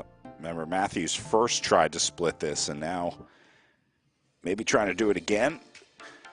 But see, yep, this is what's going to happen. It's not about one rider getting off the front. It's about shedding one rider off the back. And I think Gavelis might be the rider in trouble right now, sensing some weakness, right? Yeah. Gavelis has done the work, but it caused him to burn a match. We talked about that before. It's exactly what he did. So Matthews sort of just testing the mettle of the field. Meanwhile, Usborne and McCall are completely untroubled by what's happening behind them and are simply doing the work. So look at that. We're looking at Matt Usborne's numbers, 300 watts at 143 beats per minute. For you kids at home, it's actually fairly hard to reason about heart rates without knowing what an individual athlete's maximum heart rate is, because heart rates don't really matter in an absolute sense. They matter relative to what your own personal abilities are. So if Matt has a maximum heart rate of 150 or 160 beats per minute, that could be very possible for even an elite athlete, but it's what percentage of his maximum heart rate is indicating the effort. So I guess what I'm saying is we're looking at Matt's heart rate of 135 beats per minute, and I don't really know what that means, but 344 watts is always impressive. I was announcing the other day with Lauren Hall, former professional road cyclist. We were doing some virtual commentary, and she was looking at some of these heart data numbers and saying, I would be dead if my heart was beating that fast. But as a 5'5" rider, versus a 6'4" rider, so those riders will oftentimes have different maximum and minimum heart rates. And so, yeah, it very much varies between the individual person. The cadence, though, is maybe the universal study of cycling. That'll be one that everybody feels. 80 RPMs feels the same for everybody. See the front group doing 95 RPM, a little faster, spinning a little bit, easier gear, but the guys down in the chase group are doing a little bit of a harder gear with a lower cadence.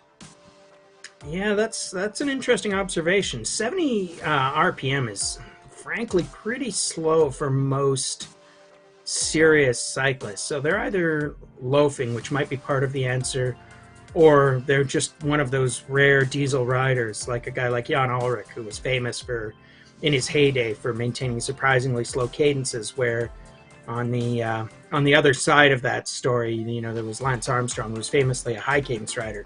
Although what good it did Lance Armstrong is hard to say, because he never was able to win the Tour de France, despite a number of efforts on that front. Came close. Came very close indeed, didn't he, Brad? Yeah. Meanwhile, back in this group, we've got Matt Osborne sitting at it's probably a fairly happy cadence of 94 RPM. You know, we're watching one of the riders in the chase there. I'm not sure we've got the numbers on, but they're, as you say, doing about 74 RPM. Honestly, this looks like maybe a chase group that has elected not to work real hard on closing the gap, because the gap is not getting a lot bigger, but it's up to 1.9 kilometers. That's not a gap that's closing. And I don't think this group of riders has enough time left in this race, or has shown enough strength on the climb to just be lollygagging like this and leaving, you know, a 2 kilometer gap there to the front field with 33K to go. This seems like a group that needs to be super motivated. And just as I say that, look at this, Brad. They've started to pick up the pace again.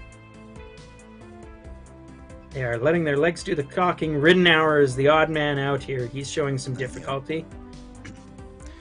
So I'm now wondering if maybe that's what Matthews is doing, is just pressuring and then letting off, pressuring, letting off, making these guys chase back on. He's going to get rid of them, not by a long, sustained effort, but just kind of keep hitting them. These body blows, like in boxing, you just want to wear them out. So I'm wondering if maybe that's what they're doing, trying to feel out the strong and weak riders in this group right now.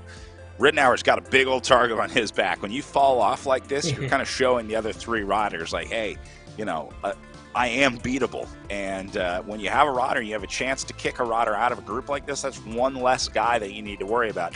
Now, I would also be looking at this and saying 32K to go is that one more engine to add to my group. But it seems like Matthews wants to kind of get things going here. So I don't think he would mind getting rid of Ridenour or Gavelis, for that matter. I think Karsten Ivani has been the only constant that's been sort of riding on Matthews' level. Every time Matthews has gone, Ivani has gone. Gavelis and Ridenour are the only two that have spent time off the back in these continued attacks from Matthews and Ivani. Yeah, I think that's the correct calculus in this race. But I think the other thing that's going on is that if Matthews and Ivani want to close on McCall and Osborne, they need this group to be traveling faster, and they need to have fewer passengers. So at this point, the problem may be that Matthews and Ivani just need this group to be traveling at about 42 kilometers an hour if they're going to start closing on Osborne and McCall. And they need there to be no passengers, and they need there to be, you know, a fairly steady exchange of pace, and they need that pace to stay high. If Gavelis and Ridenour can't pull, then it's not really in the interests of Ivani and Matthews to keep them around. As the old saying goes, pull or get dropped. Yep, look, here we go again, Matthews and Ivani. Yep, and they go into the red. Matthews puts the pressure on. Gavelis and Ridenour are in trouble. They'll close back on. Again, it's not about killing him here. He's, you know, just setting the groundwork for the eventual KO swing that he's going to try and take. Yeah, and I think what we're seeing is that Ridenour and Gavelis are telegraphing with their legs and their efforts that they can't hang at the pace that Ivani and Matthews want to maintain, and they know it. So they're just acting as passengers, right? They're sitting in on this group. I mean, that's fine. That's well within their rights, but it's not doing any good work. So Matthews and Ivani will do a little work. They'll try and drop these two, and then they'll try and work together. But The other thing can also happen. Maybe what they'll do is they'll encourage Gavelis and Ridenour to do enough work that they're, so to speak, paying their own way in this breakaway, and they're starting to close things down. As I say that, as this effort continues, the numbers are coming down slowly between them and the lead group. Excuse me.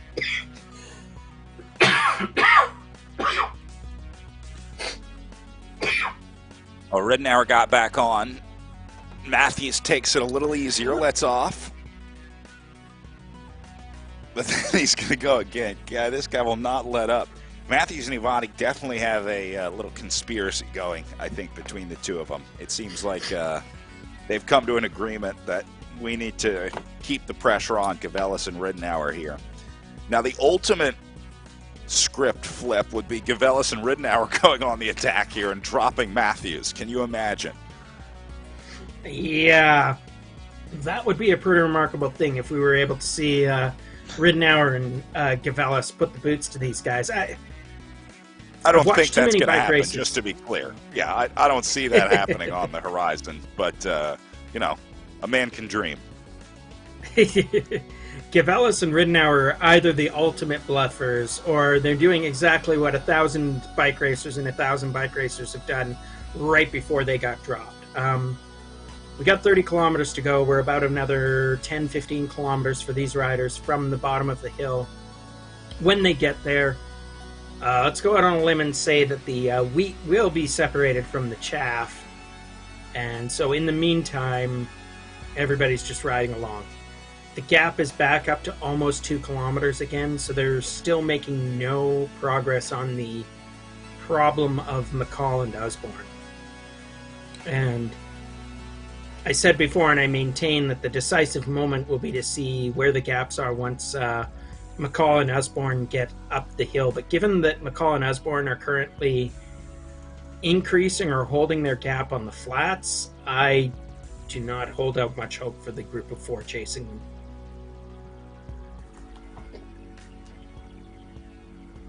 Yeah, these guys got them right where they want them. At this point, Usborne and McCall can start thinking about how they're going to race against each other. I don't think they any longer need to worry about the group behind them. At this point, you just start looking for tells, trying to get a feel for the other rider, try and figure out how to beat them in 27K. I mean, there's not much to it. Yeah, I don't know Taylor McCall very well. I'm not sure if we've seen him racing here before. We know Matt. Matt's a known quantity, and what he is probably the strongest rider in this field. So, unless Matt knows something that I don't know, I'm going to guess that his basic theory of how this race will go is wait for the bottom of the climb, ride away from McCall, time trial to the finish line. The end. McCall's whole job in life will be to find some way outside of that script. If he can outclimb Matt, that'll fix it. If he can get back on terms with Matt on the flats, that'll fix it. If he can hold Matt's wheel until he turns it into a sprint finish, well, Matt is a strong and powerful rider, but I don't think he's the most natural sprinter in this field. He's fundamentally a time trialist and a power guy and a ruler at heart, but I don't think anybody has him tagged as the guy who wants to see a 20-wide sprint finish. So if you're Taylor McCall, the strategy may be hang on to Usborne until you get within 200 meters of the finish and then steal all the glory. And if that's your plan, Taylor McCall, I want to say that I support you. I'm a great fan of sprinting and sprinters, and I always love it when the Sprint Royale trains shut down a breakaway within 10 meters of the finish line. It's the most beautiful thing you can see in cycling, isn't it? One of the most classic storylines ever told in professional bike racing. Yeah, it's always lovely when you can rewind and see in slow motion as the guy who's been away from the field for 100 kilometers has his heart break while he's actually within, view of the finish line. Yeah, see the moment it breaks. Yep. That's right. Back to the chasers working their way back through the line. As once again, Matthews and Ivani have been the two keeping the pressure on this group. Yeah, so they are coming through the finish line here for the start of their final lap. 27 kilometers left in this race for these riders. Everybody's in the blue. There's still about a 2-kilometer gap between them and the lead two, so the gap isn't really going up or down at this point. So everybody's sort of riding within themselves. It almost feels like at this point it's turned into a waiting game. Everybody knows the big hill is coming. Everybody's going to do their work on the big hill. Everybody's willing to have the race largely decided from the big hill onward. So really what we got to do is wait for the big hill to come up. So while we're doing that, I'd like to tell you about another friend of our sport. Based in Golden, British Columbia, Mountain Lab knows that good gear can make or break your adventure. Mountain Lab's flashlights are powerful, ultra-compact, and perfect for your nighttime cycling adventures. They have flashlights available from 800 to 1800 lumens. Sounds like a portable sun at that range. Cycling members can get an amazing 40% off of Mountain Lab flashlights. I gotta tell you, Brad, with a discount like that and considering the shabby state of my current bike riding lights, I am definitely going to check those guys out after we finish this broadcast. Well, depending on the pace and where you are, it might be nighttime by the time these guys finish up. Coming up on an hour and a half in the saddle so far for these guys, so we probably have probably a little over 30 minutes of racing, so it'll be another approximately 2-hour effort for these riders. But again, anyone that can do 2 hours on the trainer is a hero in my book, video game or not. Yeah, I have no stomach for doing 2 hours on the trainer. I will be honest with you, Brad. Speaking of nighttime somewhere, I make it, if my math is correct, and it rarely is, 2100 UTC, which is where our friend Damon is producing this show from. So Damon is, I'm sure, shrouded in darkness as he watches the finish of this race and helps keep our production going as well as it does. So thank you there to Damon Bates, the silent and invisible producer, who tells me that, yes, indeed, it is, in fact, 9 p.m. in Imperial units over in merry old England where he is. But back here in the virtual world of Durango. See, Damon knows I don't know how to do the 12-hour conversion to 24-hour time, so Damon told us the time in American time for my benefit. So thank you, Damon. That's right. Sometimes when I'm feeling especially dumb, I have a meme I'm trying to push on Twitter and elsewhere called #UTC Everywhere, which is the idea that everybody should just live their life on universal coordinated time and do the calculations to local time from there. So it's lovely when I can have an opportunity to say, you see, it actually works, it helps. But in the land outside of time, we're in a bike race where it's only been 1 hour and 30 minutes from the moment that mattered for these bike racers, and it's an hour and 30 minutes on the road for Usborne and McCall as they continue to lead our bike race and slightly increase their gaps. Looks like we're up over 2 kilometers here, and we can see deep into the pain caves. We've got Usborne and McCall in the front, and Blair Drader continuing to pedal away. I know he's a little bit gapped from our chasing group, but he's continuing to make the effort. Just felt like, seems like it was a lot better idea an hour and a half ago, didn't it, Blair, than when you're right now. But what did we say about Type 2 fun, right? The classic moment of it hurts the whole time you're doing it, but the moment that you're done, you're like, how soon can I do that again? Look at Taylor McCall. He's standing out. He's putting out the effort.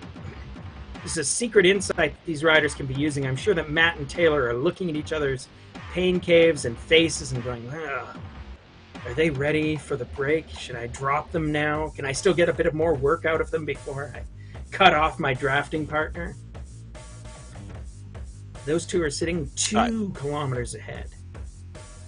We heard a story from the Echelon Racing League about a rider who was doing virtual racing and got into sort of a similar scenario as this. It was a 3-rider breakaway.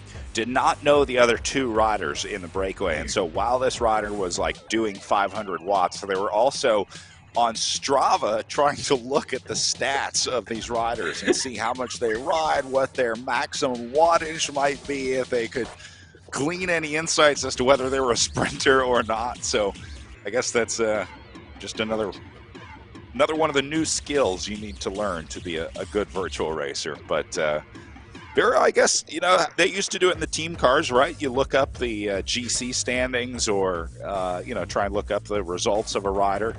I guess that's similar to doing it, but here we go. Matthews coming to the front saying, all right, I'm back in charge here. Wants to take Cavellis with him. This group hitting each other hard. Oh, yeah, this is beautifully brutal bike racing. So some of these guys are not content to wait around, as I suggested, and wait for the big hill. They've decided a 1.3% grade is plenty to start trying some decisive attacks. And so now we've got Matthews and Cavellis. Ivani and Ridenour chasing them. Even in the virtual world, it still scares me when they go over that super oblique railway crossing. Kids, if you see a railway crossing like that in real life, as you might if you're riding, say, outside of Fort Langley, where there's one famously on a nice riding road, remember, try to square it up at least a little bit and don't hit it fully oblique. I know more than one rider who has broken a bone sliding across a railway crossing like that. But in the virtual world, no worries whatsoever. I would also caution, make sure you look and listen before you cross as well, which you don't have to worry about in the virtual world. Yeah, for sure. It actually creeps me out a little bit that they time it so that every start has the train crossing ahead of them with only seconds to go. And of course, in a virtual world, I'm pretty sure you can never go fast enough to catch that train. But I'm not sure I'd want to be chasing towards them. For those of you who don't know, UCI has very specific train rules which come into play surprisingly often in European World Tour races. They try to time it so that train crossings don't affect the progress of the race, but if a race is going especially fast or slow, you can run into situations where the train crosses during the event, and of course you can't stop the train.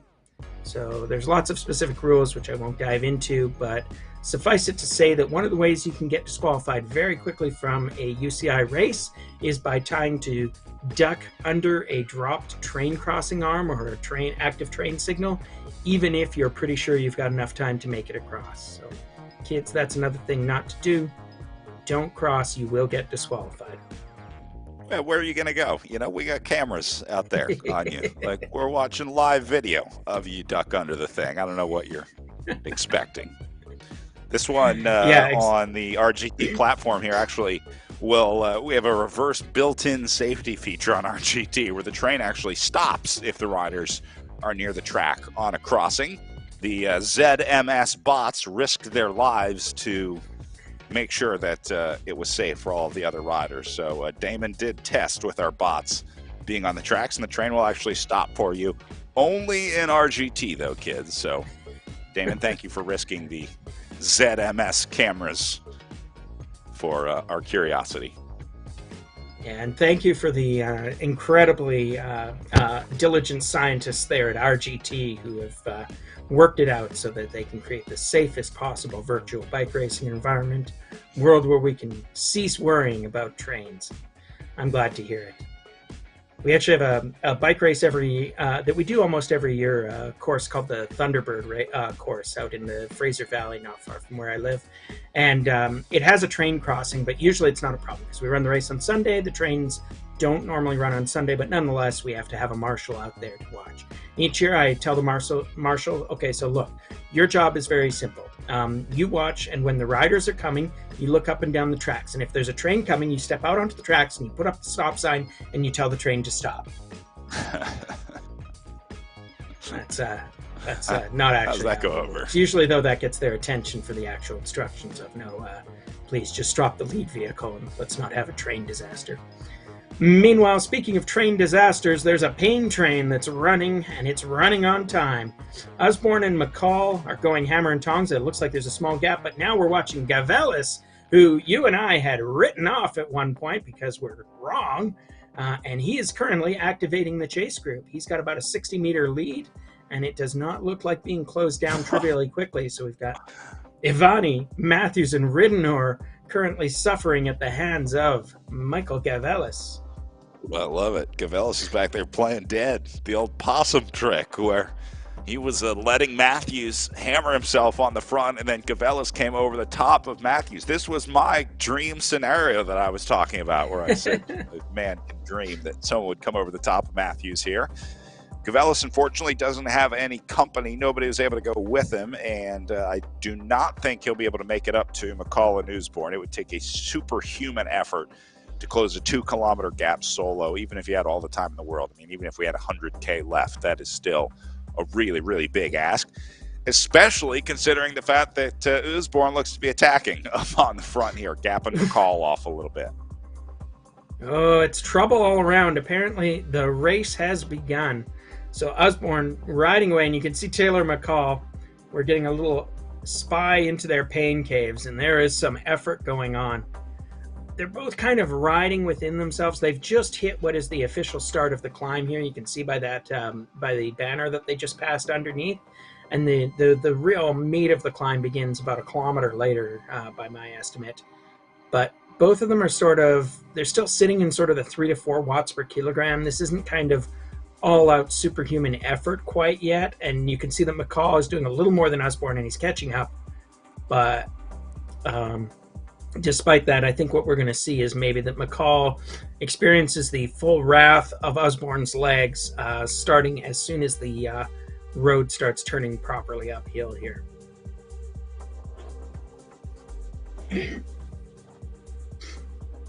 Well, same story with McCall here, back and forth all day trying to catch back on.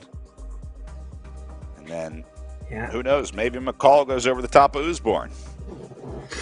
Yeah, the interesting thing is when we were looking at their little peekaboo at the pain caves, neither one of them seemed to be particularly freaked out. They were basically riding within themselves.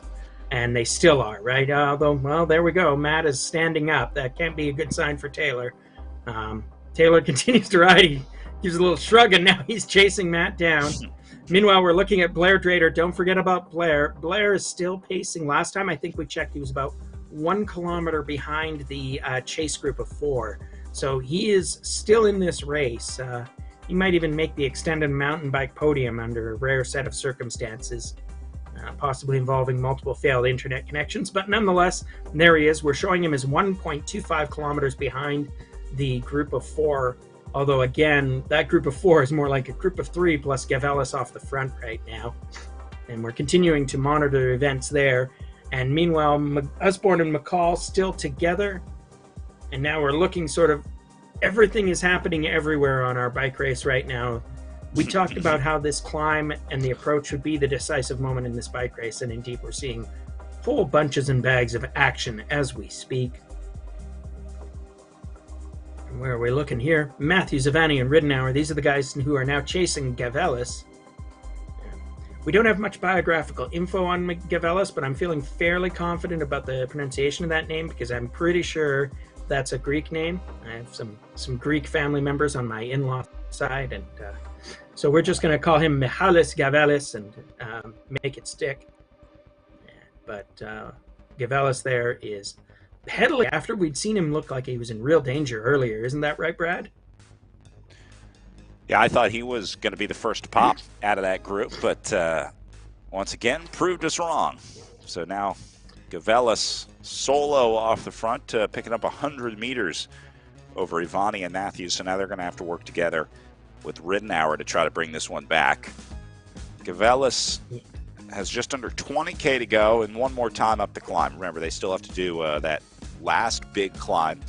They have gone up and over the 3rd step up. Remember, we were talking about those sort of smaller, brief incline sections that you see they're just going past right now, the orange sections on the profile across the bottom of the screen. So once again, kind of use that as a launch pad. We saw that in some of the earlier races on the day, kind of trying to give yourself a little bit more of a lead coming on to the bottom of the climb. Kind of like sag climbing, maybe, is the way to describe it, where you're just building yourself up a gap so that, I don't know, you can get even more of a gap.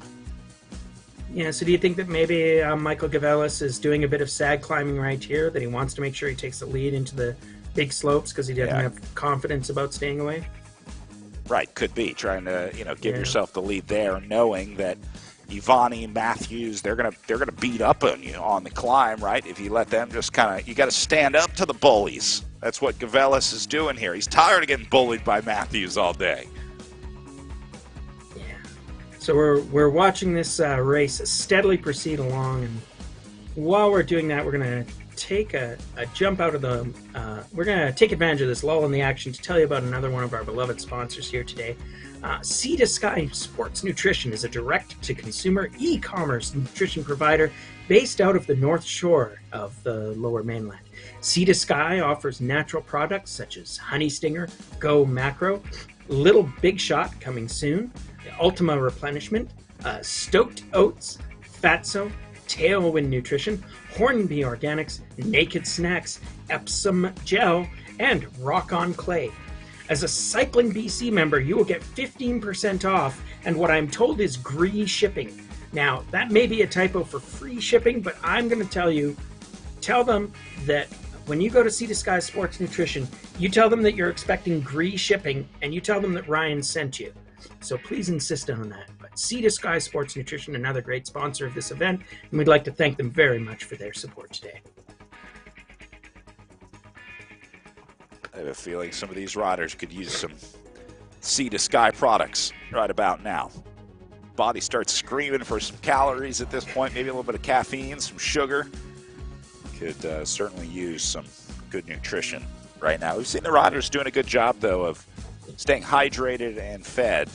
We've seen a lot of riders hitting those either gel or bar products, and then obviously going through multiple bottles over an hour and 45 minutes of racing so far. Yeah, absolutely. The hydration factor is especially important. I mean, feeding is a factor as well, but for these riders, we talked about it before, how much you sweat, how much effort it takes, how hard cooling is. And for all of that, your water and your hydration and your nutrition factors are all big deal. But what we're taking a peek at right now is our friend McCall. Taylor McCall is in difficulty. He's 150 meters back on this climb. We'd alluded to this before. Osborne has gapped him. And this is dangerously close to being a decisive spot in the race. So we predicted a lot of racing would happen right here on this climb. And indeed, as we are watching it, a lot of racing is happening. So Osborne carrying a 160-meter lead, and he's increasing it slowly as he approaches the top of the hill. McCall not doing anything, but if he can manage the damage here, he might have a chance at catching him on the descent.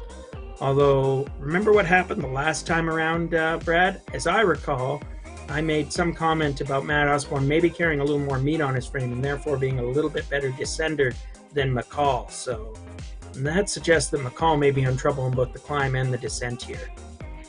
Yeah. It could just be a crack. You know, this happens as well, where you're already on the limit, and then that last little bit that whoever you're with pushes is enough to push you over the edge. Look at his power profile, though. McCall really didn't respond, it looks like, to getting dropped by Osborne. He's really riding within himself. It seems like McCall knows exactly what he can do, and I'm guessing that's because he's probably pretty close to the limit right now, and so that's why he's keeping that power so steady, because he knows, look, if I go any harder and try and chase Osborne down, I may be looking at third place today. Yeah, for sure. Admitting when you have to let go can be hard on the ego, but you know what's even harder on the ego is doing too much work, blowing up and throwing away a very likely second place because you crack completely and get overtaken by the field. So right now, McCall may be making the careful calculus that he can still manage this 1.3 kilometer advantage he has over the chasing field, get down this hill, and then make that long 16 kilometer run to the finish line without losing more than 1.3 kilometers to his chasers. Matt Osborne, however, has no such difficulties. All he has to do is look at his 600-meter lead that he just established on this climb and try to stretch it out a little bit if he wants to for safety and maintain it for the remaining 15 kilometers of this bike race. It's nothing we haven't seen Matt do before, and here we're seeing Matt do it again. This guy's cruising. Up to 60k an hour on the way down. Yes, indeed. It's a fast ascent. You know, he's putting in some watts, but he's not putting himself in difficulty. And we're seeing these numbers like 300 watts. I'm pretty sure that's a number that Matt can comfortably maintain all day and probably while nose breathing, frankly. You know, we're now seeing McCall in the descent, so that looks like it's a true 700-meter gap that Osborne's established. And given what we've seen all day and the fact that Osborne is, you know, has put little small gaps into McCall before, And whereas McCall really hasn't done the opposite to Usborne, I think this may be the race right here. So we're getting a beautiful quad screen view. We can see the actual and the virtual suffering all at once as McCall is putting in the dig. He knows this is his race. If he wants to challenge for first place, he's got to catch Matt in these next 10 or so kilometers. So it's everything to play for. And even if he doesn't think that he's got a chance of catching Matt, he knows also that he's got to put as much distance as he can between those chasing group of 4, because otherwise he'll be a solo rider trying to hold off 4 riders who, at least at the moment, appear to be working reasonably well together. So this is your podium, and it's so much to play for. Only Matt has an easy job. All he has to do is ride hard and finish the race, whereas McCall has to think about the balance of both the chase he's making and the escape he's making. Usborne putting the headphones in to put Eye of the Tiger on repeat for the next 13 kilometers as he gets ready to close this out.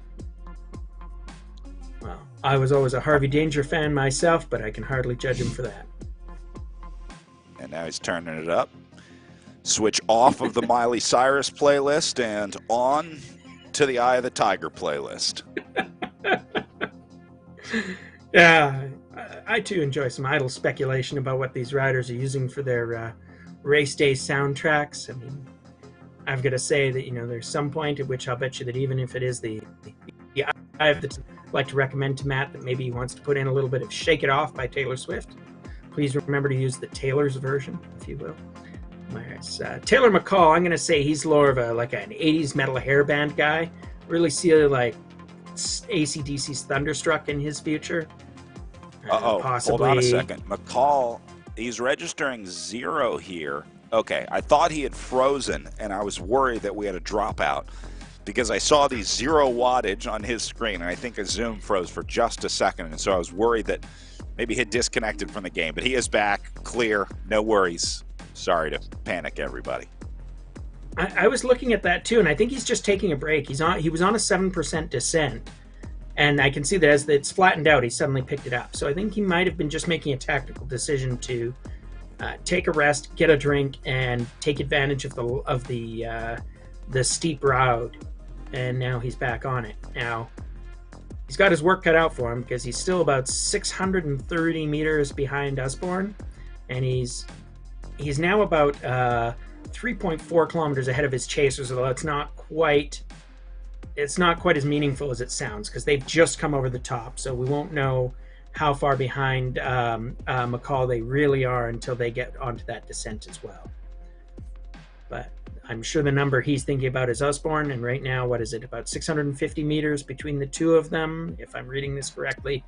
This is the race, and it's go time, boys, so let's see. We'll be able to watch those numbers and tell whether or not McCall is putting time into Usborne, and that'll pretty much decide whether or not Usborne will have any challenge on his way to the finish line. And if you look at those little dots down at the bottom, you can see exactly the composition of the race. There's 11 kilometers between Matt and the finish line. Taylor is the smaller white dot, sort of sitting not too far behind him.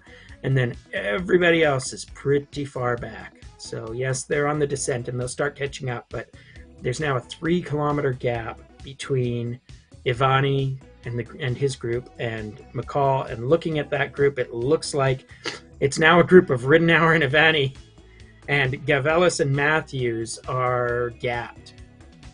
So we're observing McCall here. He's also looking, I believe that'll be the 10-kilometer banner roughly that he's about to touch. We're looking at Ridenour here. He's your leader, and you can see Ridenour has actually established a small gap as he comes down the descent. He's got about 80 meters over Ivani. I don't know if that'll close up or not, but this might be the moment. Ridenour might be looking at establishing his claim on a podium position right now. Brilliant. God, I love this riding from this group. This 3rd, 4th, 5th, and 6th place battle has been another really good one today. 1st and 2nd, Usborne and McCall have been kind of boring back and forth. Usborne just sort of slowly drifted away from McCall, but this group with Gavelis going on the attack, then Ridenour going over the top of him, and now Matthews in trouble out the back. It just goes to show you it's not how you start, That's how you finish. That's right, and it's some big active racing, as you said. We're looking right now at Ivani. He's still 150 meters behind Ridenour, and that is the battle for third place. But Ivani has gapped Gavelis and Matthews, and it looks like, actually, believe it or not, Michael Matthews, who was looking so strong earlier, is still on the climb. So that gap between Gavelis and Matthews is only going to increase for a little while longer. And we've got Blair Drader there sitting in seventh place. He's still gamely keeping on. In fact, at this rate, he might start actually catching Matthews. But the real race here is the race for third, and that's what we're watching right now.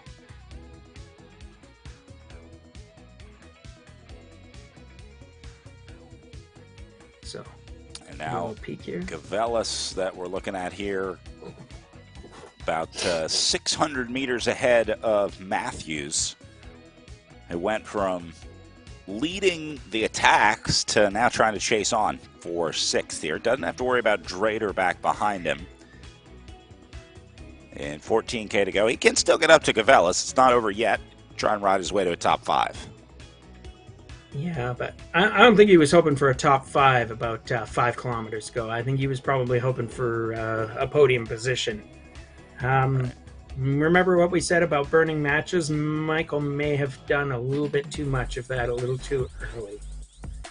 But we're looking at Osborne, and we're not quite ready to declare a coronation yet, but he's inside of 10K to go, and he's closing on having a 1 kilometer lead. It's about 900 meters more or less. And look at the effort on Matt's face, and look at what Taylor's doing. They're both going pretty hard. I think Taylor's putting in his headphones, so once again must be pulling up his A game mixtape. Yeah, that's how you know it's go time, when you start to bring out the heavy music. We got our dubstep going here on the broadcast, so let's go. Inside 10K. It's time for the work. You want a Maserati, Taylor? You gotta work. Immortal words of Britney Spears would tell us. So McCall and Osborne, this is the 1-2 punch, and no matter what happens here, we can't discount how big McCall's race has been here. He went out, he matched Osborne shot for shot for most of this event, and he's basically established that he's got second kind of locked up. I mean, look at those gaps there. He's still within shouting distance of Osborne, but he's really put the boots to everybody behind him. And he's done that because he's been able to do so much work and do it so well earlier in this race. So chapeau to McCall. You know, he's been gapped now by Osborne, but we've said that he's been gapped by Osborne about a lot of pretty good riders. So Taylor McCall can be added to that list of pretty good riders who have found out what it is to have the full Matt Osborne experience. But, you know, he looks set up to be the probable winner of the not Osborne category. Now we look back at the putative third place, the current third place on the road, Nicholas Ridenour. He is put about 300 meters between himself and Ivani. So we'll see how that works out for him. But Ridenour just tapping out the pedals, and there's Ivani on our screen now. And so Ivani is almost perfectly symmetrically 300 meters behind Ridenour and 300 meters ahead of Michael Gavelis. So this is essentially the extended mountain bike podium race from third through fifth. Ridenour, Ivani, and Gavelis, but they've all kind of separated themselves out. And now we've got this funny challenge, right? They're all more or less off the descent. I think it's still a slight descent here, but it's turned into a time trial for every rider in the top 5 or 6 now. There's 11 kilometers to go. There's not really any drafting effects in any of the top, really in the entire field now. There's the peloton has literally exploded as much as it can. I don't think there's a single draft effect left.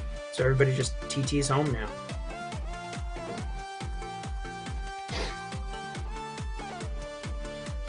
Hang in there, guys. Almost there. Osborne can smell the finish line at this point. It looks like the finish line might be able to smell him too. So while we're watching these guys suffer away as we experience this brief lull before we take you to the finish, I want to tell you about one more friend of this great organization, Cycling BC, and this great event, the virtual BC Cup. Our friends at Nomad Frontiers are proud to support this event. Nomad Frontiers is Canada's local online bike shop with bend-over-backwards kind of service. They've proudly served Cycling BC members with the best brands of cycling apparel, components, and accessories. Cycling BC's members can get a substantial discount, up to 15%. You can ask Nomad Frontiers for more details on the availability of that discount, and we'd like to thank them for supporting this race today.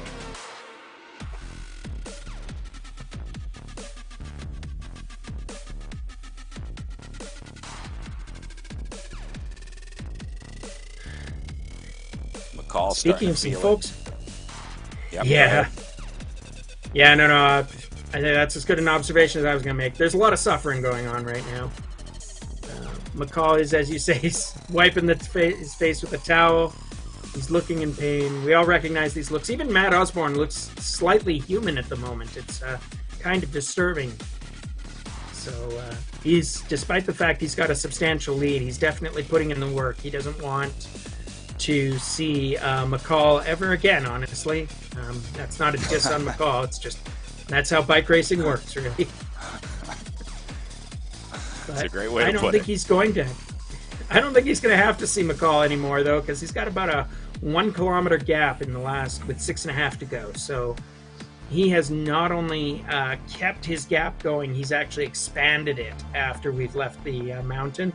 And time is no longer in favor of anybody in this race except for Matt Osborne.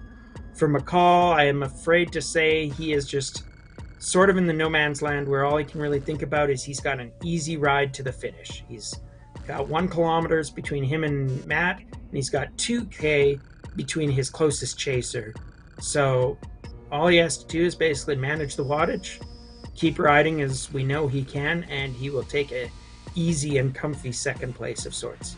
But behind him, we were alluding to it before, Ridenour, Ivani, and Gavelis are still racing pretty hard because it's about 2K back for Ridenour, and then he's got Ivani still probably within sighting distance, and Gavelis is right on Ivani's wheel, more or less. So there is a lot to play for here. The gaps there in that group are in the neighborhood of 300 or 400 meters, and that is still closable in the last 7.8 kilometers. As we said, this part of the race is basically a time trial for these riders, and so what we should see is some really steady power output. And as we look here at Ridenour's numbers, look at that power history there, Brad Soner. That is the most steady number I've ever seen. I'm pretty sure that Ridenour knows what his threshold number is, and he's not afraid to hit it for this guy is the another Terminator 7.5K. when it comes to power. Yeah, 310, 300, 320 watts. He's just sitting there.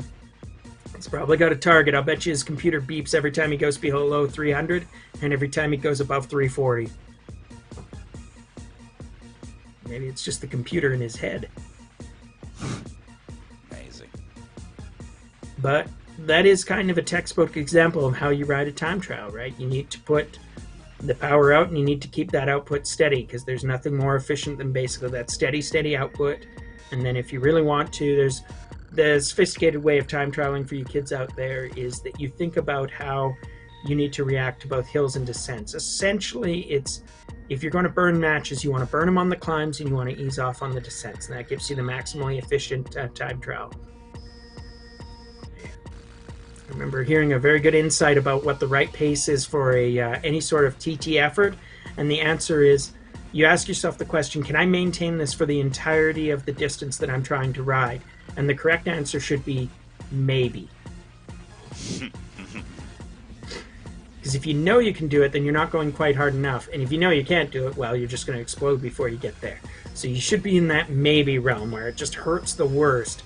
Because you're just above your aerobic threshold and your body's telling you the whole time that this feels terrible and why did you take up bike racing and what is this bike race even about, and please stop because it hurts. But a good time trialist learns to ignore all of those sensations and just keep pedaling.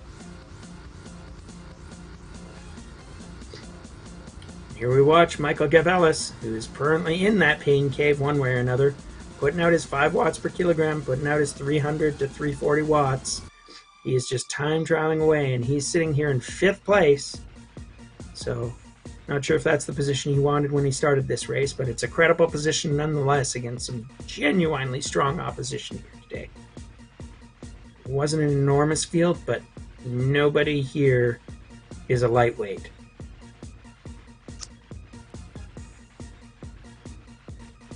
Well, Nick Ridenour, we were talking about, up into 3rd spot. A nationally and collegiate rower.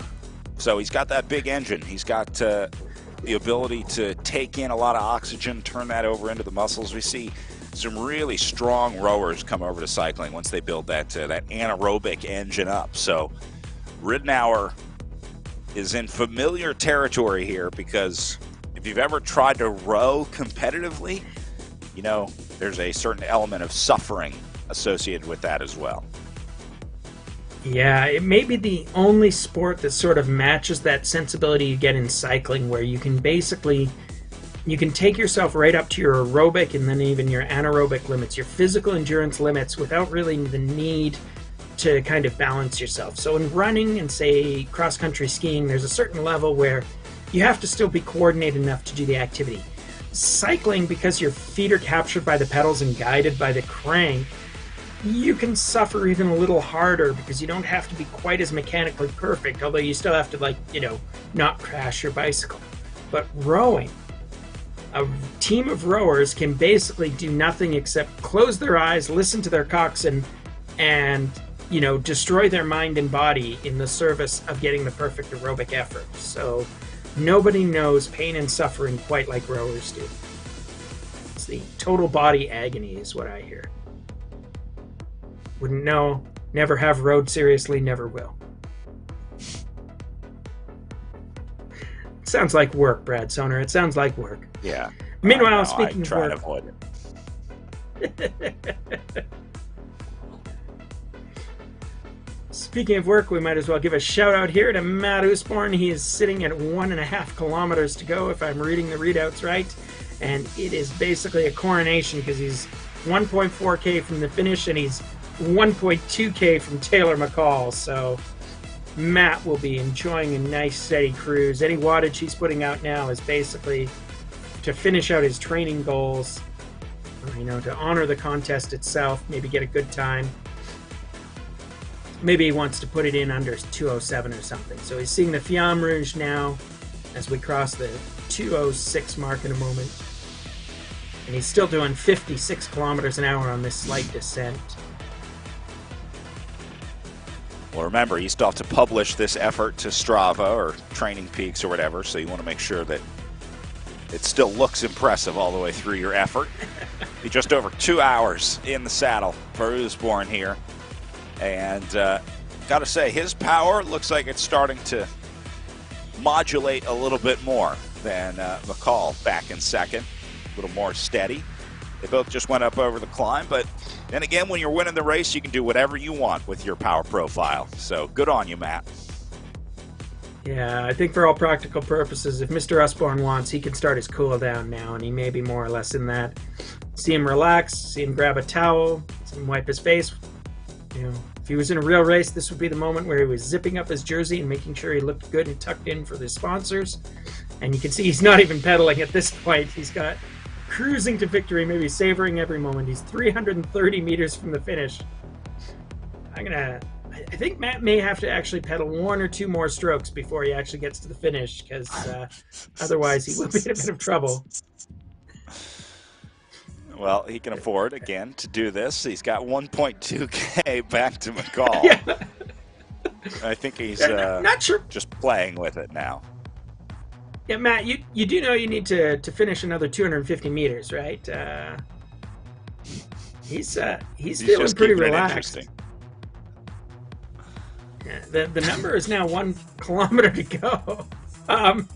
Matt, can you hear us? You know you got to finish this race, right?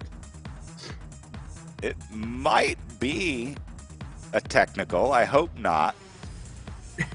He's not pedaling either, so Yeah, it's hard to tell. pretty Here comes sanguine McCall. with this one. Maybe he's setting up a teammate in one way or another. He's decided for one reason or another. There we go. not to take Usborne's this way. back to Oh, no. register. Here we Yeah. go. He was waiting for McCall.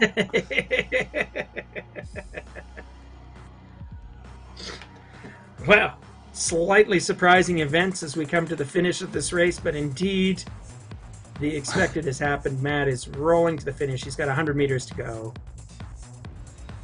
Taylor McCall there is still suffering away, but Taylor will be crowned with an easy, well, I say easy, except for the part where he had to do all that work, but shall we say, a well-assured second place here in about 400 more meters. We're watching Taylor come to the finish.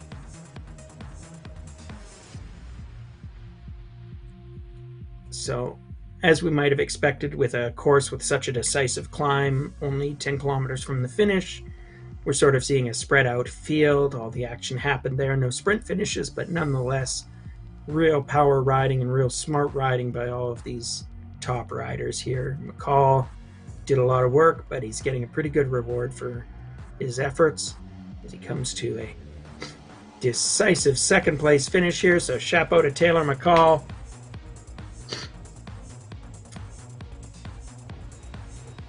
Yeah, credit where credit is due. McCall certainly put on a show today, gave Usborne a run for his money.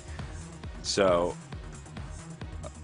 you gotta appreciate the effort. They certainly put on a good show up at the front. Looking forward to the rematch as well. This will not be the last time, I'm sure, that we see these two guys battle. So I hope they get back to it. Meanwhile, Ridenour on his way in the last 1.5K here. Yeah, absolutely.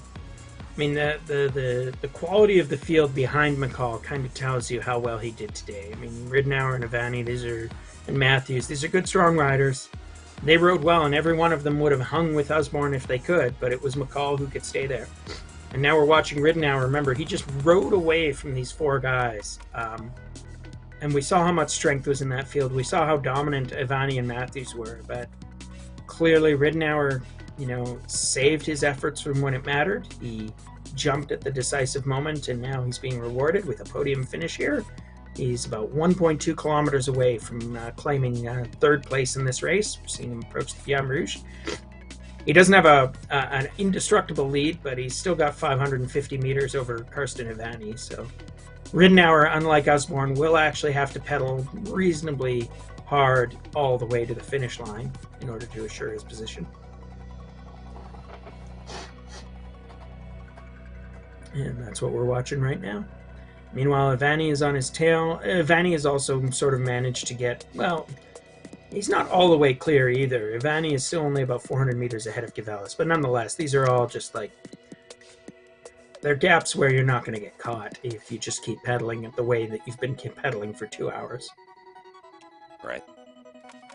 This is tough. And that, again, solo riding is, especially at the end, is always that much tougher. So tapping out the last 1,000 meters or so is sometimes the hardest 1,000 meters of the day.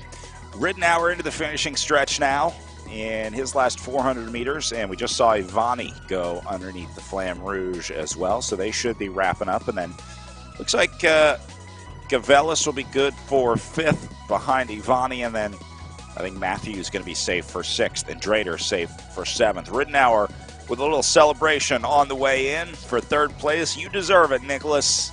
Great ride today for the Hugh Dog Racing rider, as they'll take a bronze medal here in the virtual BC Cup. That's right, wearing that virtual husky on his back. One of my favorite logos in the local cycling scene. And that's and now we're watching Avani. He will cruise through for 4th place. He's only 400 meters from the finish.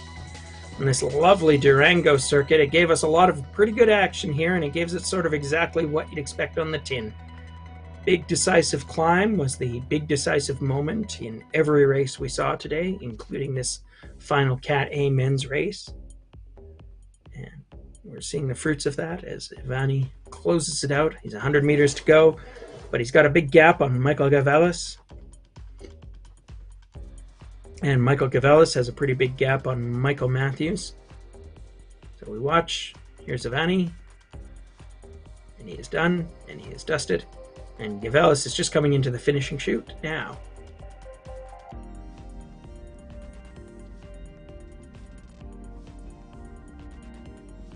See if Gavelis does any celebrations, uses any of the in-game post-ups. I think it's kind of hidden in the menu. I think you got to go kind of deep in there to try and find it, but we'll see. Yeah. We saw a few of the riders earlier on using some of those salutes, and that was kind of fun to watch. And Gavelis just stops pedaling, so maybe he feels like he's done enough to entertain us today. 2 hours and 13 minutes riding, okay, fair enough, fair enough. Gives a little virtual shove to Vanny there. Just watching. Damon's going to put up our results so far for us, so that's your top 4. I think we're going to be able to add Gavelis to 5th place there in a moment, but Osborne, look at that watts per kilo there, Brad. Huge watts, and yet look at how much Karsten Ivani did. He actually put out more watts, average watts per kilo than Osborne, which tells you how much it matters to be sort of, make the decisive move and keep it away, where Matt was able to put out the watts when it mattered, establish the gap, and then basically had a hard but not the hardest race of anybody here. It's all about efficiency, especially in the gameplay here. Osborne showed it, and then look down at Ivani you're talking about.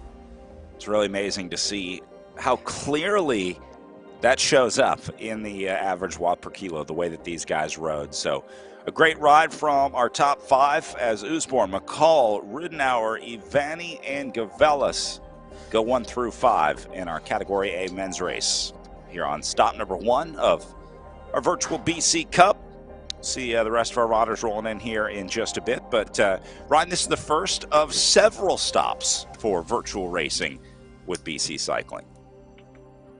Yes, that's right, Brad. You're going to put me on the spot and make me guess about what the next race is. It's coming soon, and it's definitely on Cycling BC's website. Thank you, Damon, saving me from myself. Our next stage will be the February 26th Canary Wharf race, and mercifully, I do remember this from last year.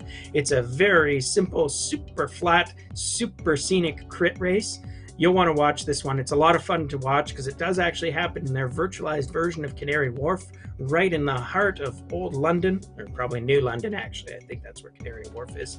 But it's going to be exactly what it says on the tin, a pure power effort. This is Sprinter's Paradise coming up, so we'll see if that changes the race results any, and we hope that you will be there to enjoy the show coming up in, I guess that would be 1 week from today. You can register online at cyclingbc.net. They'll have links to the virtual BC Cup there. I think that is going to do it for us. Congratulations to all of our winners here from day 1 or stop 1 of the virtual BC Cup. For my partner, Ryan Kuzno, my name is Brad Soner, and on behalf of ZMS Livestream behind the scenes, thanks for watching today, and hope to see you at the next stop at Canary Wharf.